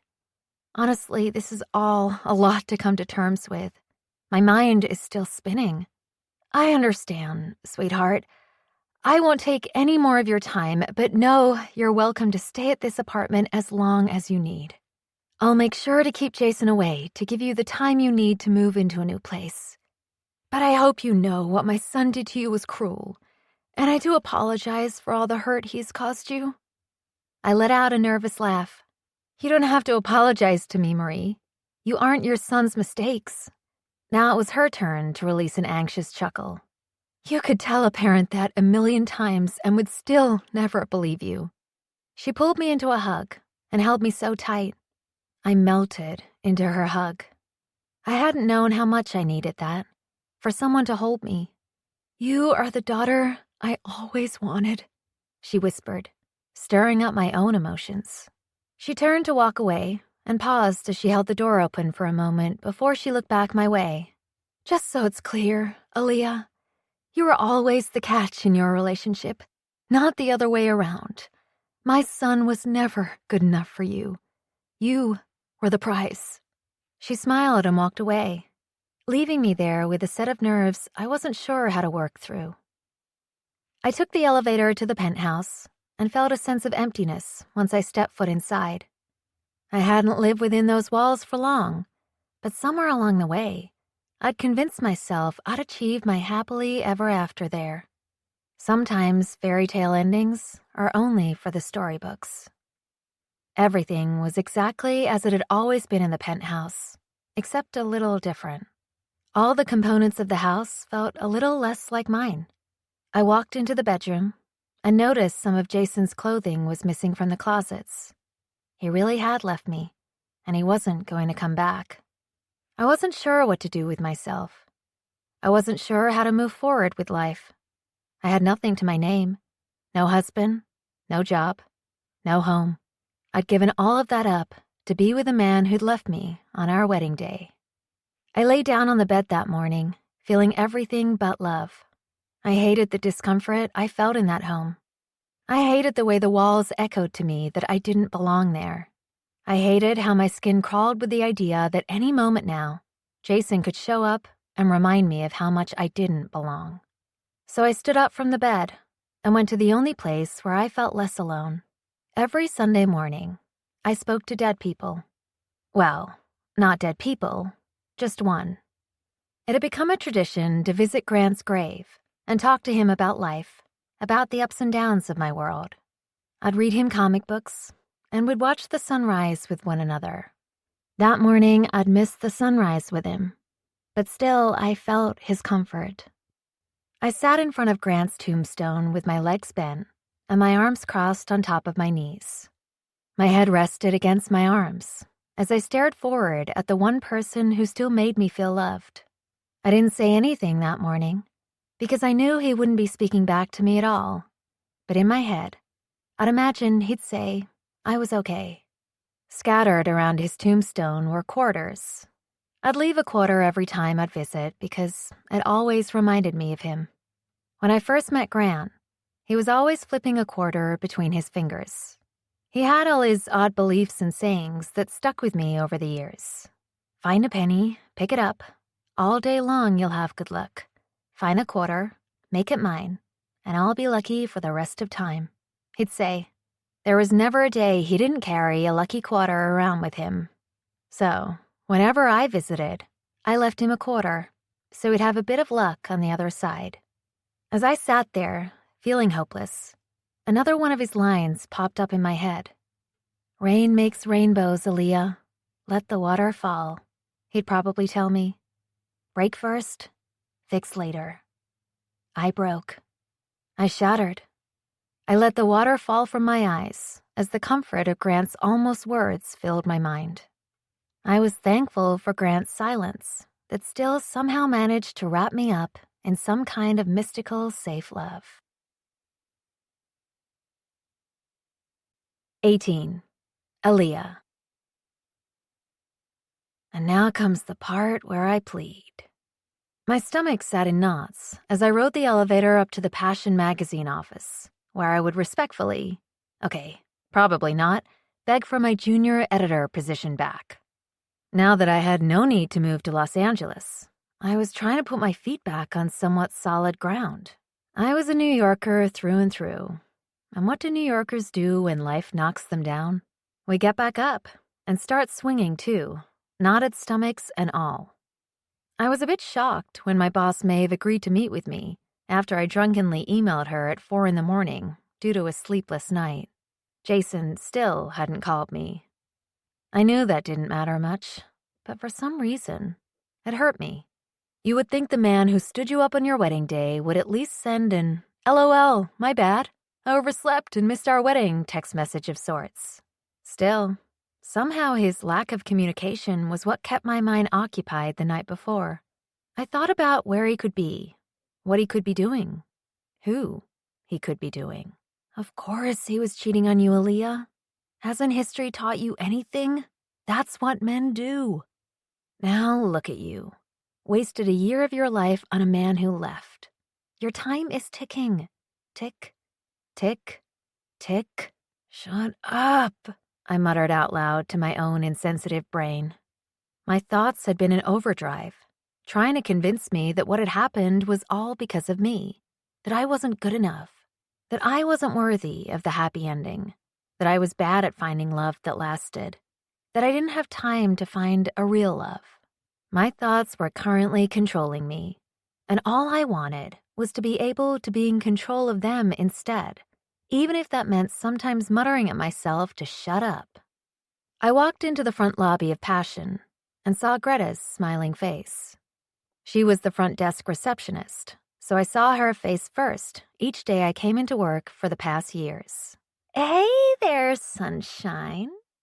She frowned, looking my way. She was invited to the wedding, so I was certain she knew of the outcome. How are you doing? I smiled, even though I didn't mean it. One step at a time. I hate him, she told me, and I hope he has a miserable life. I wished I could have wished the same for him, even though my heart wasn't there yet. All I wished was that he'd reach out and call me. How's Maeve's mood today? I asked, shifting the subject away from my failed attempt at getting wed. Mood is the same as it is every other day. The devil wears Prada, Miranda Priestley. Greta frowned. Did you really use 54 exclamation points in the email you sent to beg for your job back? What? No. It was 52 at most. She snickered. You're a brave woman for having enough nerve to even ask Maeve for your position back. More like desperate, but here we go. Godspeed, Greta said, before holding up her fingers like Katniss from the Hunger Games as a sign of her support and love. May the odds be ever in your favor. I swallowed hard as I headed down the long walkway to Maeve's office. Everyone in the space looked at me and gave me a mix of empathic expressions and shocked, girl, what are you doing? Run, looks. I didn't know which one to listen to, so I kept walking. Maeve's office door was open, which wasn't a normal occurrence. Still, I knocked on the door frame to get her attention. Hi, Maeve. Is now still a good time to... My words evaporated as she lifted her head in slow motion to look my way. Her green eyes hid behind a set of green frames, and her lips pressed together as she met my stare. Then the oddest thing in the history of Maeve's son happened. She smiled. Aaliyah, hi, yes. Do come in and close the door behind you. I swallowed hard and did as she said, unsure how to take her smile. I'd worked for the woman for years, and I'd never received a smile from her. I took a seat across from her desk, and my heart sat uncomfortably in my throat. Maeve smoothed her hands over her gray hair tucked in a perfect high bun, and she sat back in her chair, still staring my way. She picked up the pen from her desk and began twirling it between her fingers. So, she started, that was quite the wedding? Or lack thereof? You came, I muttered. Of course I came. I told you I was going to come. The ceremony space was very modern. You did a decent job, minus the whole no wedding thing. Oh, well, thanks. She nodded once. I'm guessing you're here because you want your job back? I tried to push my heart back down to its rightful place in my chest. Time to grovel. Yes, ma'am. Even if I can't go back to being a junior editor, I'll take any position and work my way up to... You have connections with Connor Rowe. I sat up a bit straighter, thrown off by her question. What? I noticed at your almost wedding that Connor Rowe was in attendance. He's the one who dismissed us all from the venue. Yes? I'm sorry, what does that have to do with... Why haven't you ever told me you knew Connor Rowe? What exactly was happening? I didn't think it was of importance. Plus, I don't really know him. But he came to your wedding. How would you not know someone who was invited to your wedding? I'm sorry, Maeve. I don't understand what any of this has to do with my job and me getting it back. Oh, yes. Well, I can offer you your position back. Oh my gosh, I exclaimed. She held a silencing finger up. If you do one thing for me. Anything, Maeve, I'll do anything. Good. I was hoping you'd say that. She leaned forward on her desk, dropped the pen, and clasped her hands. I need you to get an exclusive with Connor Rowe. I choked on my next breath. I'm sorry, what? Connor Rowe is the biggest bachelor in New York City.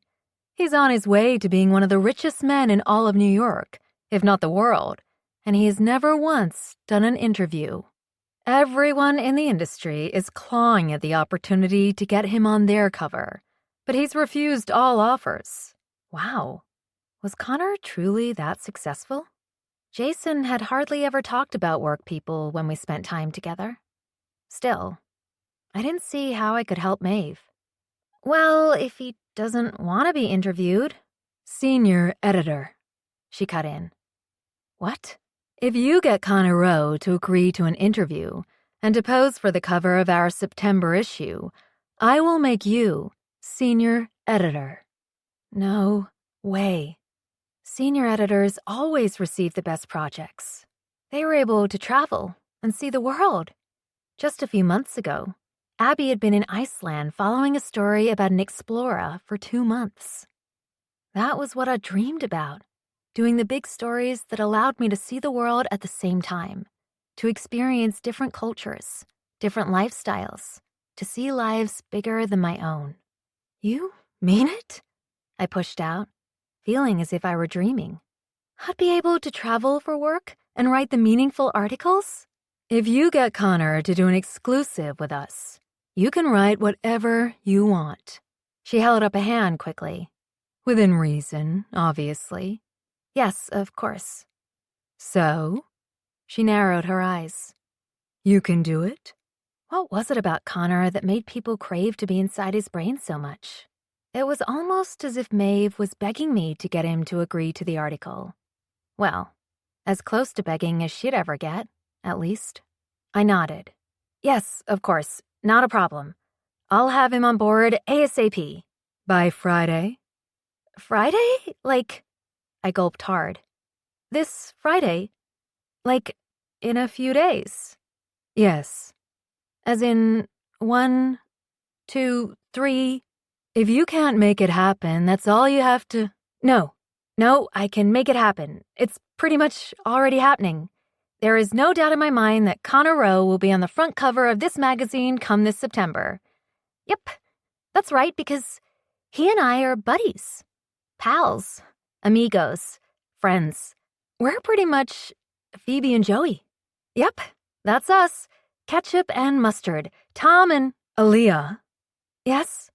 You can leave my office now. Right, okay. Thank you, Maeve, for giving me this opportunity. This is my dream position. My dream job. I know I probably don't deserve this at all after quitting, so thank you so much for doing this. You said this is your dream job? Yes, it really is. Then I will say this. Something I've learned after 5 failed marriages. Never give up your dreams for a man again. Men die. Dreams don't. Thank you? I said, uncertain how to take Maeve's pep talk. Wait, I'm sorry, did all of your husbands die? She shrugged. Some are just dead to me. Some of the others, I'm sure, were accidental. Some? She smiled again, and well, that felt like an inappropriate time to deliver a wicked villain smile. Why are you still in my office? She asked. Right, okay. Goodbye. I walked out, feeling as if I was floating on air. After the week from hell, it appeared the sun was slowly trying to peek out from behind my clouded mind. I pretty much skipped all the way to the subway, humming to myself the entire time, until I took a moment to pause, and reality set in. I'd promised Maeve I would get Connor to do an exclusive interview with Passion. I'd promised an interview with a man who seemed to be anti-interviews as a rule. A man who'd already given me more of his time and kindness than I deserved. I was hoping to never have to exchange another word with anyone connected to Jason ever again. Yet without Connor's help, I'd be jobless and probably homeless soon enough. With his help, I'd have my dream position. It was time for me to do what it seemed I did pretty well as of late. Grovel some more. 19. Connor. Please stop crying, I begged of Rose as she sat across from me in my office. I'd been dreading having the conversation we had to have, yet I knew once Monday came she'd be sitting in my office as this uncomfortable situation unfolded. Okay, she replied, yet she kept at it. God, her tears. It was an uncomfortable sight, and I wished she'd stop crying in front of me. I knew I shouldn't feel bad for her, but whenever a woman cried, all I wanted to do was comfort her. Even though Rose was in the wrong, she was still human, and her sobs, even if they were only crafted out of regret and being caught in my home, were still her emotions. I handed her a tissue. With a loud blow, she cleared out her nostrils, then sniffled some more. I know you're about to fire me and, well... More tears. She kept falling apart in front of me, and I pitied her. She was pretty pathetic, after all, the way she sat there with heavy eyes, whimpering lips, and unrecognizable words. I sat up straight in my office chair as she sat across from me, her shoulders rounded forward with a handkerchief in her right hand. I felt bad, but then I thought of Aaliyah and what Rose had done to her, and that guilt evaporated quickly. Yes, I'm letting you go. You can't be serious. She sounded stunned. I am one of the best workers here. This is bullshit. What in the Dr. Jekyll and Mr. Hyde was that? I blinked, and she became a completely different person. Her whole demeanor shifted. She went from the shy, nervous girl to this moody, uppity persona. Damn it, Damien was right. It has nothing to do with your work. You can't do this, she scolded. I am too good for this place, so I quit. I don't want your stupid job anyway. I'm hot. I can get a job anywhere. That's what Jason said, at least. That's because he was trying to get in your pants. That's besides the point. What took place over the weekend was inexcusable, especially you entering my home. To be fair, I didn't know it was your home, she offered, as if that made it any better. Did you know Jason was getting married, or was that a detail you overlooked while at his celebration the night before? Her gaze fell to the floor as embarrassment overtook her. He said he really didn't love her. I don't care what he said to you, Rose. You are grown enough to know better than that. Whatever, I'm over this. She stood and started off toward the door. Rose? Yes, she asked, turning to look my way. What did Jason say to you that made you think it was a good idea to do what you did with him? He said he thought I was gifted and he believed I'd be successful someday. He told me he believed in me, and I had never had someone like him say that to someone like me. He might not have been wrong, but he may have said that to get exactly what it was you gave him. Men are snakes, Rose. Don't let them taint your future by falling into their lies. Women can be snakes too, Mr. Rowe. I'm grown enough to know what I'm doing. As she walked out, Damien was yet again walking in. For the first time since Rose began working there, he spoke to her. Bye, Rose, he stated flatly. Fuck you, Damien, she barked in reply. Once she left, he closed the door behind her. I love it when the trash takes itself out," he commented dryly, taking a seat across from my desk. "So," he clasped his hands and leaned forward. "Is this the point when I get to say I told you so?" "Touché. One day you'll start listening to me." He opened the portfolio in his hold and slid some paperwork across to me. "I knew you were pissed after losing that last property, so I spent the weekend exploring some spots and found this abandoned property. It's in Queens. I figured you might be interested in flipping it. Not many people are looking at it right now. I searched and called around a bit to get more intel on it. Might work for your dream, or whatever." He talked so calmly about going out of his way to find me a property to look at, as if it wasn't a big deal. But I knew it was. Damien didn't straight up say when he cared about people, but his spending the weekend to help me out demonstrated that he cared about me. I smirked. "You love me, don't you?" He rolled his eyes. "Don't make it weird."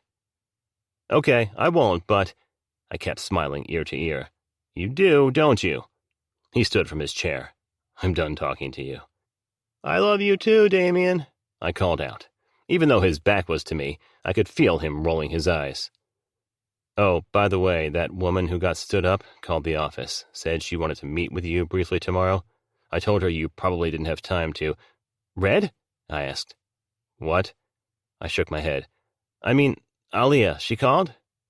"Yeah, said she needed to have a conversation with you, if possible, but your schedule is packed and—" "Cancel my morning meeting at 9. Call her back and let her know she's more than welcome to stop by." He cocked a brow. "You never cancel meetings." "Well, I will tomorrow." I didn't know why, but the idea of seeing Aliyah again seemed much more important to me than some morning call. Ever since she'd come back into my world, I hadn't stopped thinking about her. I couldn't help but wonder if she was doing okay. 20. Aliyah.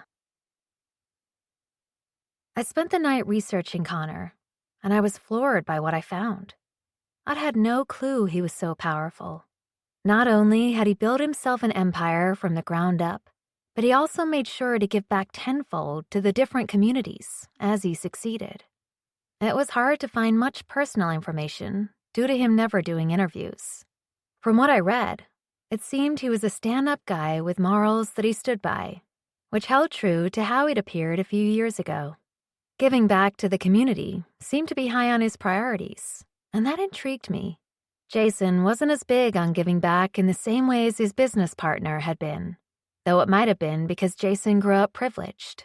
He hadn't struggled a day in his life when it came to his finances.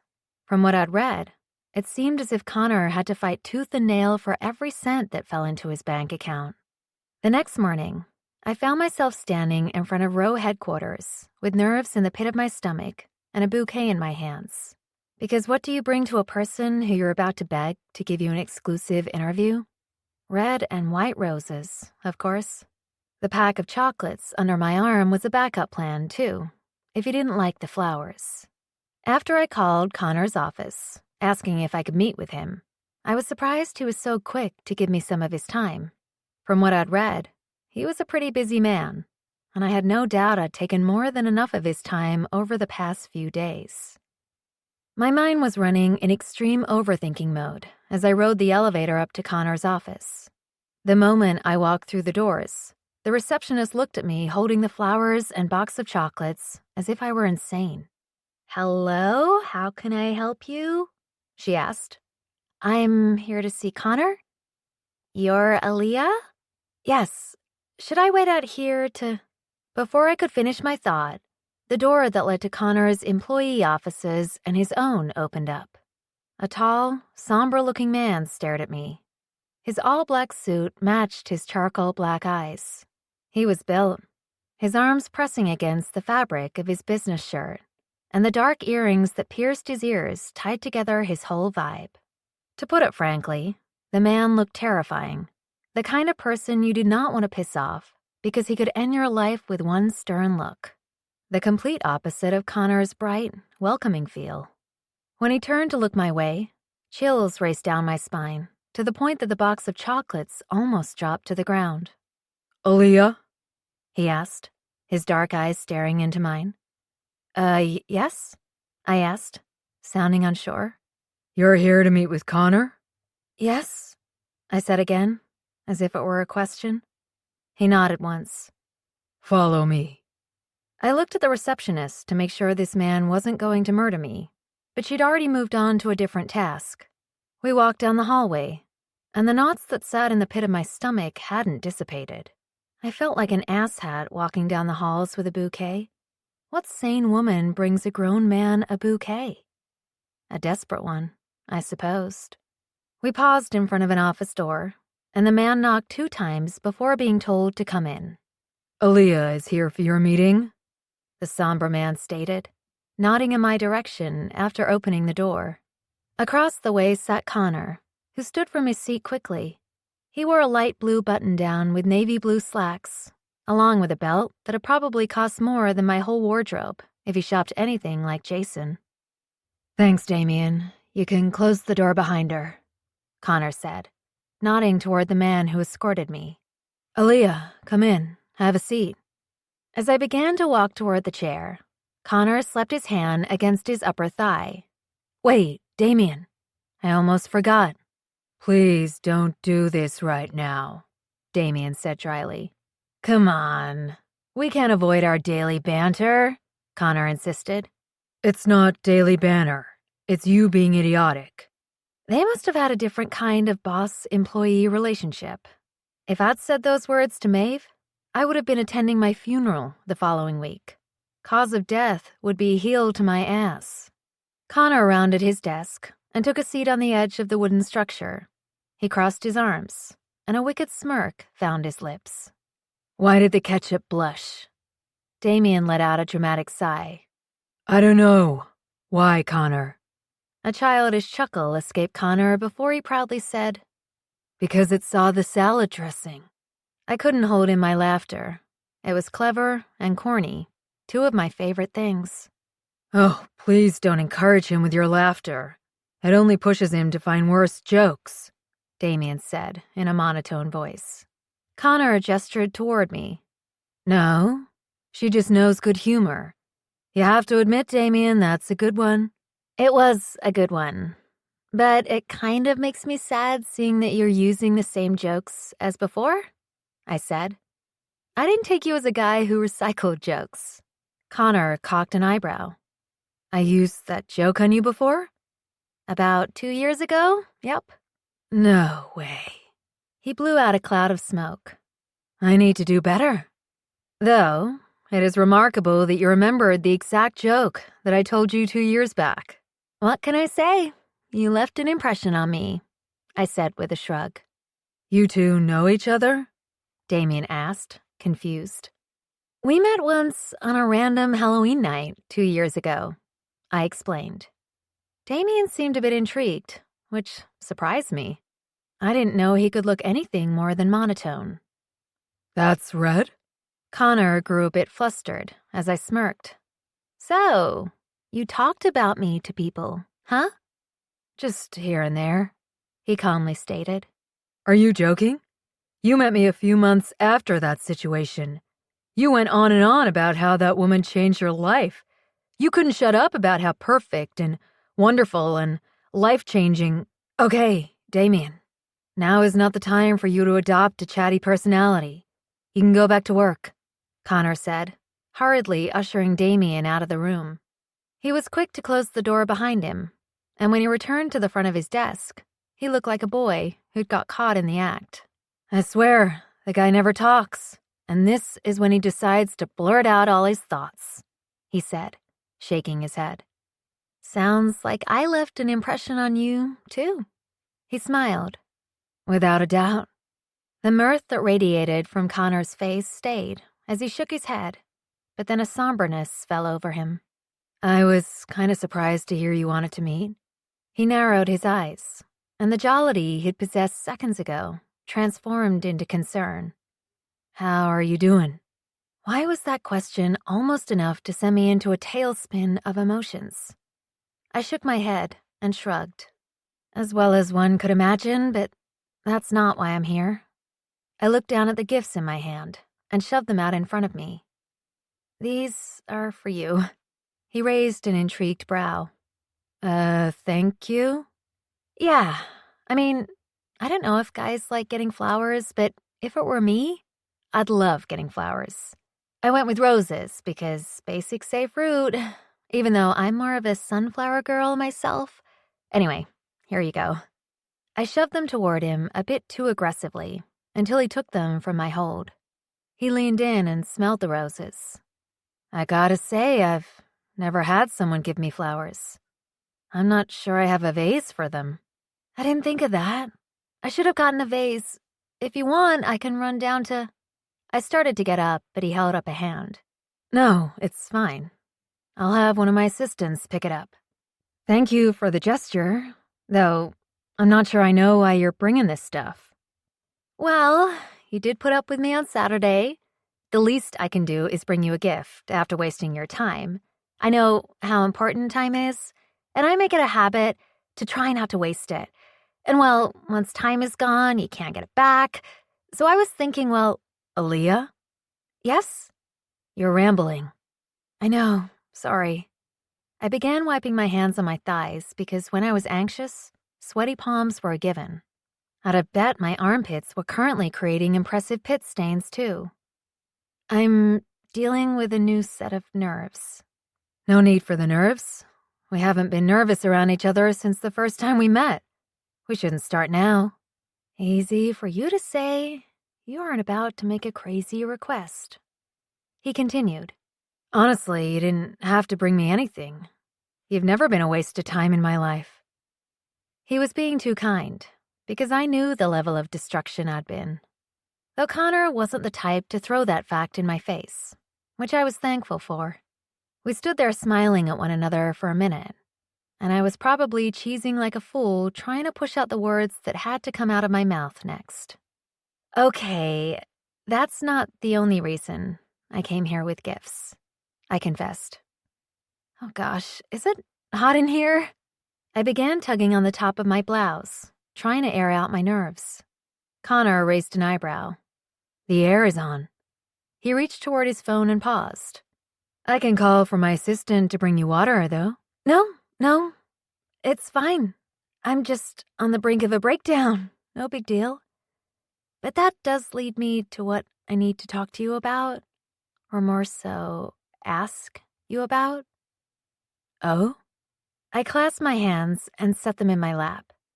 I was hoping I could interview you. Inquisitiveness filled his stare. Interview me? Yes. I know this sounds crazy, but I work for Passion Magazine. Well, I did work for Passion Magazine. I put in my 2 weeks' notice before the wedding since I was planning on moving out to California with Jason and, well, now. My words faded as my brain began to recall why I was in this situation and why I was seconds away from begging Connor to help me. I cleared my throat and blinked a few times, forcing out a smile as I continued to talk. I went to try to get my job back yesterday, and I guess my boss saw you at the ceremony hall. I don't know if you know it, but you are a hot commodity in the media sphere, and so many people are interested in getting an exclusive interview with you. The more I talked, the more the light evaporated from Connor's eyes. Straight to the point, my former boss said I can get my job back if I'm able to convince you to do an exclusive interview with Passion by this Friday. At this point, he was completely grimacing as he sat on the edge of the desk. His legs were stretched in front of him, with his ankles crossed. His hands slid into his pockets, and the frown only deepened as he realized what I was proposing. I'm sorry, Aaliyah. I don't really take on interviews. I completely understand, but at Passion, we aren't the everyday interviewers. We take pride in showcasing our clients in the best light and using our words to inspire others who have enough nerve to dream big. I spent the night researching you and your story, at least the parts that are public knowledge, and I do believe what you've done is quite remarkable. I think many could benefit from knowing your full story, or at least as much as you're willing to share. He scratched at the well-kempt scruff on his face. I hear you, but I'm sorry. I think it's important to hold on to some privacy in one's life, and once you invite the media in, things can get twisted and messy. I'm not looking to add any more mess to my life. I just want to do good, even if it's in private. Just like that, my already shattered heart began to crumble even more. I hadn't known the pieces to break into smaller shards, yet here I was, heartbroken and pained. I couldn't even argue with Connor about his reasoning because I knew it was true. Once you open the door to the world of media, they thought they deserved the right to flood into your privacy whenever they wished. You couldn't ask for privacy once you invited everyone into your world. I parted my lips to try to say something that could maybe convince him, but nothing came to mind, so I shut my mouth. He frowned and shrugged apologetically. I'm sorry, I really am. No, it's fine, I completely understand. Thank you for even taking time out of your day to meet with me, and thank you for everything you did for me on Saturday. You truly went above and beyond. I took in a deep inhalation and stood from the chair. My mind was already beginning to turn into panic mode as I turned away from Connor to leave his office. Aaliyah? Connor called. As I looked back, I noticed he'd stood up from the desk, with hands still in his pockets. Yes? I'm sorry for what Jason did to you. You're a good woman, and you didn't deserve that treatment, but... He took a few steps in my direction and lowered his voice. Between you and me, I believe you dodged a bullet. I let out a dry laugh and blinked a few times. If only my heart could believe your words.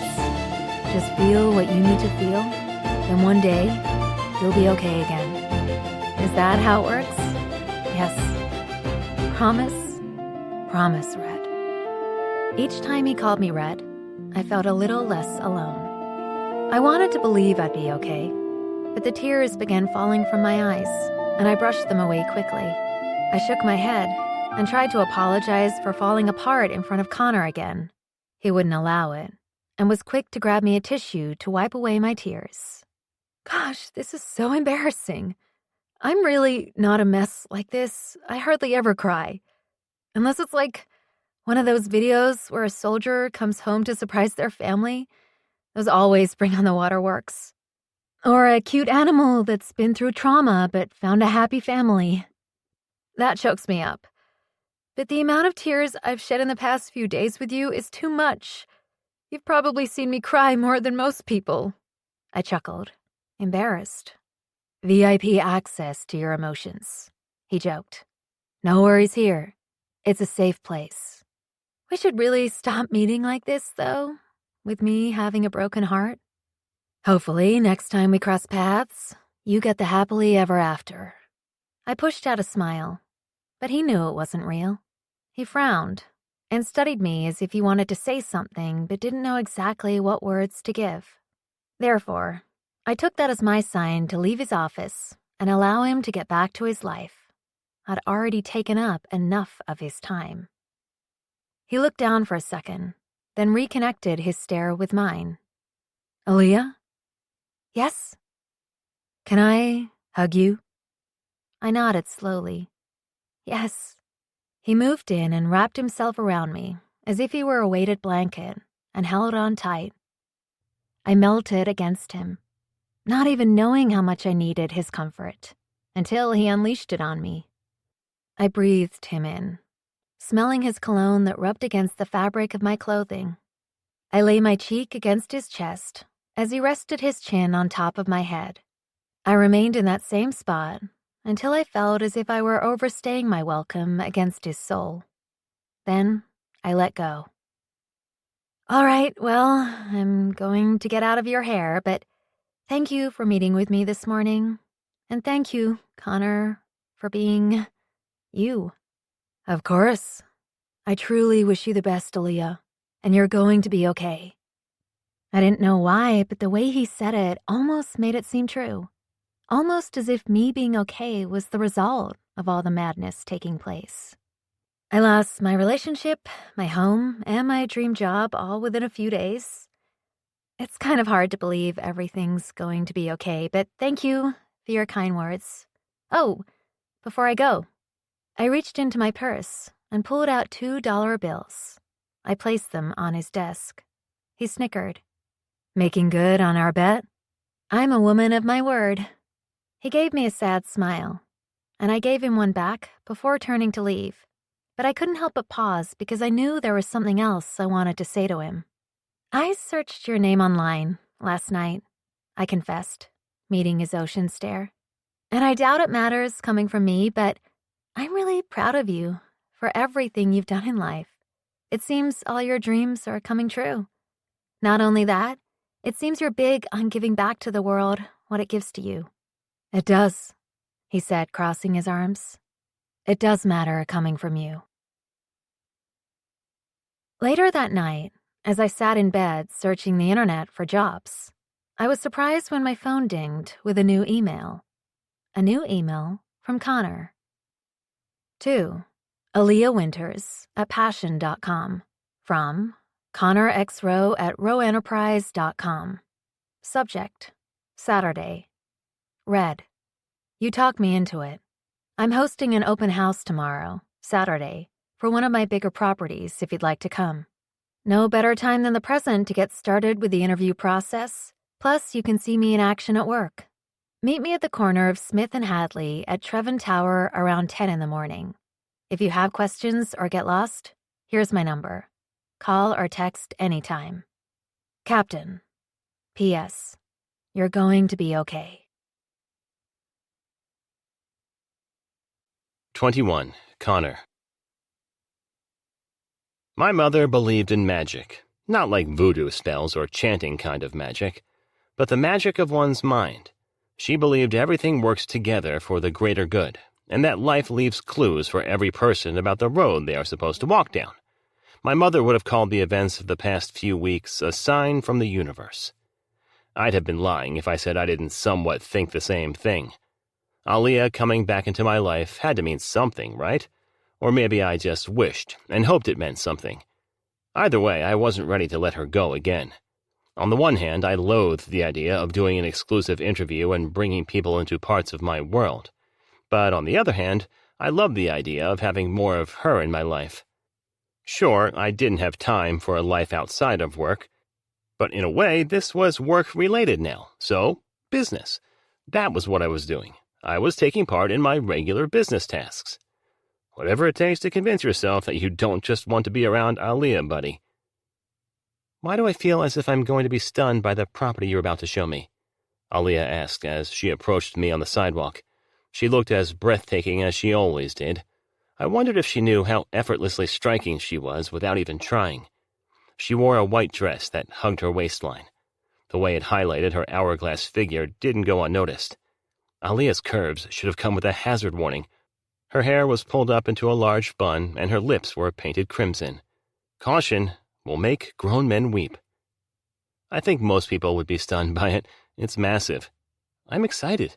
Me too. How are you? She pushed out a smile. Good. Okay, I nodded.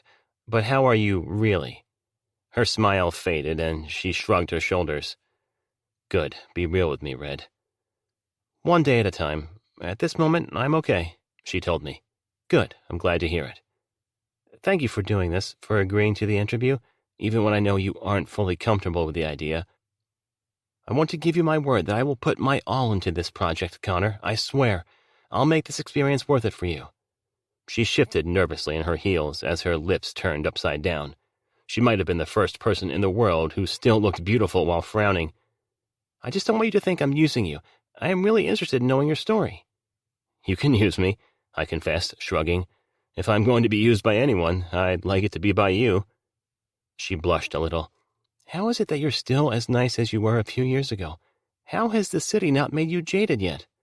I visit home enough to still hold on to my southern roots. Her shoulders relaxed a little, and she locked her stare with mine. Her eyes were so soft and filled with confusion. Why did you decide to do the article? You seemed certain that you weren't interested when I met with you. I didn't really have a straight answer for that, because I couldn't keep my eyes off her. Because I couldn't stop thinking about her. Because for the longest time I'd imagined being around her once again. Because when she was sad, I wanted to make her happy. Because she deserved some kind of win after so many losses. 2 years ago, in Wish Alley, I wished for more of you. I'd be an idiot to walk away when a wish came true. You're good at that, you know. At what? Giving out flashes of love that help people forget they're sad for a moment? This can't be real life, Aaliyah muttered, walking around the penthouse. Her jaw had gone slack the moment she stepped inside, and she hadn't closed said mouth since. I'd invited her to come early to see the small details that went into setting everything up before potential clients began arriving to see the property. That early morning, we stood inside a $30 million property, and that wasn't even the most expensive unit I'd be showing in the coming weeks. It was a double-height duplex penthouse, and to put it mildly, it was fucking insane. The penthouse was almost 900 feet in the sky, giving the owners views of New York City that felt surreal. There was a 270-degree panorama of the city that featured the Hudson River, the Statue of Liberty, and the Manhattan skyline. 5,200 square feet of wealth. 4 bedrooms, 6 bathrooms, a theater room, and a custom bull-top kitchen. All the appliances were smart devices, and the hidden pantry that led to a reading nook with a setup for coffee and tea was the icing on the cake. Not to mention the private elevator, fitness room, private yoga room, and private spa suites along with the swimming pool. Needless to say, the modern space was unmatched, and I was ready for the offers to start rolling in. It's unreal, right? I agreed. We have our staging crew come in and make it shine with all the furniture and accent pieces. We also have caterers and bartenders come in to serve the guests. Connor, she breathed out. What the heck? I smiled. She was in a state of shock, and I couldn't blame her. I remembered the first time I walked into a property like the one we stood in. I had dreams about the damn place for weeks. People really live like this? She asked. A very small percentage of people. With very big amounts of money, she muttered under her breath as she swept her fingers against the sofa cushions. She quickly pulled her hand away and turned toward me, and whispered as if caught doing a bad deed. Am I allowed to touch this stuff? Touch away, I laughed. You can even sit on it if you want to be wild. Oh no, I don't have a wild bone in my body. Why do I find that hard to believe? You did, after all, once run around New York City with a superhero. She looked my way and gave me a smile. Why did my chest always tighten when she gave that smile to me? Connor, everything's a go. We'll have about 50 potentials filtering in and out. A lot of talk about offers being made today. We'll see what happens, Damien said, walking up to me and breaking my stare away from Aaliyah. Good. Only a bit more time before things get busy. Damien, let me reintroduce you to Aaliyah. She'll be around over the coming weeks because she's doing a piece on me. He cocked a brow. A piece of what? You know, a piece, like an article, for Passion magazine. He blinked repeatedly. You're doing an interview? Yes. You, the man who thinks interviews are the devil? Yes, me. The one who's turned down hundreds of thousands of dollars to avoid doing interviews? Uh-huh. You do know your last offer was for $500,000, right? Is this the $500,000 interview? I shook my head. No, it's not. How much are you paying him? Damien flatly asked Aaliyah, who was still rubbing down the sofa. She looked at Damien and smiled. Oh, only $10,000, but he asked for it to be donated to charity. Damien shot me a "what the hell is going on" expression, and I shot him a "shut up and drop it" glare, to which he gave me a "you're a fucking idiot" stare. I followed that up with an "I know I'm a fucking idiot" look. Aaliyah didn't even notice that we held a whole conversation with just intense eye contact. Sometimes I felt Damien and I communicated better without words than we ever did with them. My boss is convinced Connor is one of the hot topics of this time, Aaliyah explained. The topics must be very underwhelming this year, Damien replied. Aaliyah laughed, tossing her head back. Yeah, we really were scraping the bottom of the barrel with this guy. Hell, her laughter was beautiful too.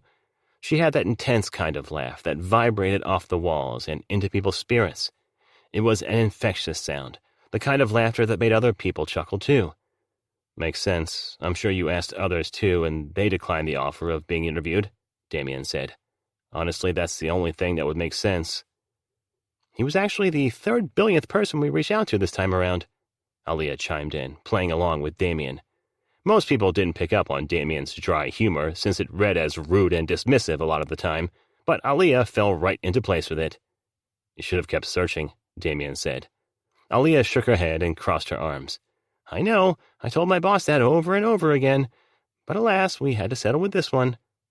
Damien almost smirked and, holy shit, how did she get him to almost smirk? What kind of witchcraft was Aaliyah into? Better get back to work. If you want to give her the bad joke today and save me from that misery, by all means, Damien said. Sounds good. And Damien? I nodded his way. Take the lead today? He arched a surprised brow. Seriously? Yeah, I think you're ready. I never shopped a property this big, he warned. Which is exactly why you should do it today. You got this. I'll be lurking in the shadows if you need me. His brows knitted together, and he shrugged his shoulders. Thanks, I guess. I love you too, I joked, patting him on the back. He walked off to make sure everything was perfect around the property, and I knew he was excited. Even though he'd never pushed a property that size, I knew if anyone could sell it that afternoon, it would be Damien. Sure, he was cold in his demeanor when he wasn't working with clients, but he turned on the fake charm once he stepped into the business role. It was amazing to witness. He could make himself give fake smiles to clients and speak elegantly and charm their pants off without a problem. Yet the moment the clients left, Damien's face would drop and he'd return back to his old Eeyore ways. The good old bait and switch. I bet he had to unplug completely from the world after engaging with other humans. It seemed exhausting to him. Aaliyah kept smiling. What a nice guy. Nice, I laughed. Most people call him unapproachable. I think he's funny. A very dry sense of humor. He doesn't smile much now, does he? I'm still waiting to see it. I'm kind of scared for when I see a real, genuine smile from him. I don't know how I'll react. Aaliyah let out a small chuckle, and it transported me back to Halloween night, when she laughed and left that sound imprinted on me. Come on, I said, holding a hand out toward her. Let me show you the rest of the place before people begin arriving. 22. Aaliyah. I knew wealthy people existed. I wasn't naive about that fact. I'd seen enough episodes of Keeping Up with the Kardashians to know some people live a very different type of lifestyle than I had. Plus, for the past few weeks, I'd lived in Jason's penthouse. Still, I'd never seen anything like the property I was standing in. I'd never seen so much luxury in one place. So much money. When the people began arriving for the showing, I could tell they were the types who could afford a home like that. They moved like wealth, as if they belonged in said home. The level of confidence they oozed inspired me. Marie always said I had to act more confident in situations, but it was hard for me. Fake it till you make it, darling, she'd say. I was going to miss her knowledge. I was going to miss her. Connor handed the reins of the showing off to Damien, who turned into the most well-spoken individual when interacting with potential buyers. That was the first time I'd seen him smile, which was a very nice look on him. He should have done it more often. Yet the moment the buyers turned away from Damien, his smirk would drop and he'd return to his normal, somber personality. It was funny how different he and Connor were. Damien was shadows, while Connor was light. They balanced one another out nicely, it seemed. He's nervous, but you can't tell, can you? Connor whispered as we stood off to the side, taking everything in. No, he's so well-spoken. He can turn it on and charm the life out of anyone. This is the biggest property he's had to pitch. I have no doubt he'll have an offer by the end of the day. I think it's sweet how much you believe in him. He's a good kid who was given a shitty hand. He deserves a shot at life, and he shows up daily, demonstrating exactly why he's going to take over the world one day. He brushed his thumb against his nose. So, shifting gears, how is this whole interview process going to go? Right. I was thinking about the interview and the next steps. I came up with 3 different topics I'd love to explore for the article. I think it would be great if you took me to 3 places that reminded me of your past, your present, and your future. For example, today is great for seeing your present. That way, I can see your complete story and where it is leading you. My beginning, middle, and end. The perfect novel. What if the ending sucks? I smiled. There's no way Captain's ending would ever suck. I like that, he commented, nodding toward me. That you still call me Captain. I like when you call me Red. He grinned and looked away for a second as if he had something to say, but he shook it off before saying, Anything else I need to be aware of? Yes, I have some dates to shoot over to you for the photo shoot. We can always shift the date because I know you're a very busy guy, but I pulled at least 5 dates. Once we choose, we can set up a photographer and a shoot location. I'm not much of a model, he warned. Trust me, you don't have to do much of anything to look good. He arched an eyebrow. Did you just call me handsome? My cheeks flushed a bit, and I moved my stare from his blue eyes to a couple roaming the kitchen, opening cabinets. Don't act surprised. You know you're good looking. That's why people are calling you the hottest bachelor in NYC. Is that what they're calling me? That is definitely what they're calling you. Don't be surprised if ABC calls you to audition for their show. Hard pass for me. Back in my hometown, my closest friend Jax used to watch that show with an older neighbor. I stopped by once and couldn't stand it. I could never